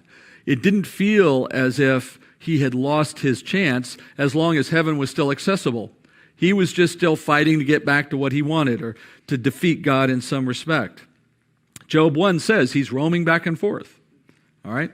So it gave him, I think, a way of self-deception, of thinking himself still in a position to win. But in verse 10, John hears a declaration from heaven that now the time is ended for that, and he will be expelled from, he'll be expelled from heaven. This expulsion of Satan has now come, and the effect it has on him is to put him on alert that what he has feared has finally come, that the heavens now celebrate his impending doom. And the Bible says that he now knows his time is short. So what that would suggest is, once that barrier is put in place, he realizes things have moved now to the last stage of whatever God is doing. He didn't see it coming. He's not omniscient. But once he sees that sign, he now is in a position to understand what it means. Heaven is certainly glad to be rid of him. They're joyously, saying, finally, we don't have to deal with that guy anymore. But then he says, heaven, while it's rejoicing, looks down on the earth and says, woe to the earth. You now get him, and he can't leave. Go ahead. Might have to. I hope you're having a pleasant day. This is my son Shiloh, and he says he hopes you're having a pleasant day. I like your character, Mommy. Oh, you like that character? Yeah. I don't think they see it really good on their end. Do you see it's blurry? Yeah. I don't know why. Okay, so on to the next. We were on 41, and I'm going to move us on to 42.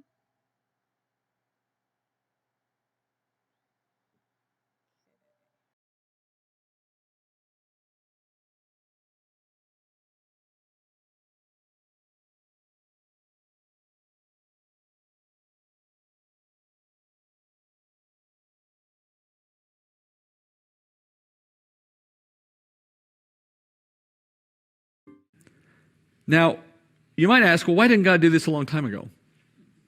Well, the answer is self-evident, right? As soon as Satan is barred from heaven, it causes him to react with this greater rage and greater concern. And so it's like grace to the world that God has held back on that expulsion till the very last moment so that he doesn't provoke Satan any sooner than necessary. And when he is finally expelled, it causes him to react like a cornered animal, something desperate to save its life and with nothing to lose. And with fear and rage, he lashes out at anyone on earth who is aligned with him, or aligned with God, rather, against him. And he takes out his anger in this realm because he has no other.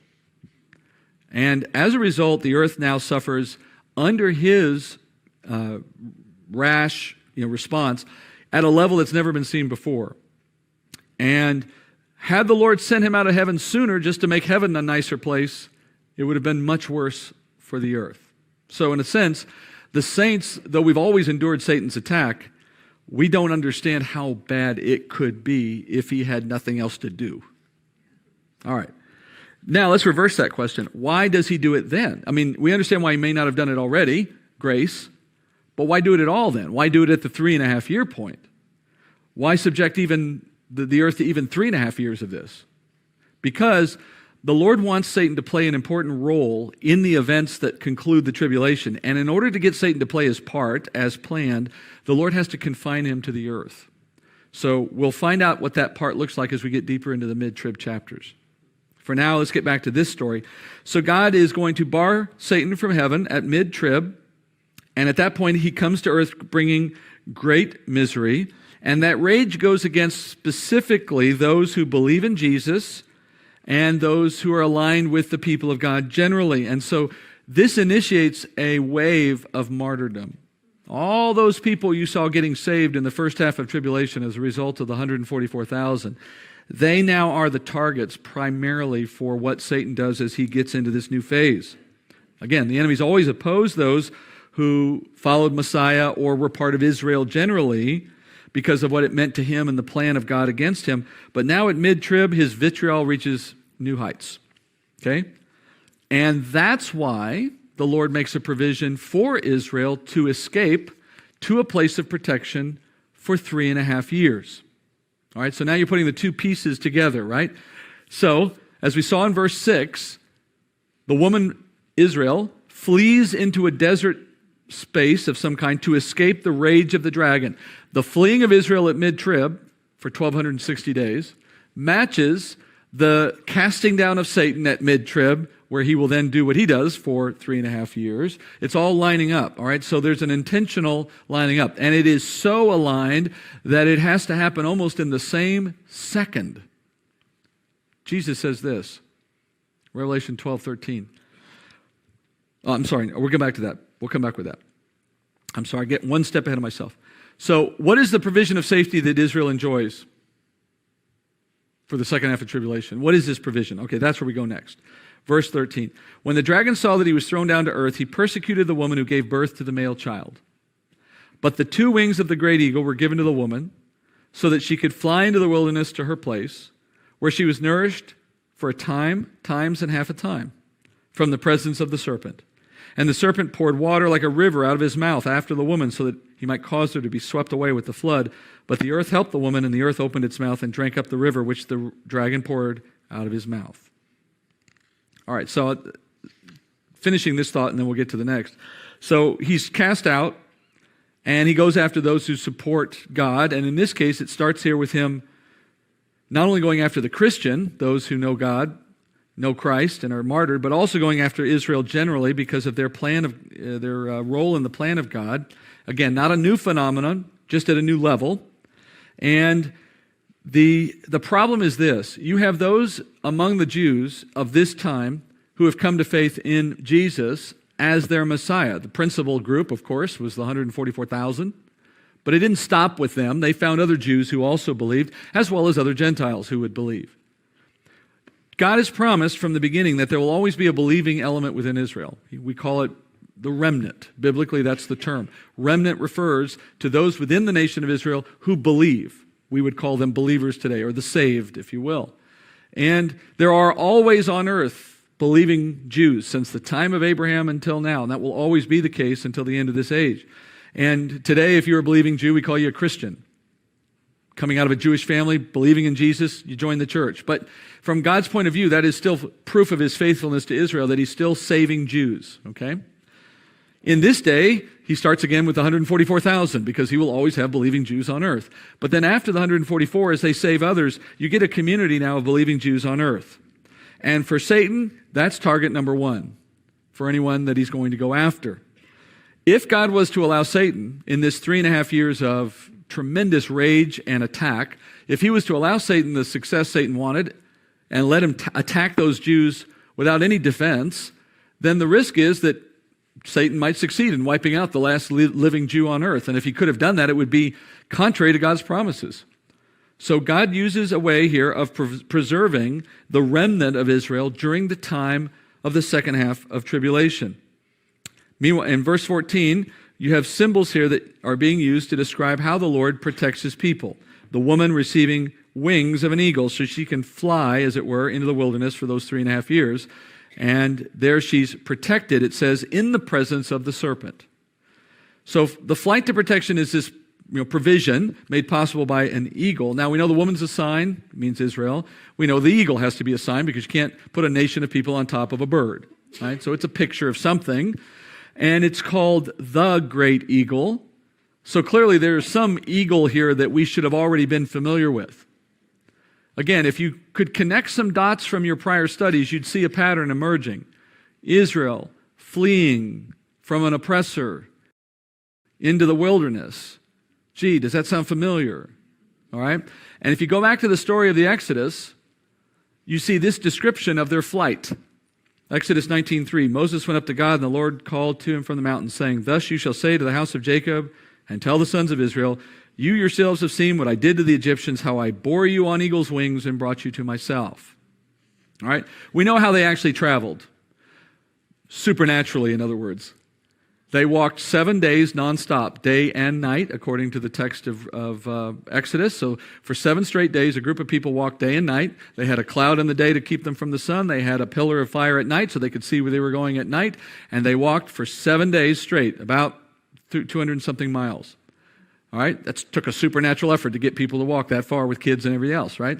And that was them being born on eagle's wings. That's what God's referring to here. You know how you were miraculously delivered to this place. So the symbolism is clear. To be born on eagle's wings into a desert flight is a picture of God providing a supernatural exit for the people of God. And then when they arrive at where they're going, it says they are protected in the presence of the serpent. And I think that's an important detail because what it tells us is they're still on earth.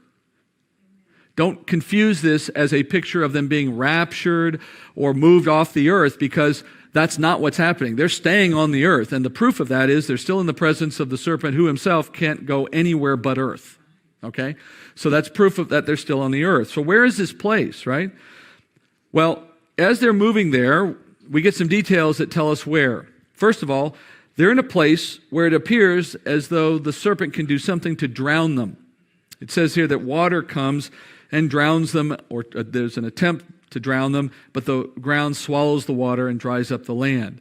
Now, you could start looking at those as symbols because that's been the pattern up to this point. So you'd be asking, what is the water a picture of? Typically, floods are pictures of armies. So maybe that's what this is a picture of. But the problem is there are no clear answers to the symbology here or anywhere else in this context. That is, all these details lining up in one picture. And the picture seems very literal, especially when you know the place that they go to.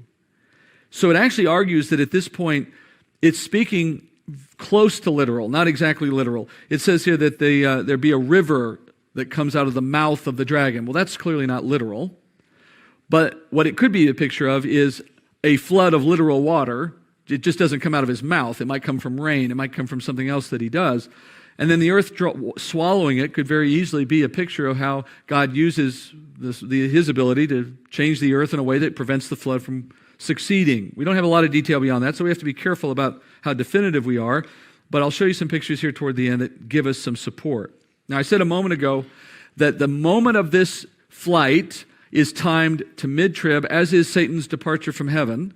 And they're so closely timed. In fact, they're timed almost to the second. That is, the moment of his fall is the moment they have to flee, and if they're even a moment too late, they're not going to get out. And that's what I was referring to earlier when I said Jesus describes this. In Matthew 24:15, when you see the abomination of desolation, which was spoken of through Daniel the prophet, standing in the holy place, let the reader understand, then those who are in Judea must flee to the mountains. Whoever's on the housetop must not go down to get their things out of the house. Whoever's in the field must not turn back to get his cloak. But woe to those who are pregnant, to those who are nursing babies in those days. But pray your flight will not be in the winter or on a Sabbath, for then there will be a great tribulation, such as not occurred since the beginning of the world until now, nor ever will. All right, this is in the Olivet Discourse of Matthew 24. He's talking about the events of tribulation. And in verse 15, he reaches the point of mid-trib. And that's where we are. And he talks about the abomination of desolation. Daniel mentions that in chapter 9:27, and we know that's the defining moment at mid-trib. Okay? We'll hear about that in chapter 13. Meanwhile, in this chapter, we're told that at that same point, Satan is coming down to the earth, and we know that he'll begin a tremendous persecution. All these things are lining up at the same moment, okay? And Jesus says that will also be the moment that if you are in Jerusalem, and no surprise, Jews are typically in Jerusalem, right? If you're in Jerusalem, you must flee to the wilderness, to the mountains, that is, to the desert mountains. And it will be a flight that can't happen with any delay. Not even to go down from your roof and pull something out of a closet. That takes too long. That shows you how rapidly Satan's arrival will result in immediate attack. That's how quickly he can move with his demons. That's how fast he can bring something to happen. A person who's standing outside your house, wandering down the street, doing nothing of anything, and a demon enter them, and in an instant change their heart and have them initiate an attack. That's what Satan is able to do. And there'll be that kind of intensity starting immediately at mid-trib. Now, that flight of Jews will be for those who believe in the testimony of Jesus in Matthew 24. If you're not believing in Jesus as a Jew in that day, you're not reading these words and you're not caring what they say. You're not prepared for that flight. So in that sense, this flight becomes a test of faith. For those who believe in the Word of God and believe in what Jesus has said to be ready to do, they will move and therefore save their lives. And of course, that is the remnant, which is the one we're saying is ushered into the wilderness.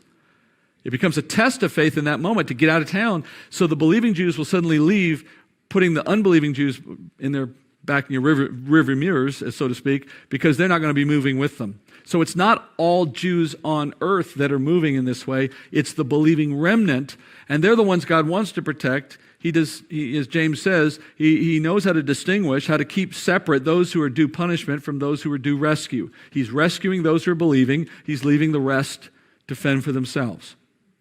All right, now to the last question of the night, and that is, what is this provision and where are they going? Well, first you have to read one passage out of Isaiah. In Isaiah 33:1, it says, "Woe to you, O destroyer, while you were not destroyed, and he who is treacherous, while others did not deal treacherously with him, as soon as you finish destroying, you will be destroyed. As soon as you cease to deal treacherously, others will deal treacherously with you." All right, I'm just giving you that opening because it sets the scene for this chapter. This chapter opens with a discussion of a destroyer being destroyed and ceasing to be. And if you were to go further in the chapter from there, it describes the fear that the world will know during the time of tribulation. And that, I believe, is an allusion to what we're studying here in chapter 12. Satan being set up for his own destruction, but it's not yet. And then you get to verse 14. And it says, "Sinners in Zion are terrified. Trembling has seized the godless. Who among us can live with the consuming fire? Who among us can live with the continual burning?" All right, who are they? The godless in Zion? The unbelieving Jews, right? They didn't flee. Next verse. "He who walks righteously and speaks with sincerity, he who rejects unjust gain and shakes his hands so that they would hold no bribe, he who stops his ears from hearing about bloodshed and shuts his eyes from looking upon evil, he will dwell on the heights. His refuge will be the impregnable rock. His bread will be given to him, his water will be sure." The remnant will see a provision in an impregnable, I have trouble with that word every time, impregnable rock. Okay? So that's an allusion or a reference to this place of protection that God will make available to the remnant of Israel for the second half of tribulation. Micah 2, another prophet of the Old Testament, gives us the name of this place. Micah 2:10, he says, "Arise and go, for this is no place of rest, because of the uncleanness that brings on destruction, a painful destruction. If a man walking after wind and falsehood had told lies and said, 'I will speak out to you concerning wine and liquor,' he would be spokesman to this people." All right, that's the preface. Micah saying to the city of Jerusalem, you better get out of here because the uncleanness is bringing a destruction, referencing Satan. And he said, but they won't listen because if a man had come in here telling lies saying, "I can talk to you about wine and liquor," that's all they need to stick around. It's a way of showing the depravity of that group of people and their unwillingness to hear truth. All right? And then, verse 12, I will surely assemble all of you, Jacob, and I will surely gather the remnant of Israel. I will put them together like sheep in the fold, like a flock in the midst of its pasture. They will be noisy with men. The breaker goes up before them. They break out, pass through the gate, and go out by it. So their king goes on before them and the Lord at their head. All right, so that's the remnant now being moved out of the city. The contrast as it was with Isaiah, same here. The bad guys sticking around for the destruction and the good guys getting to leave, okay, so to speak. I told you Micah gives us the name of the place that they're actually being held. But you're wondering, well, I don't see it in there. Well, it's because in the Hebrew it's evident, not in the English. It says there, sheep in a fold. That's where they're going to be held. Literally, it's the word in Hebrew for sheep pen, and it's a way of describing how this collection of the remnant will look when they're all being held together, kind of hemmed in, penned in a form of protection. The Hebrew word for sheep pen, basra. Basra, and Basra, as it turns out, is a place in the wilderness not far from Jerusalem. And here's a map, and that's where Basra is from Jerusalem. It's in present-day Jordan. You might know it by its modern name, Petra. And Petra fits the description of this place to a T. Petra is on top of a high mountain. It's a Nabatean ruin, and it was once part of Solomon's kingdom. It's where he had mines at one point, copper mines. It's a place of wadis, which are desert canyons. Fast-moving water will sometimes move through these canyons and run down sides of mountains. It's best known for these carvings like the treasury and some of the other buildings that are carved out by the Nabateans, very impressive structures. But getting into the main site of Petra requires walking through a very narrow canyon called the Sikh Canyon, made famous by the movie Indiana Jones when he rides on the horses through that space, right? And the Sikh Canyon is a high canyon wall, very narrow structure. You have to walk for several miles to get in. And it's not the only one of its kind. This area is particularly unique in that it's an open area when you get into it, but it's very impenetrable if you don't have modern equipment or aircraft. If you have to walk in or ride in on horses, it's a very easily defensible position because of the way it's set up. And it's prone to flash flooding. It's not a very wet climate, obviously, but if water comes, it comes in buckets quickly. And when the rain is channeled down these wadis, it's extremely dangerous.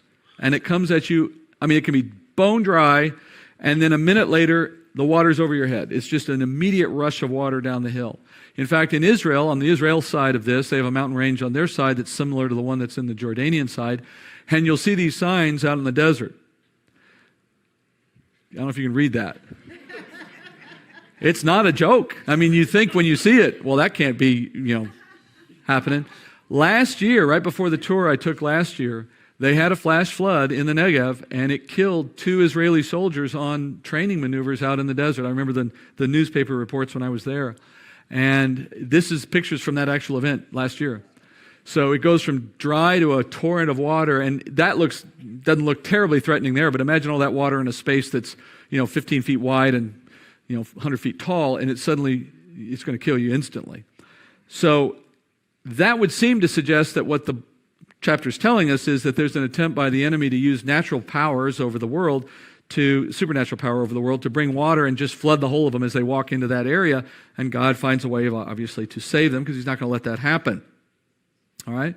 So, the Lord allows a remnant to remain in this place, in Petra, for 3.5 years, and as Micah said, they'll have food, they'll have bread, they'll have provision. They just hang out there for 3.5 years in the presence of the servant, but he can't get to them, safe and ready for the end of tribulation. So they've come to faith, they didn't die, and they're going to live through the whole of tribulation. And the second half, when the world's really having trouble, they'll be fine. And in fact, we call the second half of tribulation Great Tribulation, not because of any judgments God brings, but because of what Satan does. All the judgments, by and large, have finished except for the bowl judgments, and those don't happen until the very end of the 7 years. What makes the second half so bad then? What he does against those who are still on earth. But not all Jews are in the remnant, and therefore not all Jews are going to show up in this 3.5-year safe haven. So that leaves one more verse. So the dragon was enraged with the woman and went off to make war with the rest of her children who keep the commandments of God and hold to the testimony of Jesus. So the dragon realizes, well, I can't touch the remnant, it's in protection, but I got to attack something. So John says he goes after the rest of her children. Now, if the woman is Israel, what are her children? Well, logically, it would be Jewish people, obviously. But if all the believing Jews, the remnant, are in Petra, then by definition, these are the unbelieving Jews. Those are the ones who keep to the commandments of God. That is, the commandments of God refers to the law, to Moses.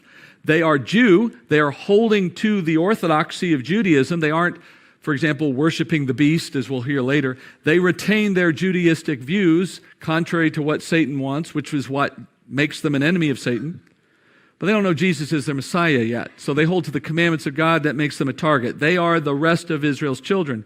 But in a spiritual sense, there's another half of this, which is those who hold to the testimony of Jesus. Now, that cannot mean believing Jews, because we just said the remnant is in Petra. So what are those who hold to the testimony of Jesus if they're not believing Jews? Well, they have to be believing Gentiles. That's the only thing left. So what we're saying is, he knows who his enemy is. And at mid-trib, when he comes down to the earth with an intent to persecute, he's got essentially one main target, believing Jews. They're off limits. Now where does he go? Well, I guess I'll go to my unbelieving Jews and my believing Gentiles. Those who are keeping to the commandments of God, which is one group, and those who hold to the testimony of Jesus, which is another group. They become the martyrs of the second half of tribulation. And in both cases, God preserves some, which we'll see as we finish through the rest of the book. Okay? So what we learned at mid-trib, the second detail of mid-trib, first one was last time in chapter 11, our detail for tonight from mid-trib, is that mid-trib is the moment that Satan loses access to heaven, sends him to earth with an even greater desire to persecute, and as a result, God has to protect the remnant of Israel in order to make sure that his promises to Israel are not void, that Israel doesn't disappear from the face of the earth in a believing form.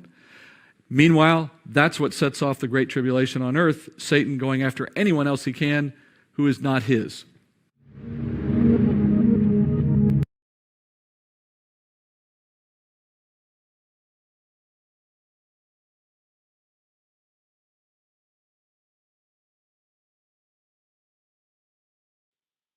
Okay, let's see. We were at 42. I'm going to go on to 43. How's everybody doing tonight? I did say 42 and 43, didn't I? Oh my goodness, it's like when you're pumping gas and you look at the number and then you have to look again halfway to the door. I'm terrible. My memory is shot, that's for sure. I hope everybody is doing well tonight.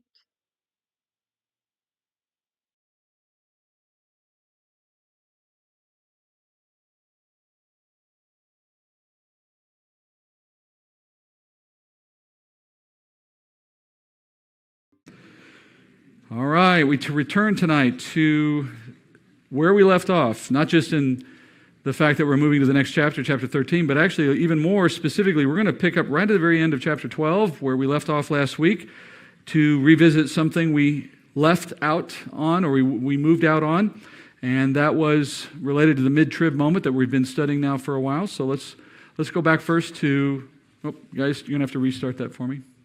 Sorry, my fault, guys. We're going to go back into the mid-trib moment. And I'm going to start using a new graph tonight that's going to help you see a little bit better what we're learning throughout all the chapters of mid-trib. At the midpoint of the 7-year tribulation, the Lord is going to make a series of dramatic moves that prepares the earth for the next 3.5 years, the last half of tribulation. And we've talked about some of this already, about how the chapters of mid-trib begin in chapter 10, which is sort of an introductory chapter to this section. And then from there, we have a kind of an exit chapter on the other end, chapter 15, that takes us out of the mid-trib moment. And then between those two, you have a series of chapters that talk about activity that goes on at the same time, all simultaneous activity of mid-trib. So far, we've studied chapter 11, which is where the two witnesses were, and then last week, of course, studied chapter 12. And in chapter 12, we were looking at the remnant being protected in Petra while the enemy, Satan, was cast down and was persecuting. And at the very end of what we studied last week, and I should add, we have 2 more chapters to go, but we're doing those over the next several weeks. Meanwhile, at the very end of chapter 12 last week, we studied a verse that said after the enemy had tried to persecute those who were being put in Petra in protection and found that he could not do that, at the end of chapter 12, we read this. So the dragon was enraged with the woman and went off to make war with the rest of her children who keep the commandments of God and hold to the testimony of Jesus. And as I explained last week, Satan, now being bound to the earth, unable to go back to heaven, is alerted that his time is short. That's what we learned last week. That he's about to see the judgment that he's known would be coming all along. And that realization sends him into a panic. And it enrages him against anyone who is aligned with God and against his purposes. And his first target in his attempt to destroy those who are against him on the earth, his first target was the believing Jew. And if you remember, we talked about the believing Jew and that Jews in general have a role for God and how Christ ultimately comes back. We'll study more of that later. But it is Satan's effort at attempting to destroy believing Jews on earth that gets him going after the woman, as it was, that fled into the desert. Right? And that was the story we studied last week, and we saw how God wouldn't allow that to succeed. He protects the woman, so to speak. He protects Israel. He ushers them to this place called Batsra or Petra in the desert, and he protects them there.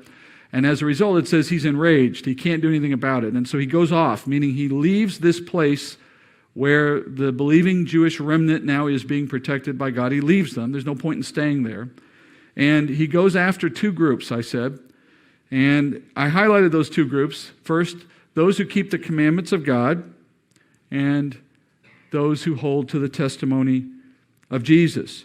And we're going to look at these 2 groups here for just a moment. Believing Jews, the ones that are in Petra, are the remnant of Israel. They are those within Israel who believe in Jesus as Messiah. They're still Jewish. They're not less Jewish because they happen to believe in Jesus. They're still of a Jewish descent. But as a believing Jew, they're part of something else that the Bible calls the remnant. Let me give you an example. In Isaiah chapter 37, verse 31, we're told that the surviving remnant of the house of Judah will again take root downward and bear fruit upward. For out of Jerusalem will go forth a remnant, and out of Mount Zion survivors, and the zeal of the Lord of hosts will perform this. This is just one small section, but it's indicative of what you can find all over the Old Testament. That the Lord has said there will always be a remnant, meaning a small group, a minority group within the larger community of Israel, the larger community of Jews on earth. There will always be within that group a smaller subset who believe, who are saved, as we would say. And the rest are not, by definition. So it's been very rare in the history of Israel that all Jews are part of the remnant. In fact, I'm not sure if you can ever pin down an exact moment when that's true. But in any event, the remnant's always a minority. And the remnant of Israel, Paul tells us, has always been a minority. In Romans chapter 11, he says this, I say then, God has not rejected his people, has he? Well, may it never be, for I too am an Israelite. Paul saying, look, I'm part of the remnant. Obviously, the Jewish people have not been rejected by God, because if that were true, he wouldn't be saving Jews like me. And he then goes on, verse 2, God has not rejected his people whom he foreknew, or do you not know what the scripture says in the passage about Elijah, how he pleads with God against Israel? Lord, they have killed your prophets, they've torn down your altars, and I alone am left. Now that's Elijah assuming he alone was the remnant. And he says, and they're seeking to kill me, speaking of Ahab and Jezebel. And then verse 4, Paul says, but what was the divine response to Elijah? God says, I have kept for myself 7,000 men who have not bowed the knee to Baal. God says, Elijah, you don't realize this, but at this exact moment, there are 7,000, not 6,999, not 7,001, but by God's sovereign will, exactly 7,000 Jews were believing in Israel in that exact moment. And Elijah didn't know about the other 6,999.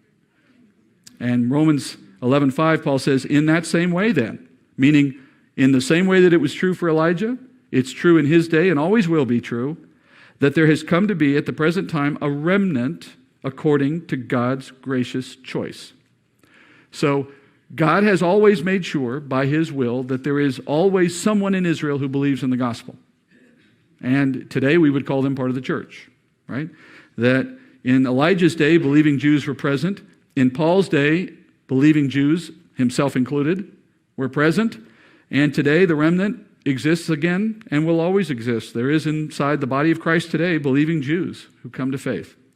And in the tribulation, it will be the same. There will be Jews who hear the gospel and believe in Jesus. These are Jews who come to faith after the rapture. That's why they're still on earth. But they become part of the body, or more generically, let's say they become a saint, a believer, in the time of tribulation. And the people that we've already studied in chapter 12 are those that get shuttled off into the desert and put into that place of protection because they are the remnant. And in the time of tribulation, God gives them this very special period of protection because their enemy is so great for that period of history and so intent on killing them during that period of history. And had he not given them this preserve out in the desert, then Satan potentially could have wiped them out. And if he had, he would have rendered God's promise of a remnant void. And obviously God's not going to allow his word to be voided by the enemy. So we have in the tribulation a believing remnant of Jews, and we now know what's happened to them. They're in a state of protection. But there are still two other groups that he can go and attack. We saw that then at the verse I gave you at the end of chapter 12. The first of those groups are those that chapter 12 ends by saying, who keep the commandments of God. And I told you that's a reference to those who maintain a faith in the Mosaic law, the commandment of God, the commandments of God, therefore being a reference to the keeping of the Mosaic commandments. And the Jew who would keep to the Mosaic commandments is someone who continues to worship Yahweh, the God of Israel, and through the keeping of the Mosaic law, they are being obedient to that God of Israel. However, they have not yet believed in Jesus as their Messiah. They are Orthodox, we might say, or observant Jews, but they are not believing, completed, messianic, whatever other term you want to use, saved Jews. They haven't reached that point yet. And so we put them in a different category. They are unbelieving, or you might say Orthodox Jews. Right? Why are they not in Petra, being protected like the rest? Because they're not part of the remnant. You have to believe to be part of the remnant. If they had believed, they'd be in Petra right now. All right? Because they are devout Jews, however, they are going to be opposed by Satan. Because as a devout Jew, they know who the true God is, though they do not know his Son, which is a critical distinction. And therefore they will be persecuted, and many of them murdered by Satan through human agents that are under Satan's control. All right? And then I tell you there's another group that's still available to Satan, and that was the second half of that sentence that ended chapter 12, those who hold to the testimony of Jesus.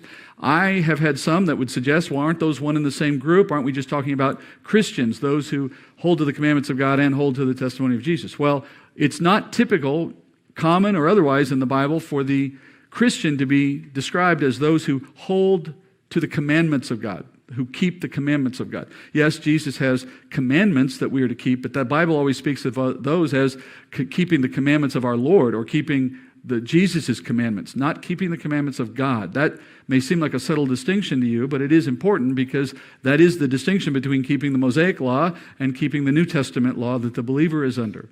So this is a second group. And as I said last week, this group principally are the Gentiles who come to faith in Jesus after the rapture. So they're not gone with us because they didn't believe at the time of the rapture, but they come to faith in the tribulation. They're not Jewish, they're Gentile. And so they're in a similar situation. They are going to be martyred, attacked and martyred by the antichrist, because he will oppose them just as much as he opposes anyone else who does not fall in line under him. Now, they are not going to go into Petra.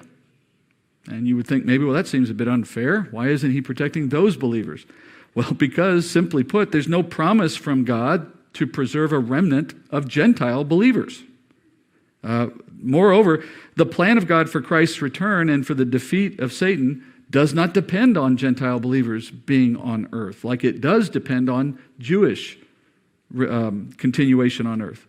And so it's simply not necessary for God's plan. Nevertheless, you will see a group of Gentiles living through to the end of the tribulation. Not all Gentile believers will be wiped out in the tribulation, but most will be. And I should add one other thought. Dying during the second half of tribulation, not a bad thing. Not a bad outcome. In fact, when we look at chapter 14 next week, you will see a clear statement in chapter 14 that says it is a good thing. All right. Meanwhile, let's move to the next stage of action. All right. So, by the way, I should add, you notice my pie is not complete, and everybody's sitting there. All the OCD people in the room are really nervous that I'm going to leave it that way. There's one more group that we talk about next week. All right. Was it better to leave it unfinished? Okay. Let's move on. You guys are too easy. All right. You can push all the buttons. Chapter 13, verse 1. And the dragon stood on the sand of the seashore. Then I saw a beast coming up out of the sea, having 10 horns and 7 heads, and on his horns were 10 diadems, and on his heads were blasphemous names. And the beast which I saw was like a leopard, and his feet were like those of a bear, and his mouth like the mouth of a lion. And the dragon gave him his power and his throne and great authority. We have reached the chapter of the beast, such an iconic figure in this book. Chapter 13 opens with that beast here and some very familiar symbols. I'll give you a little drawing that might be helpful. I'm not sure how helpful, but there it is. The dragon with the beast coming out of the sea and so on. Now, there are a series of familiar symbols here, things you've heard before. There are some new ones as well. All of it tells a story. And with the way the symbols work, as you see symbols being reused, the idea here is not necessarily that the meaning of them is changing dramatically, but that there's a building story. New details are being added to what you already know. So we start with the obvious addition or continuation, rather, of the dragon. We know what the dragon is. We just studied him. So this is Satan, confined to the earth, enraged, persecuting believers, Jews, etc. But as I said a moment ago, he does all of that persecution through an agency of human beings that he controls and directs. He's always worked this way, obviously. And, the most obvious example would be Judas. He got inside of Judas to betray Christ. And he continues to work through human beings in tribulation. And at the midpoint of tribulation, his tactics with respect to how he uses humanity reach an all-new level. And that new level is brought about by his being cast down to earth now. He starts to do things that he's never done before, or at least not routinely. And the story of chapter 13 is the story of how Satan's methods change dramatically after he is cast down. And it centers on a familiar character. I say familiar not only because you may have heard of it already, but because of what we've already studied. This familiar character is called the Beast. He's already appeared in an earlier chapter, a couple of earlier chapters of Revelation. You may remember back in Revelation chapter 11, just one brief statement that talked about the 2 witnesses being overcome by the beast. But that was all we heard, and I told you then we'd get back to him. Here we are. And there was also earlier references in chapter 6 of Revelation to this same character, although in chapter 6 he wasn't being called the beast. He was the rider on the horses that opened up the first 4 seal judgments. You remember back in chapter 11 with the 2 witnesses when we saw this beast attack and destroy those 2 witnesses, and yet they had all this power, and I raised the question then, how could anyone have killed the 2 witnesses? What could have led to that even happening? Well, the beast, as we see him described here, will also be able to understand why he had the power to kill those 2 witnesses as we get through this chapter. And we'll also be able to relate what he does here back to what we saw in chapter 6. All right? So in chapter 6, when he was riding the horses, he wasn't being called the beast because he had not yet risen to the level of prominence that he now achieves in this chapter at mid-tribulation. And as he comes into mid-tribulation, with what will now transpire, he rises to the level of world domination. And in this new, all-powerful role, he obtains this new identity called the beast. Now, the vision starts with the dragon standing on the shores of a sea and the beast rising out of the sea. Now, we already said the dragon is Satan. So the suggestion here is that this beast that's rising up out of the sea is his rise to power being pictured in that and being made possible by Satan's power. Satan is there presiding over this rise out of the sea, almost as if Satan is conjuring the beast up out of the water. Now, what does it mean that you have a beast and water and all the rest? Well, we remember our rules of interpretation, right? Look for the meaning of the symbols here, and if it's not here in the book, and if it's not in this book, elsewhere in the Bible. In this case, it's going to be really easy to find the answer because you've already studied this. You should remember the section of Scripture in which we already saw the interpretation of these symbols. A beast, water, horns, heads, Daniel 7, right? Let's go back to Daniel 7 for just a moment. We'll read just the first part of chapter 7, verse 1. It says here, in the first year of Belshazzar, king of Babylon, Daniel saw a dream, and visions in his mind as he lay on his bed. And then he wrote the dream down and related the following summary of it. Daniel said, I was looking in my vision by night, and behold, the four winds of heaven were stirring up the great sea, and four great beasts were coming up from the sea, different from one another. Okay?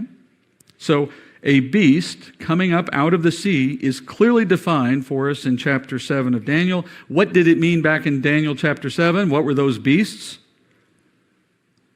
Not hard to remember, is it? Gentile nations? Yep, you don't remember. Okay. So the term beast back in Daniel chapter 7 described a world-dominating power that would play a part in the age of the Gentiles, the period of history that we learned in Daniel 2 and in Daniel 7. And in the fact that that Revelation 13 has a beast coming out of the sea looking very much like the ones we studied in Daniel 7, that's our first clue to know that what we're studying in this chapter has to be understood in light of what we learned in Daniel 7. These are two closely tied chapters. That's what we're learning. So we're going to consider what we learned in Daniel 7 to understand the symbols that we're learning here or seeing here in chapter 12.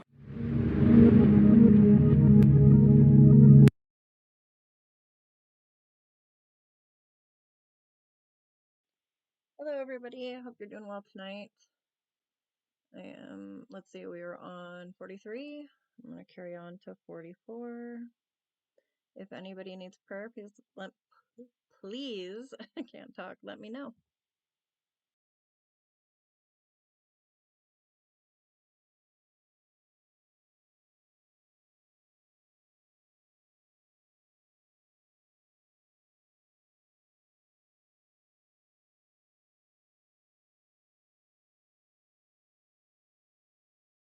All right. In verse 1 of Revelation 13, we're told that the beast here coming out of the water has features that are very similar to the four different beasts that come out of the water in Daniel 7. Remember these? We had a lion, and then we had the bear, then we had the leopard, right? And then there was that fourth beast, which we'll get to later. And then you see in the description we got here in chapter 13, not only did it have parts of those four animals, it had the horns, which is what it relates to in the fourth beast. That's the feature from the fourth beast, the horns. And then on top of that, it has heads like lions, and 10 horns, 7 heads. And then it had diadems, which is a word for a crown given to a royal ruler. And where were the crowns? Where were they being worn? They were 10 and 10. They were being worn on the horns. So they're sitting there on the top of the horns. And the 7 heads had blasphemous names on them. Okay? All right, verse 6. Let's see, what are we on? Oop. Back to Daniel 7. Daniel 7 again, next verse, not 6, verse 3. And it says, and 4 great beasts were coming up from the sea, different from one another. The first was like a lion and had the wings of an eagle. I kept looking until its wings were plucked, and it was lifted from the ground and made to stand on 2 feet like a man. A human mind was given to it. And behold, another beast, a second one resembling a bear, and it was raised up on one side, and 3 ribs were in its mouth, between its teeth. And thus they said to it, Arise, devour much meat. After this I kept looking, and behold, another one like a leopard, which had on its back 4 wings of a bird. The beast also had 4 heads, and dominion was given to it. And after this I kept looking in the night visions, and behold, a 4th beast, dreadful and terrifying and extremely strong, and it had large iron teeth. It devoured and crushed and trampled down the remainder with its feet, and it was different from all the beasts that were before it, and it had 10 horns. While I was contemplating the horns, behold, another horn, a little one, came up from among them, and 3 of the first horns were pulled out by the roots before it, and behold, this horn possessed eyes like the eyes of a man, and a mouth uttering great boasts. Now you see the similarities, right? Not just in the animals, but in the fact that there's a mouth uttering great boasts, and the horns. There's all of the features now that seem to be coming back into the picture in Revelation 13. And we remember in Daniel 7 that when we studied this, each of those 4 beasts represented one of the world-dominating empires of this age. We'll just review them real quickly. You have the lion, which represented Babylon, the bear, Medo-Persia, the leopard, Greece, and that 4th beast being different from all the rest with those horns represented Rome, and then from Rome onward, a kind of disintegration of the Roman Empire into pieces and parts that would keep floating back and forth together and apart and just continue the domination of Israel and Jerusalem. All right? Now, going back to Revelation 13 for a moment, and let me just summarize that for you. The summary of it is that all of the age of the Gentiles, until Christ's second coming, is pictured by these 4 large empires moving through time. The last of them being a 4th one unlike any other and not easily described like the first 3, which is the period we studied. We went through all of this. You should remember it. We're now looking at how it relates to chapter 13. And in the beast of chapter 13, you see elements of all 4 of these kingdoms. Not just the 4th one, but all 4 of them. You have a lion part in there, you have a bear part in there, you have a leopard part in there, and so on. So the suggestion is pretty obvious. This beast of Revelation 13 is the embodiment of the age of the Gentiles. If you could put one person as the poster child for the age of the Gentiles, this is the guy. Okay? By that I mean he is the final and most powerful leader that the age of the Gentiles will ever know. And that's why he has the features of all of the beasts, including the 4th one. And he will also then be the one who ultimately fulfills the overall purpose of this age. The overall purpose of the age wasn't simply to put Israel under subjugation. That was the means. The end of that means is that ultimately Israel would be brought into the bond of the covenant and prepared to enter into their kingdom. This guy coming at the very end and having the most power is the one who ultimately brings fulfillment to that purpose. And so this beast gets all these little features as part of his description to make the point that this is the guy we've all been waiting for. This is the end of the age of the Gentiles. This is the climactic final leader. All right? He is the final world leader that Daniel also told us would end the age. If we go a little further in Daniel 7, again, this is review. It says, Thus he said, the 4th beast will be a 4th kingdom on the earth, which will be different from all the other kingdoms, and will devour the whole earth and tread it down and crush it. As for the 10 horns, out of this kingdom 10 kings will arise, and another will arise after them, and he will be different from the previous ones, and he will subdue 3 kings. He will speak out against the Most High, and wear down the saints of the Highest One, and he will intend to make alterations in times and in law, and they will be given into his hand for a time, times, and half a time. But the court will sit for judgment, and his dominion will be taken away, annihilated and destroyed forever. And then the sovereignty and the dominion and the greatness of all the kingdoms under the whole heaven will be given to the people of the saints of the Highest One. His kingdom will be an everlasting kingdom, and all the dominions will serve and obey him. So, we see now the connection between Daniel 7 and what we see here in chapter 13. And from that connection, we can begin to form a story about what the symbols on this beast are telling us. First, we know at mid-trib, Satan is cast down. That was chapter 12. And at the beginning of chapter 13, we hear he will raise up a world ruler called the beast, will rise to a level of power in fulfillment of Daniel 7.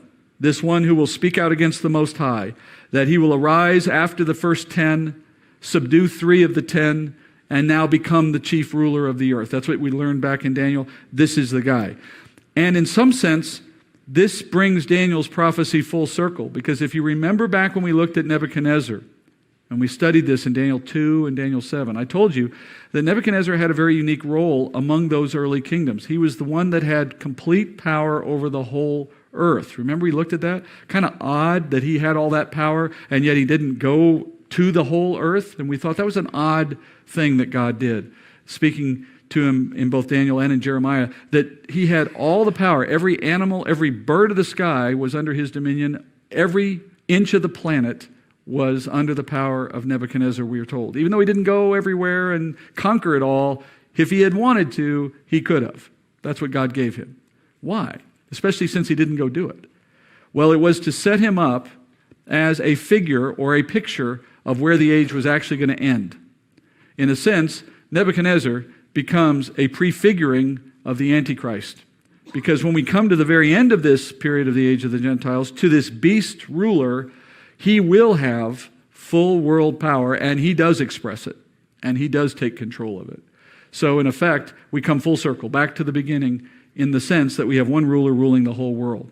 And that's why he's depicted with the features of the lion and the bear and the leopard, because he inherits and he succeeds all previous kingdoms. He takes over everything that they ever had and more. He embodies the age. And it's made possible, this rise to power is made possible by Satan's power. Back in verse 2, look, it says that Satan gives his power, his throne, and authority to the beast. Now, giving the beast his throne and his authority, that's pretty obvious what that means. It means allowing this man to get into the position where he can then rule over everyone. But it still begs the question, how does he actually orchestrate that? Well, that's the phrase, giving his power. And when it says the dragon gives his power to the beast, that indicates to us there's something new happening here, because the beast literally becomes as powerful as Satan. That's the sentence. And that doesn't happen. Although Satan indwelled Judas, Judas did not become as powerful as Satan. And the only way, if we can imagine one, in which the beast could become as powerful as Satan, have the power of Satan, is if he becomes one with Satan. And at this point, we're going to leave that there and come back to that. Now, before we go further, you might wonder at these having gone through these first 2 verses, why haven't I talked about the horns and the heads and the crowns, right? We'd like to know what all that stuff means. We know what the pictures of the animals mean. We understand that it's us seeing him as a fulfillment of the leadership role of the final kingdom, yes, but what about all the other features? Well, they obviously have great similarity to the dragon, but if you notice closely, they're not exactly the same. In this case, we have 10 horns, 10 diadems on the 10 horns, 7 heads, 7 blasphemous names. If you go back to chapter 12 and look at the dragon, this is what you find when you compare that to the dragon. The dragon had 10 horns. The dragon had 7 heads, but where were the crowns? He had 7 crowns on 7 heads. All right, that's a difference that draws our attention, right? The answer to the differences are given to us in chapter 17. This is one of those cases in which the interpretation of the symbology is in the same book, and yet in an unusual pattern for Scripture, it's ahead of us, not behind us. It's one of the few times I know in which that happens. So it tells us that in order to understand what's going on in the rest of this chapter, it's not essential yet that we appreciate all of these details. And so I'm going to wait until we get to chapter 17 because that's where it is. All right? At the same time, though,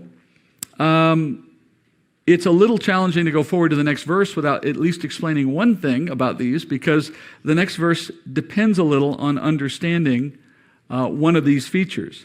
If we go to the next verse, it says, I saw one of the heads as if it had been slain, and his fatal wound was healed, and the whole earth was amazed and followed after the beast. So it makes it tricky for me to explain this to you when the focus of it is one of these 7 heads that we have not yet decoded, right? So to make the study of this chapter just a little easier, I'm simply going to tell you this. The slain head in this case represents the Antichrist himself. Now, that might seem redundant because the heads are on the beast, and the beast is the Antichrist. How can the heads be him? And, well, chapter 17. Meanwhile, take it for granted for now that when it says one of those heads has now been slain, that we're talking about the Antichrist himself having been slain. That is, somebody has killed the Antichrist at mid-trib. And that's a stunning event because it would seem to run counter to everything we've just been studying, right? How can the guy who ends the age die midway through the tribulation? How does he continue to rule for 3.5 years like we just heard Daniel promising us if he's dead?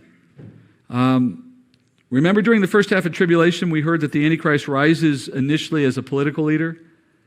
In the seal judgments, we heard about him coming on board as a man with a bow but no arrows. And then later he comes to conquer and begins to conquer. And so he gains military strength at some point. And we also learned from Daniel 7, I just read you, that he's not one of the original 10 world leaders. He is the 11th horn. He's the 11th one that comes up from amidst the 10. So he is not one of the world leaders at the outset of his rise to power. As the tribulation gets started, he's coming out of nowhere and starts to broker an arrangement that allows Israel to have sacrifice on the temple. Daniel 9 tells us that. And then he starts to engage in world politic and world military conquest, and he just begins to grow in power and consolidate power through threats of war and actual war. That's what we learned in chapter 6 of Revelation. By mid-trib, he reaches a height of power, and at that moment, he suffers a fatal head wound. Notice the language in verse 3, though. It says that his fatal wound would be healed. Now, fatal by definition means you're dead. So the only way a fatal wound can be healed is if the body dies and then it returns to life after that. By definition, that's the only way you can interpret a statement that is otherwise oxymoronic. A fatal wound doesn't get healed. You have to come back from the dead. And in verse 3, the Greek language supports that interpretation because the Greek words for as if slain, as if he had been slain, in Greek, that's haspazo, it means resurrected. So, having been slain means resurrected. So, I saw one of the heads resurrected as his fatal wound was healed. All right? So, he's dead and then he's alive again. There are another example of this, which we saw in an earlier chapter.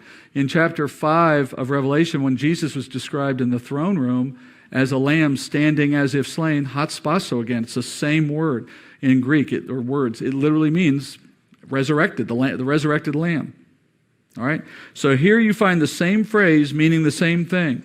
At the midpoint of tribulation, yes, the Antichrist is killed, but he is resurrected.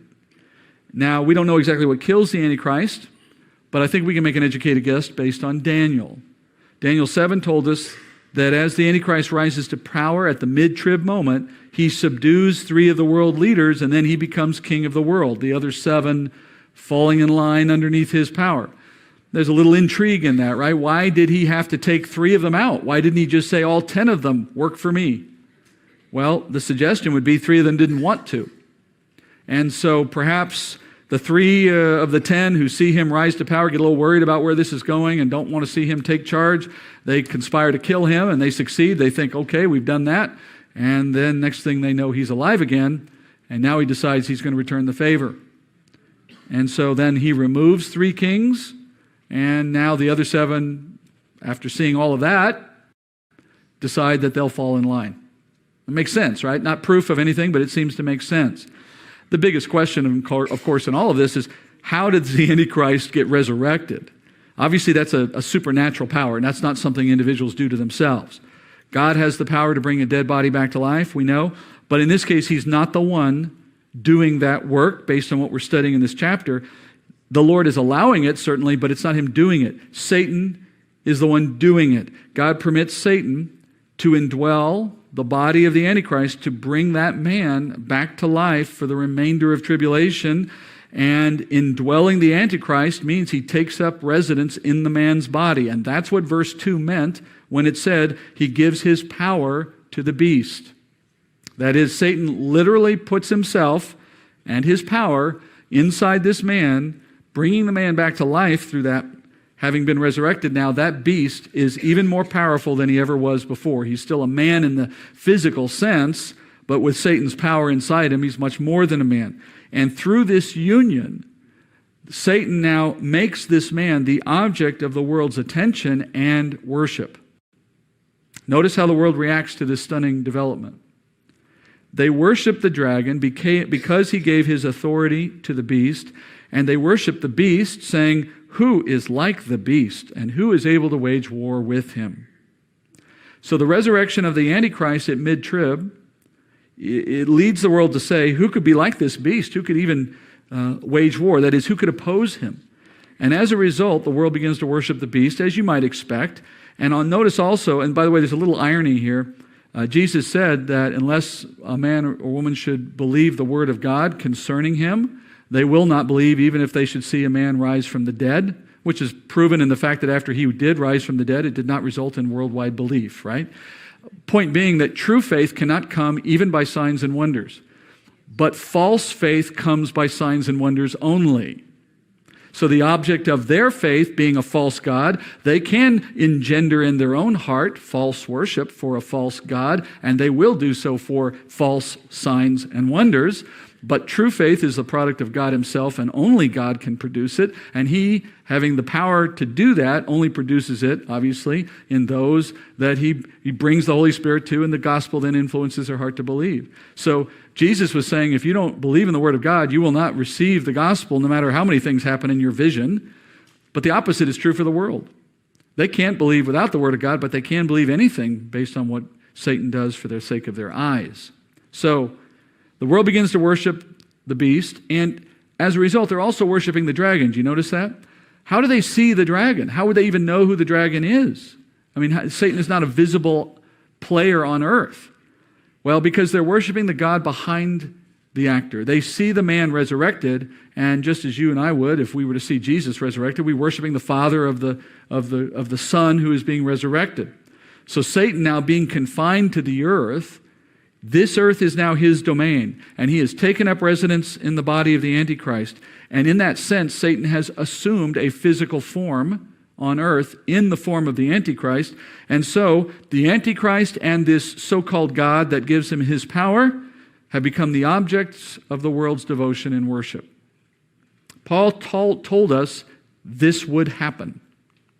In 2 Thessalonians 2:8, he says, "The lawless one will be revealed, whom the Lord will slay with the breath of his mouth and bring to an end by the appearance of his coming." And then he defines who this one is. He says, that is the one whose coming is in accord with the activity of Satan, with all power and signs and false wonders. By all power here, we mean all power apart from God's power. All power that can exist apart from God's power. And that's a lot of power. The demonic realm, Satan particularly, has a lot of power. Just nothing compared to God's, but much more than we can imagine. And the one that Jesus will slay at his coming is the one who will have power according to the activity of Satan. And this is where you see that activity starting, if you will. Satan taking advantage of the Antichrist's death to bring about his resurrection. I actually think it goes a step further than that. I don't think that Satan just got lucky here and the Antichrist happened to die on his watch and he was able to, turn that to his advantage. Every human being on earth that's not a believer is under Satan's control. So Satan controlling the 10 world leaders would have likely created the desire in 3 of them to attack and kill the Antichrist, and then turn that around, resurrect the Antichrist, and kill them in response. I mean, you need to see Satan as the one orchestrating the whole of this, though, of course, at the top of this chain, you have God himself establishing what would happen and how it would go. But Satan, as a pawn, doesn't know it. He's working his own plan, thinking it's his own ideas, and he goes through this process to produce for himself the opportunity to be king of the world and God of the world at the same time. And this is the moment when the Antichrist gains that power. This is the moment at which the Antichrist moves from being a backward player, a kind of emerging world leader, to a competing world leader, to the world leader. And it happens because Satan puts him in that place.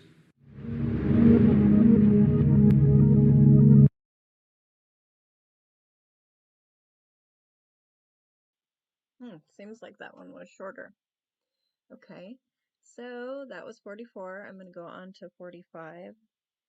While I'm doing that, if anybody needs prayer, please don't hesitate to comment. I'm happy to pray with you. I did it again. That was 44, correct? Yes, 44. On to 45. And here we go.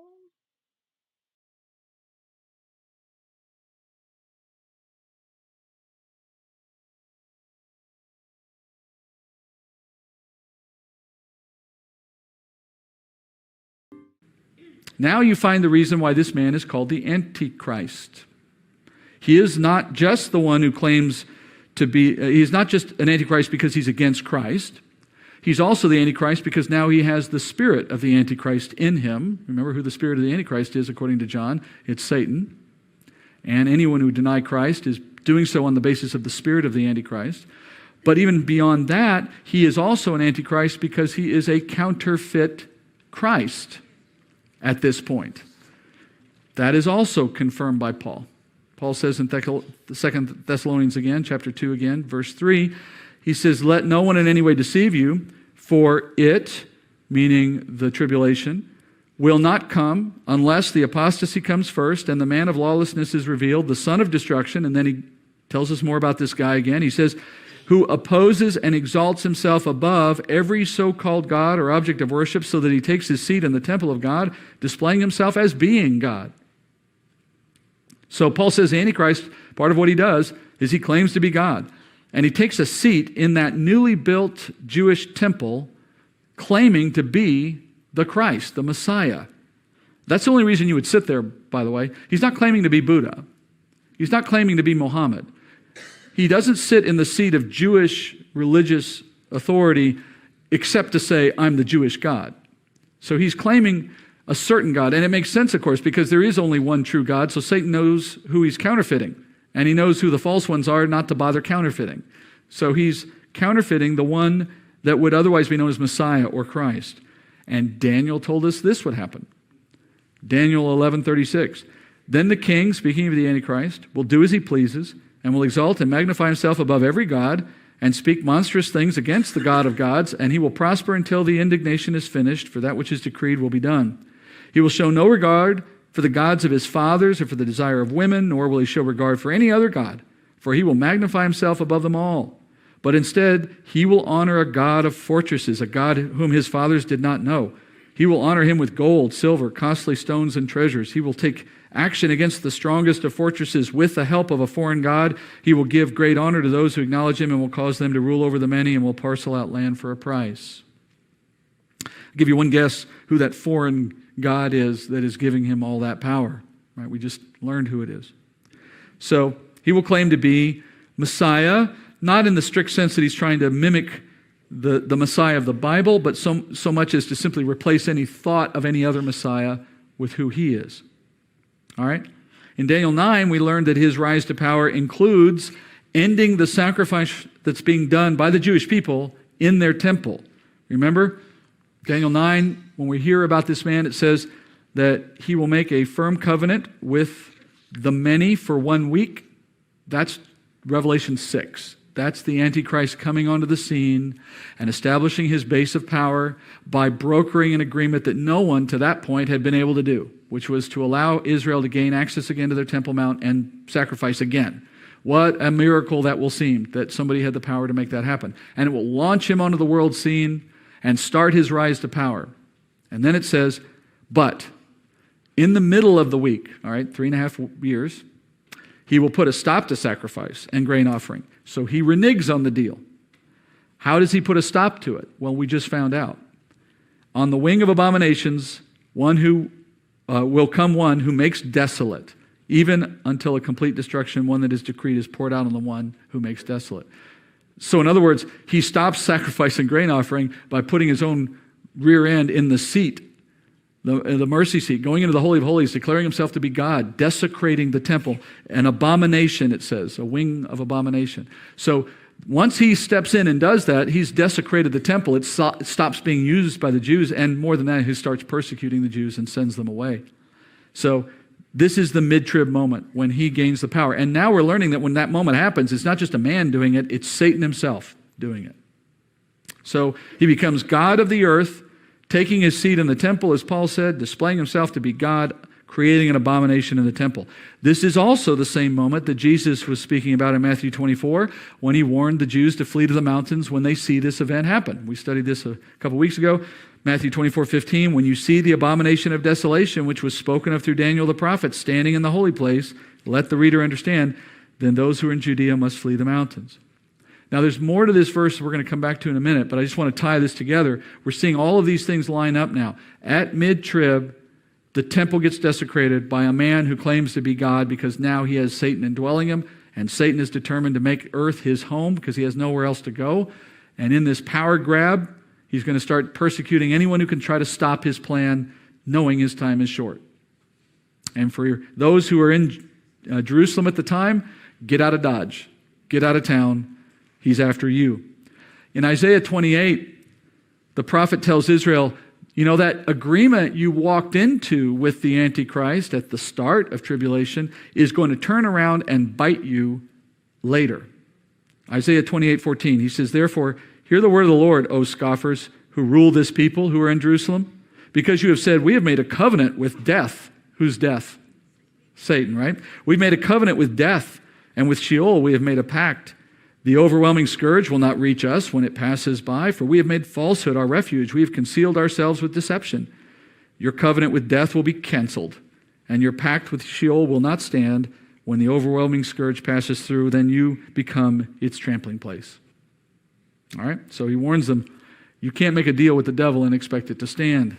So at mid-trib, the Antichrist murdered, probably by the three kings. Satan resurrects the Antichrist body through the resurrection. He claims to be the real Christ. He subdues the three kings. He controls the other seven, gains a worldwide following, claims to be God, sits in the temple, calls himself the one and only God, runs the Jews out of the temple, desolates it.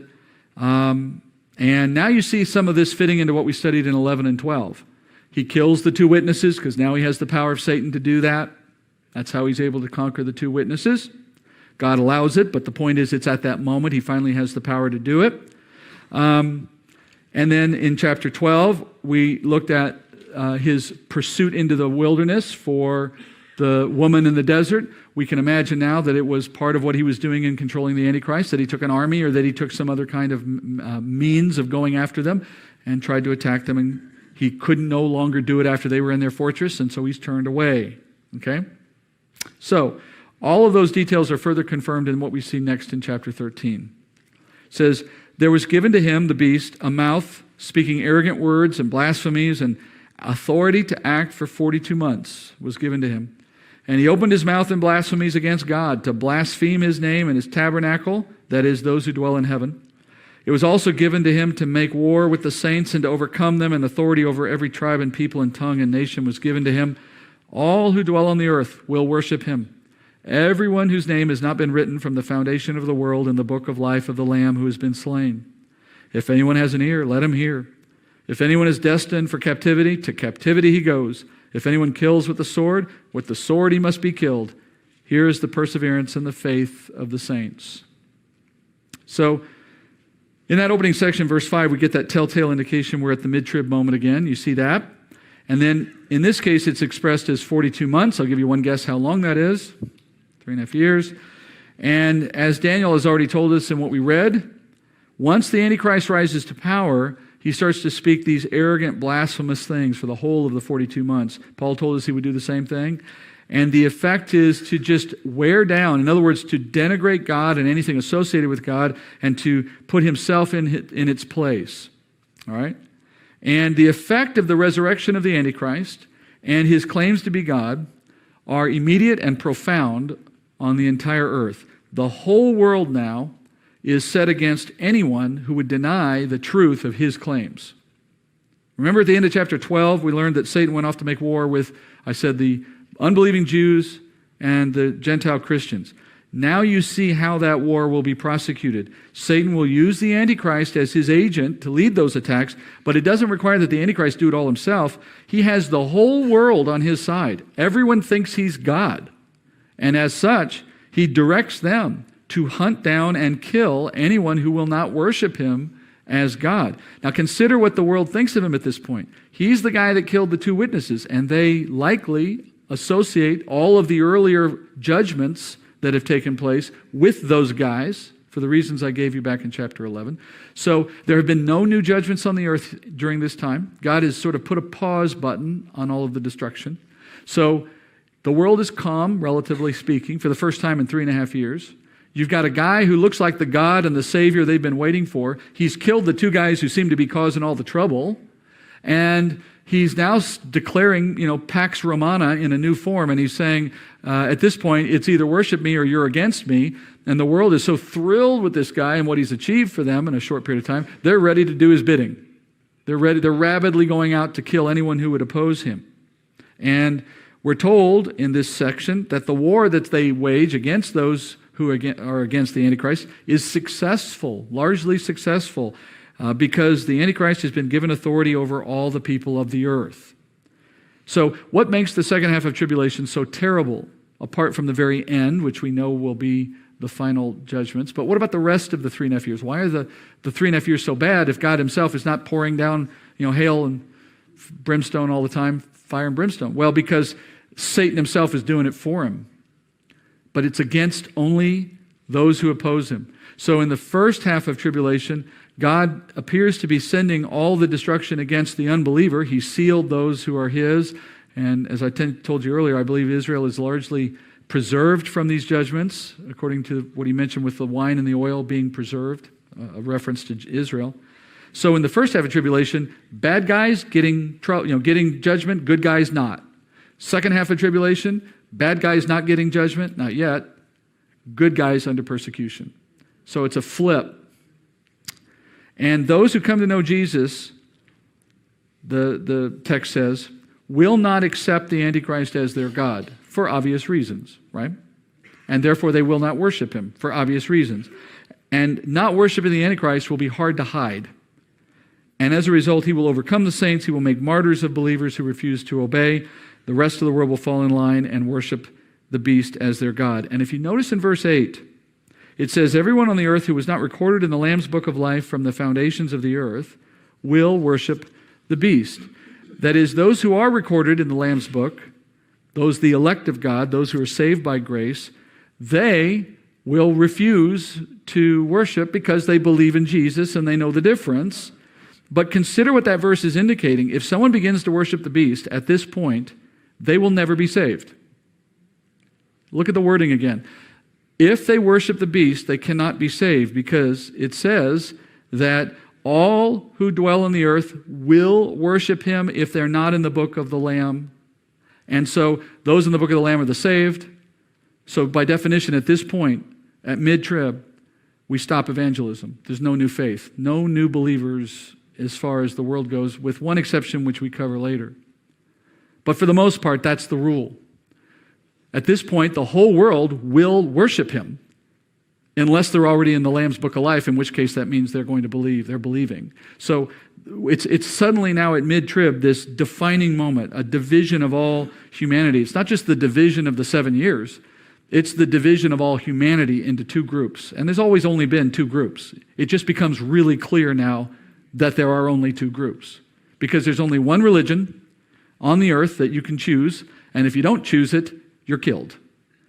And what we just read in verse 8 is, everyone will choose it, except those who have already chosen Jesus.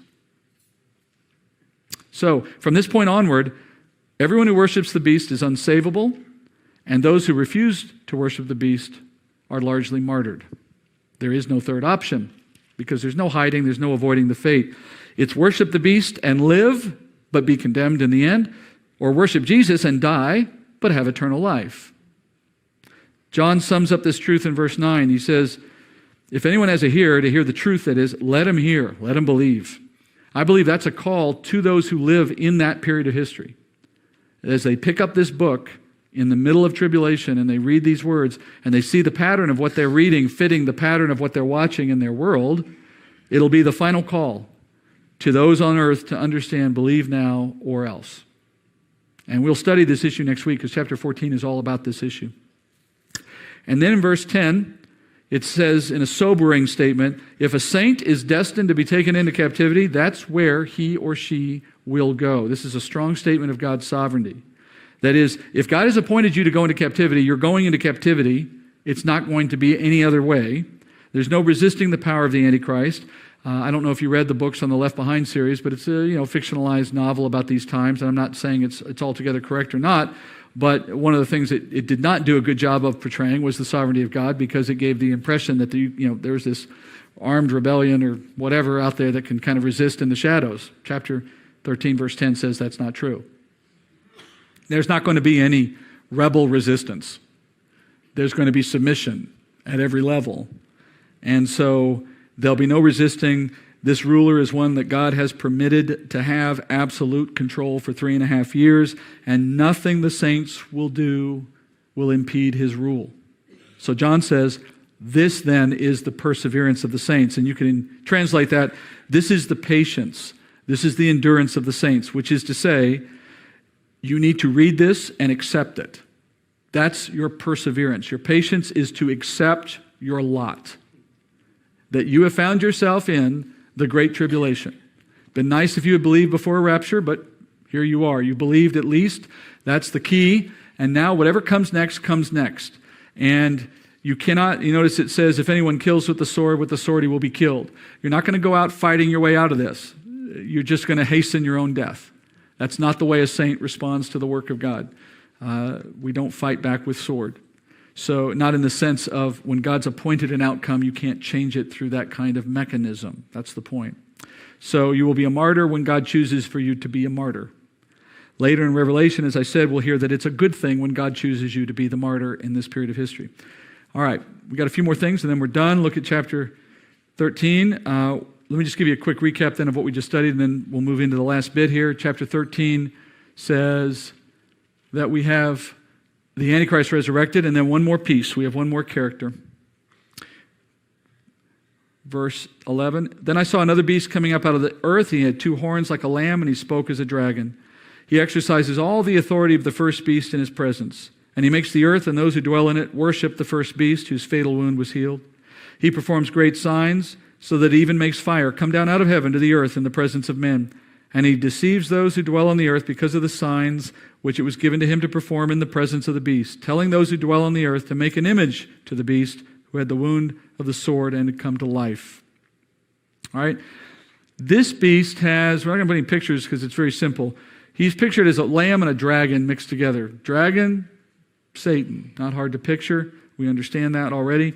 And the lamb is a very consistent picture in Scripture as well. It pictures Christ in his ministry as the dying prophet sent to be sacrificed as the Lamb of God, right?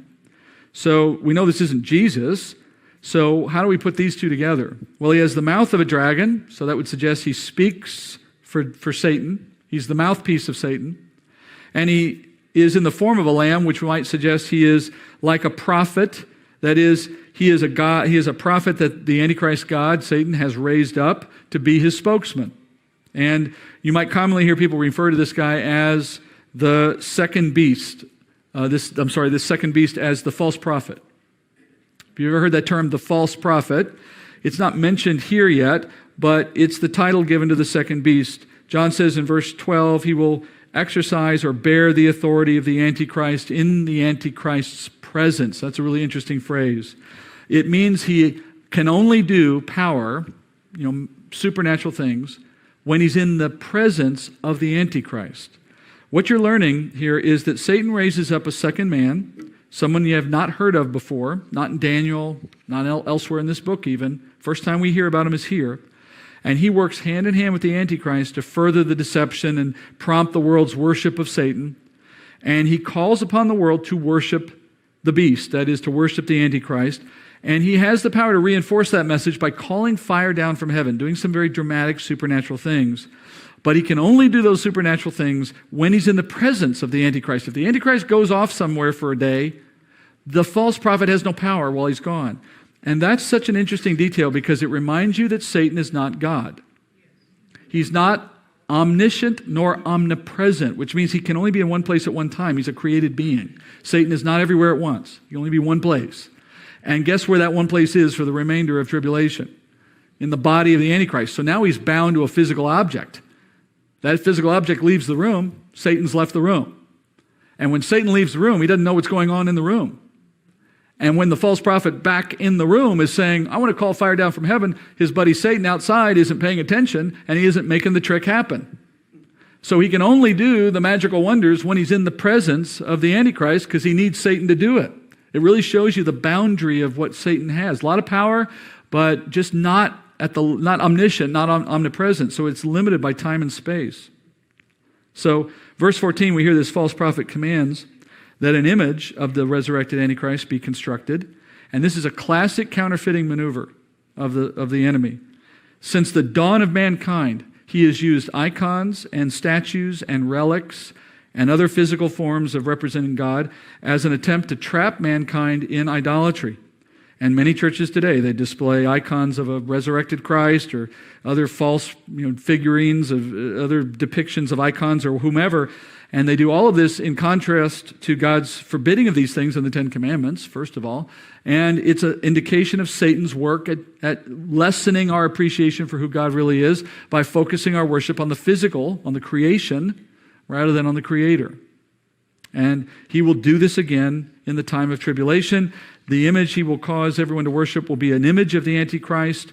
And when the Antichrist himself is not present in the temple, they can come to the temple and see an image of him and worship that instead. And just to make sure everybody wants to worship this image, it's animated, as we learn next, in a way that's not typical of icons. Verse 15, and it was given to him to give breath to the image of the beast, so that the image of the beast would even speak and cause as many as do not worship the image of the beast to be killed. And he causes all, the small and the great and the rich and the poor and the free and the slaves, to be given a mark on their right hand or on their forehead. And he provides that no one will be able to buy or sell except the one who has the mark, either the name of the beast or the number of his name. Here is wisdom. Let him who has understanding calculate the number of the beast. For the number is that of a man, and his number is 666. So the false prophet, by the power of Satan, can give life to this image. It says he has breath. I'm assuming that means something can come out of his mouth. And he can kill those who do not worship the beast. So what would be responsible for that supernatural display? I think the simplest answer is demonic activity. That is, demons can animate things, and I think a demon must be animating the image, giving it life. Remember, Satan, the father of lies, everything he does is a charade. All the false wonders and signs that trap people, they're always an imitation of something. In Daniel 12, we learn that this statue is the abomination of desolation that Jesus talks about in Matthew 24. Daniel 12:11 says, from the time that the regular sacrifice is abolished, mid-trib, right? And the abomination of desolation is set up, that's when the image is added at mid-trib, there will be 1,290 days, that's 3.5 years. All right? You notice it says that that there is an abomination set up. And that's the indication to know that this is something being put in the temple, which, as long as it sits there, it's desolating the temple. It's the abomination of desolation. And it stays there for 3.5 years, minimum. All right. Finally, the false prophet enforces the command to worship the Christ by saying, if you don't, you die. And then he adds another requirement. You've got to take a mark that proves that you have worshiped and are worshiping the beast. And to incentivize you taking this mark, you're going to die if you don't. And if you somehow evade us killing you, you won't be able to find anyone who will sell or buy from you because they'll see you without the mark, and that was not allowed. So it forces you underground without food, which is effectively going to kill you as well. Now, the mark is similar in the sense to what we saw in chapter 7. God sealed or marked 144,000 Jewish men as he sent them out into ministry. He gave them the seal of the living God, we were told. Now, here again, Satan, he's never had an original thought in his entire existence. So he is the great counterfeiter. He just mimics everything God does. So he says, you give your people a mark, I'll give my people a mark. And he gives them this mark, which allows them to buy and sell. And if they don't take it, they're killed. Later in Revelation 20, we find out that the way they're killed is by beheading. And this further confirms that after mid-trib, there's no more hiding or equivocating. I'm agnostic. No, there's no more of that. There is either you believe in the Antichrist or you're dead. The 144,000 of chapter 7 were sealed with that living seal. The mark here, though, is a number. The number of the name of the Antichrist. Now, let's explain what that means. Numbering a name is a uniquely Jewish way of turning a Jewish word into a mathematical quantity. And it starts by assigning numeric values. They have 21 letters in the Hebrew alphabet, and they assign each letter in their alphabet a numeric value. This is something that Jews have done for generations. Okay, it's not new. They assign them this way. The first 10 are numbered that way. The next 10 are numbered that way. And then the final 3 are numbered that way. Okay? And of course, if you take a name in Hebrew and you add up the numbers of each of the letters in that name, you arrive at a single value. For example, let's add up Yeshua Mashiach, which is in English, Jesus the Messiah. That would be Jesus' full and proper name and title, Jesus the Messiah. Anybody done the math? It's 749, or 7 and 7 times 7. Okay, in the way that Jewish letters work. So once you have somebody's Hebrew name, you can calculate the number of their name. Now keep in mind, this only works with Hebrew names. There's no other alphabet, there's no other language that numbers their alphabet the way the Jews do. Now, I mean, we can give each one of our letters in our alphabet a number if we want to, but it's not a convention that we use. You couldn't tell me the number of your name in English. No one does that. But in Hebrew, it's commonly done. And it's interesting, by the way, if you go look at what David's name is in numbers or Solomon's name in numbers, there's interesting things there. Meanwhile, once a name is translated into Hebrew, and I know the name, I can then calculate its number. John says, when you do that for this man, the beast, and you calculate the false prophet is telling everyone you have to get the mark of the Antichrist.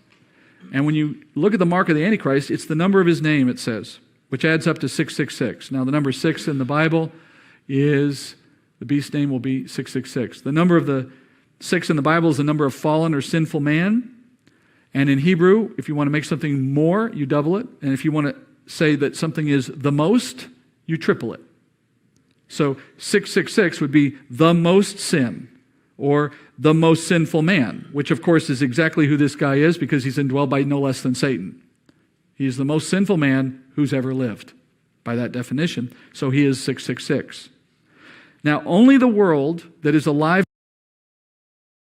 at mid-tribulation will be able to perform this calculation and confirm the identity of the Antichrist, because statistically, many, many different Jewish names could add up to the number 666. Almost an infinite number of variations could arrive at that total. So until you know the name, you can't back into it. You can't reverse from the number to a name, because it could be many different names. Only after you have the name in Hebrew can you move to the number. Furthermore, because it has to be in Hebrew, I'll give you one guess which group of people on earth are going to be able to calculate this number. The Jews. While the Gentile world will largely not know this or be able to do it even if they found out it's possible. They don't know the Hebrew alphabet. And you'd have to know how to translate the Antichrist name into Hebrew in order to even start the process. So it is a coded message to the Jew of that period of history to not fall for the Antichrist, to not be his. Not to the believing Jew. They're in Petra. They're not worried about the Antichrist. They know he's a fraud. To the unbelieving Jew, God is holding them from following after him by giving them this in their scriptures in the hope that they would understand it. All right, let's finish with a last bit of information. I know it's a little late, but I wanted to get this out. Satan, in all of this we just studied, is perpetrating perhaps the greatest counterfeit in all of his history. And this is what he's doing.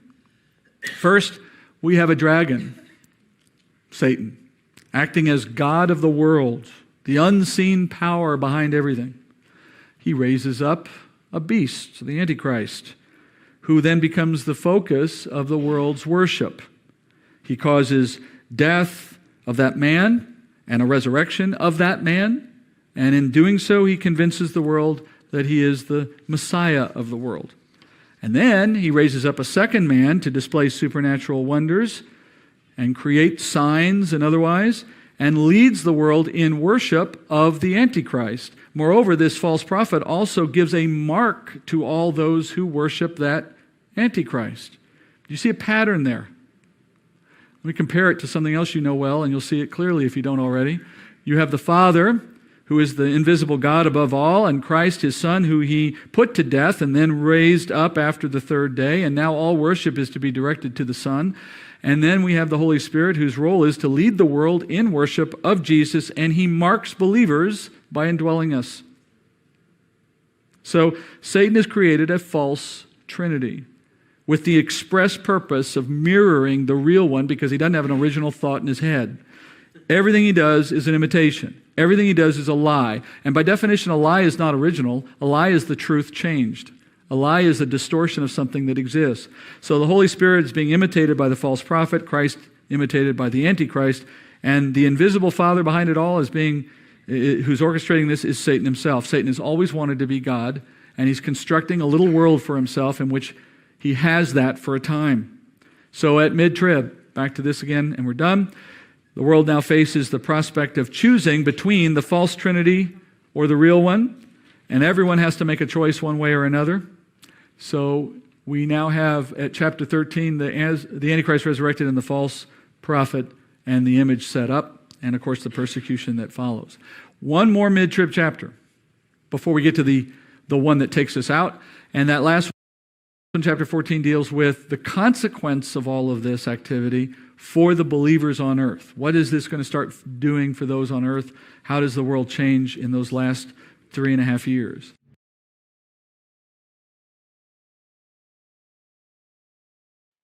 Hello, how's everybody doing tonight? That was 45. I'm going to carry on to 46. If anybody needs prayer, don't hesitate to comment. I'm happy to pray for you.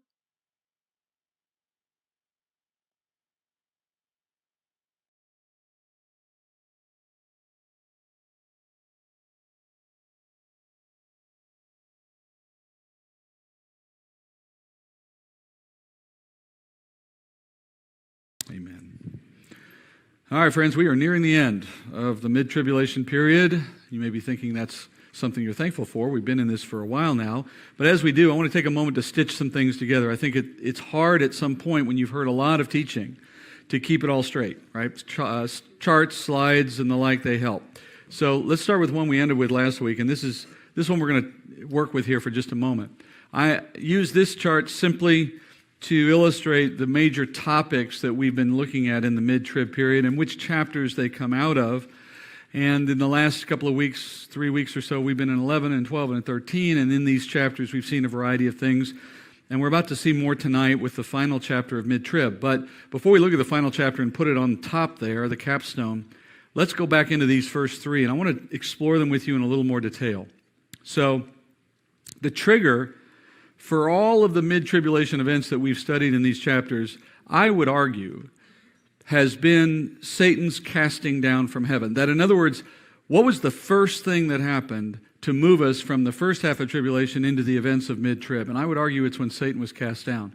So Satan being cast down from heaven, having lost that war with Michael, that gave him an understanding that his time was short.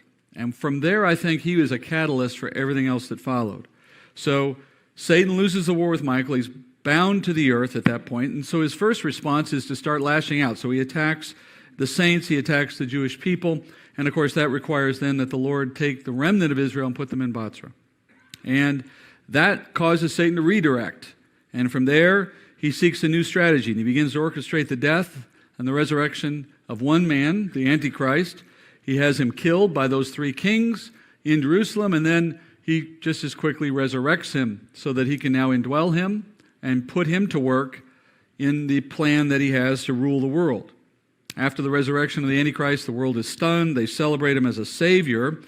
And what does the Antichrist do now indwelt by Satan? His first act is to kill the three kings and to kill the two witnesses who stand in his way in Jerusalem.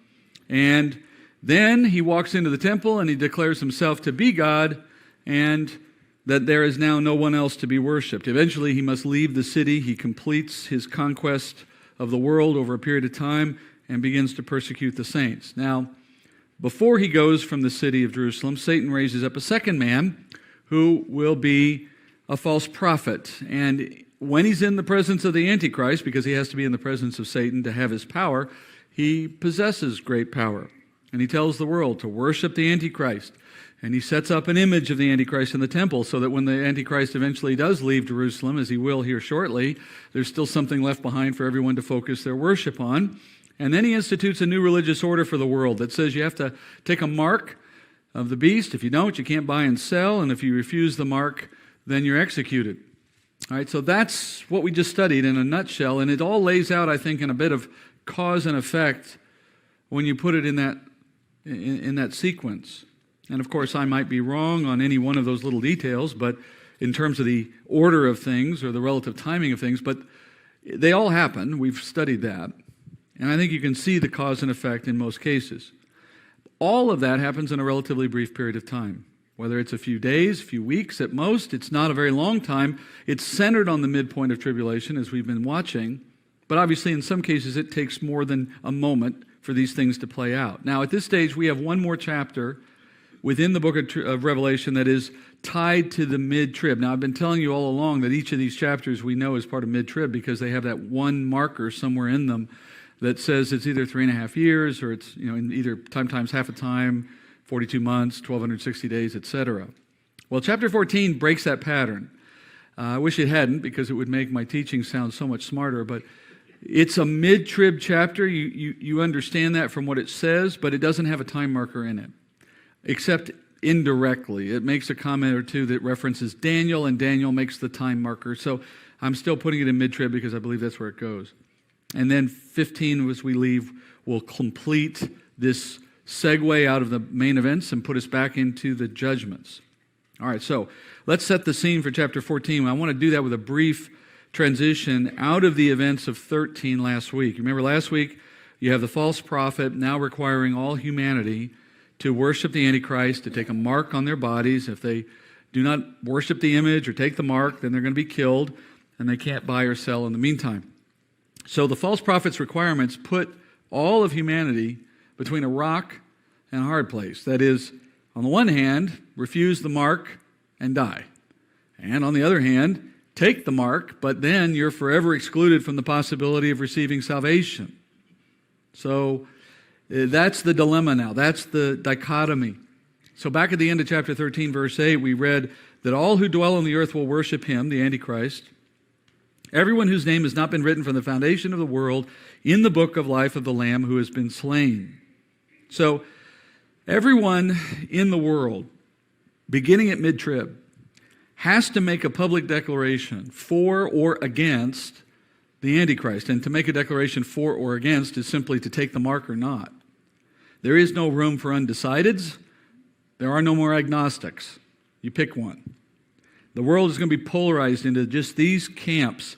And within the overall population of the world, those who take the mark and don't, there is a couple of further divisions. You can actually divide up what we know will be on the earth at that point into 5 groups. I'm going to put all unbelievers in their own category for a moment. That is to say, let me say it differently. All who take the mark is what I meant. All who take the mark kind of sit over here on the side. No longer are they going to receive, or can they receive salvation? Their future is now set.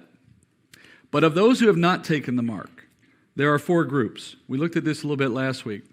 So let's start with the one that we know the most about. That is, of those who choose not to worship the beast, you will have both Jew and Gentile, starting with the believing remnant of Israel, the Jews who have been ushered into the wilderness by God to protect them in Bozrah, right? We remember that group.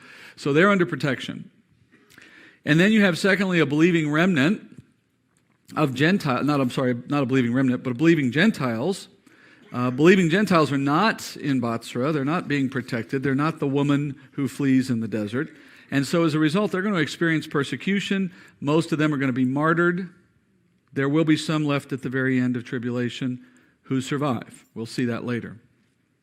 And then thirdly, there will be unbelievers who are Jewish, and as a result, holding to their orthodoxy, do not take the mark. They still believe in Yahweh, the God of Israel, and they will not bow their knee to any other God.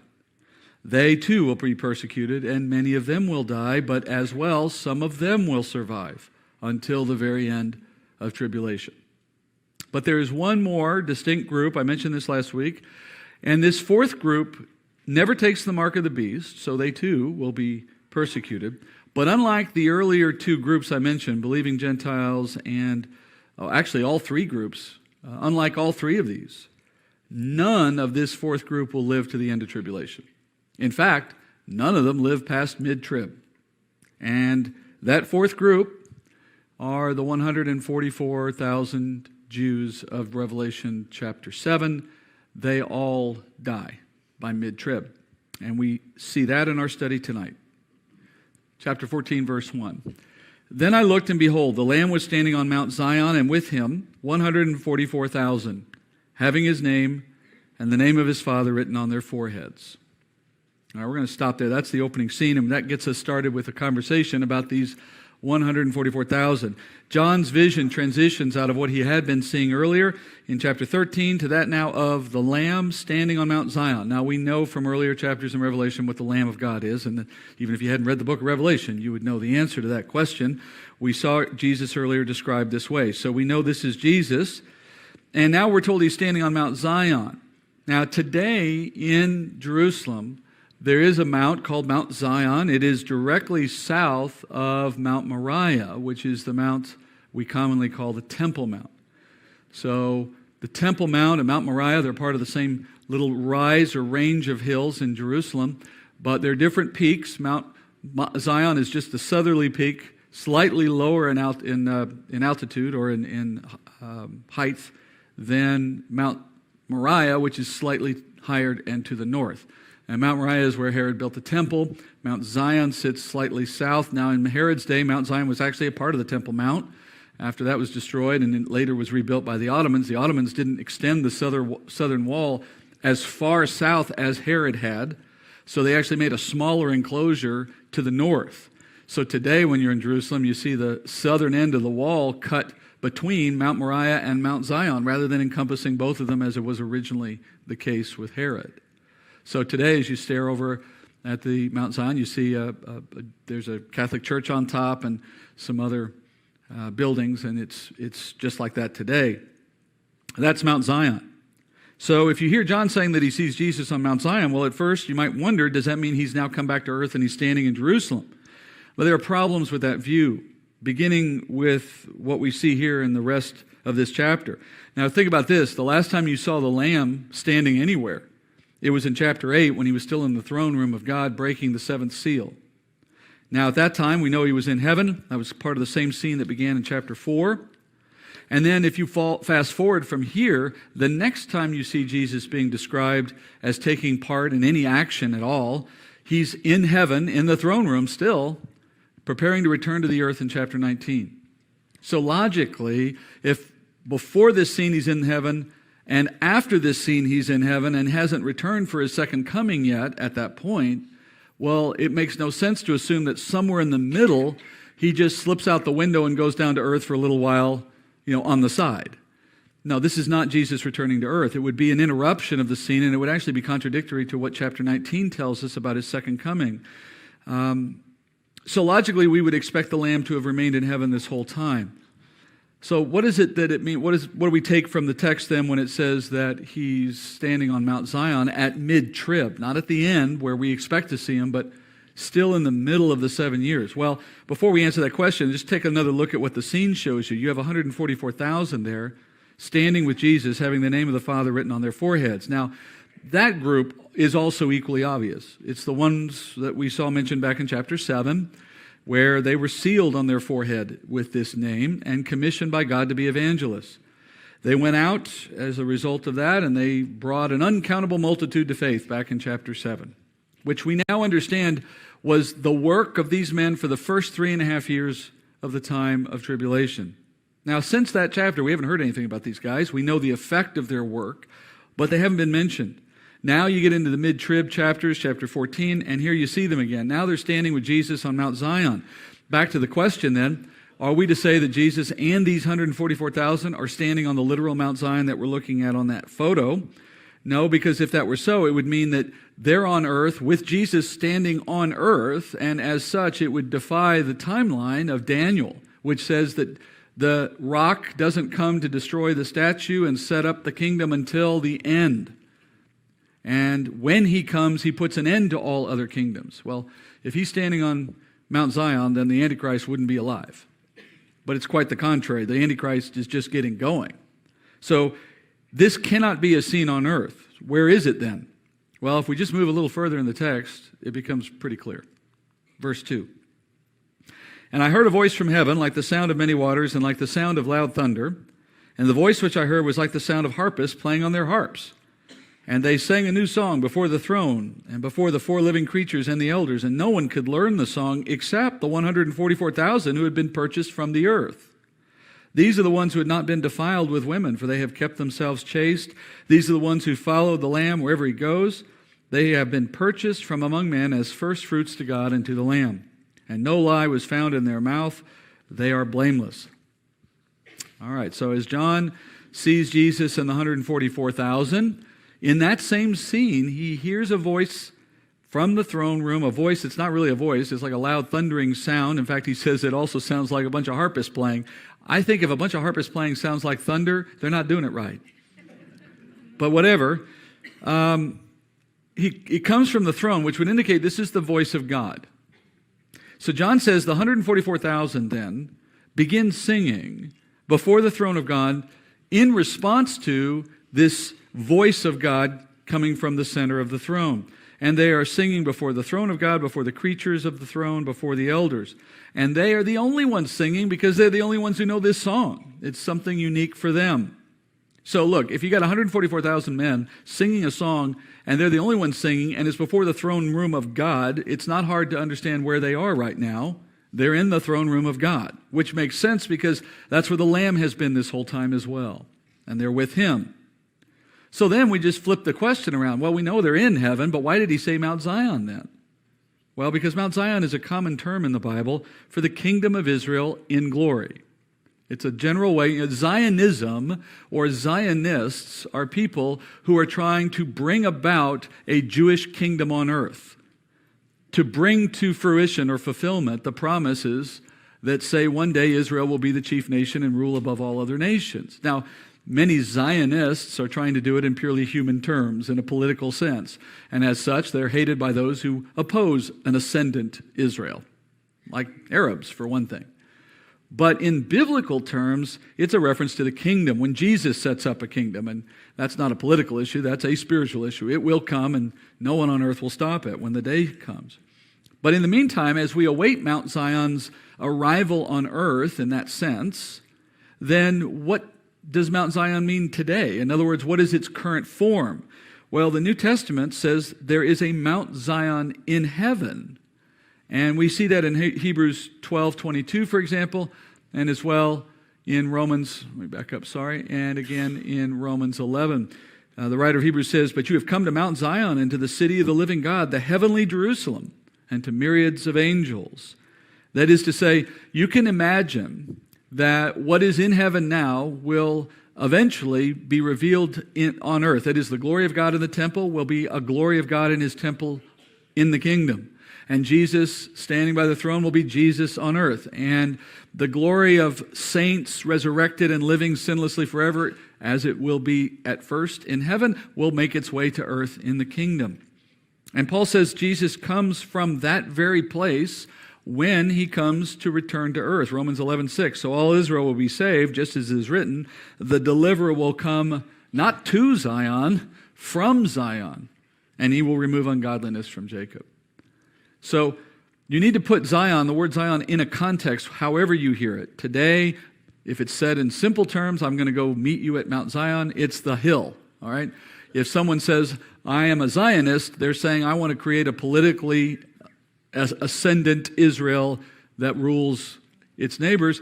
And if you hear the Bible saying Mount Zion before it actually arrives on earth, it's speaking of something in heaven. So where is Jesus? In heaven. Where are the 144,000? In heaven. Where's Mount Zion? In heaven at this point in history. It all fits. So this chapter is opening with a scene of 144,000 the men we saw in chapter 7, in heaven. What does it mean if you're in heaven? You're dead. Your body is, anyway. You have died.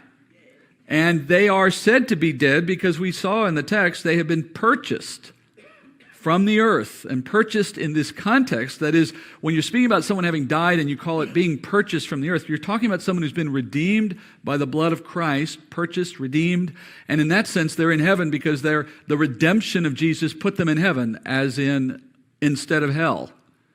So they've been purchased from the earth. They've been saved and brought to heaven. Those are the same things. Okay? Back in chapter 5, we actually heard something very similar. In 5:9, this is in the throne room. Remember, chapters 4 and 5 are that continuous scene in the throne room. It's the scene that shows us that the rapture's happened.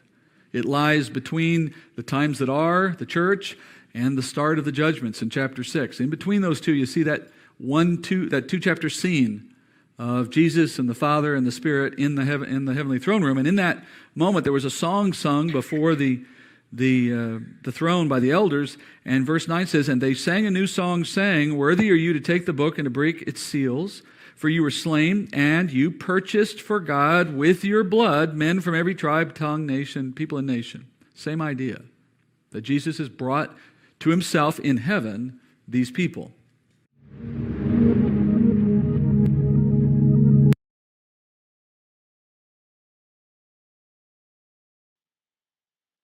Okay, so I am going to call it there for tonight. That was session 46. Yes, so we will pick up again. I may be on tomorrow afternoon, but maybe not. Our regular prophecy study night is Tuesday at 8 p.m., so I will be on then, and we'll be jumping ahead from this. But after that, I will go on several times a week to get us caught the rest of the way back up. But I hope you guys have a wonderful night. God bless.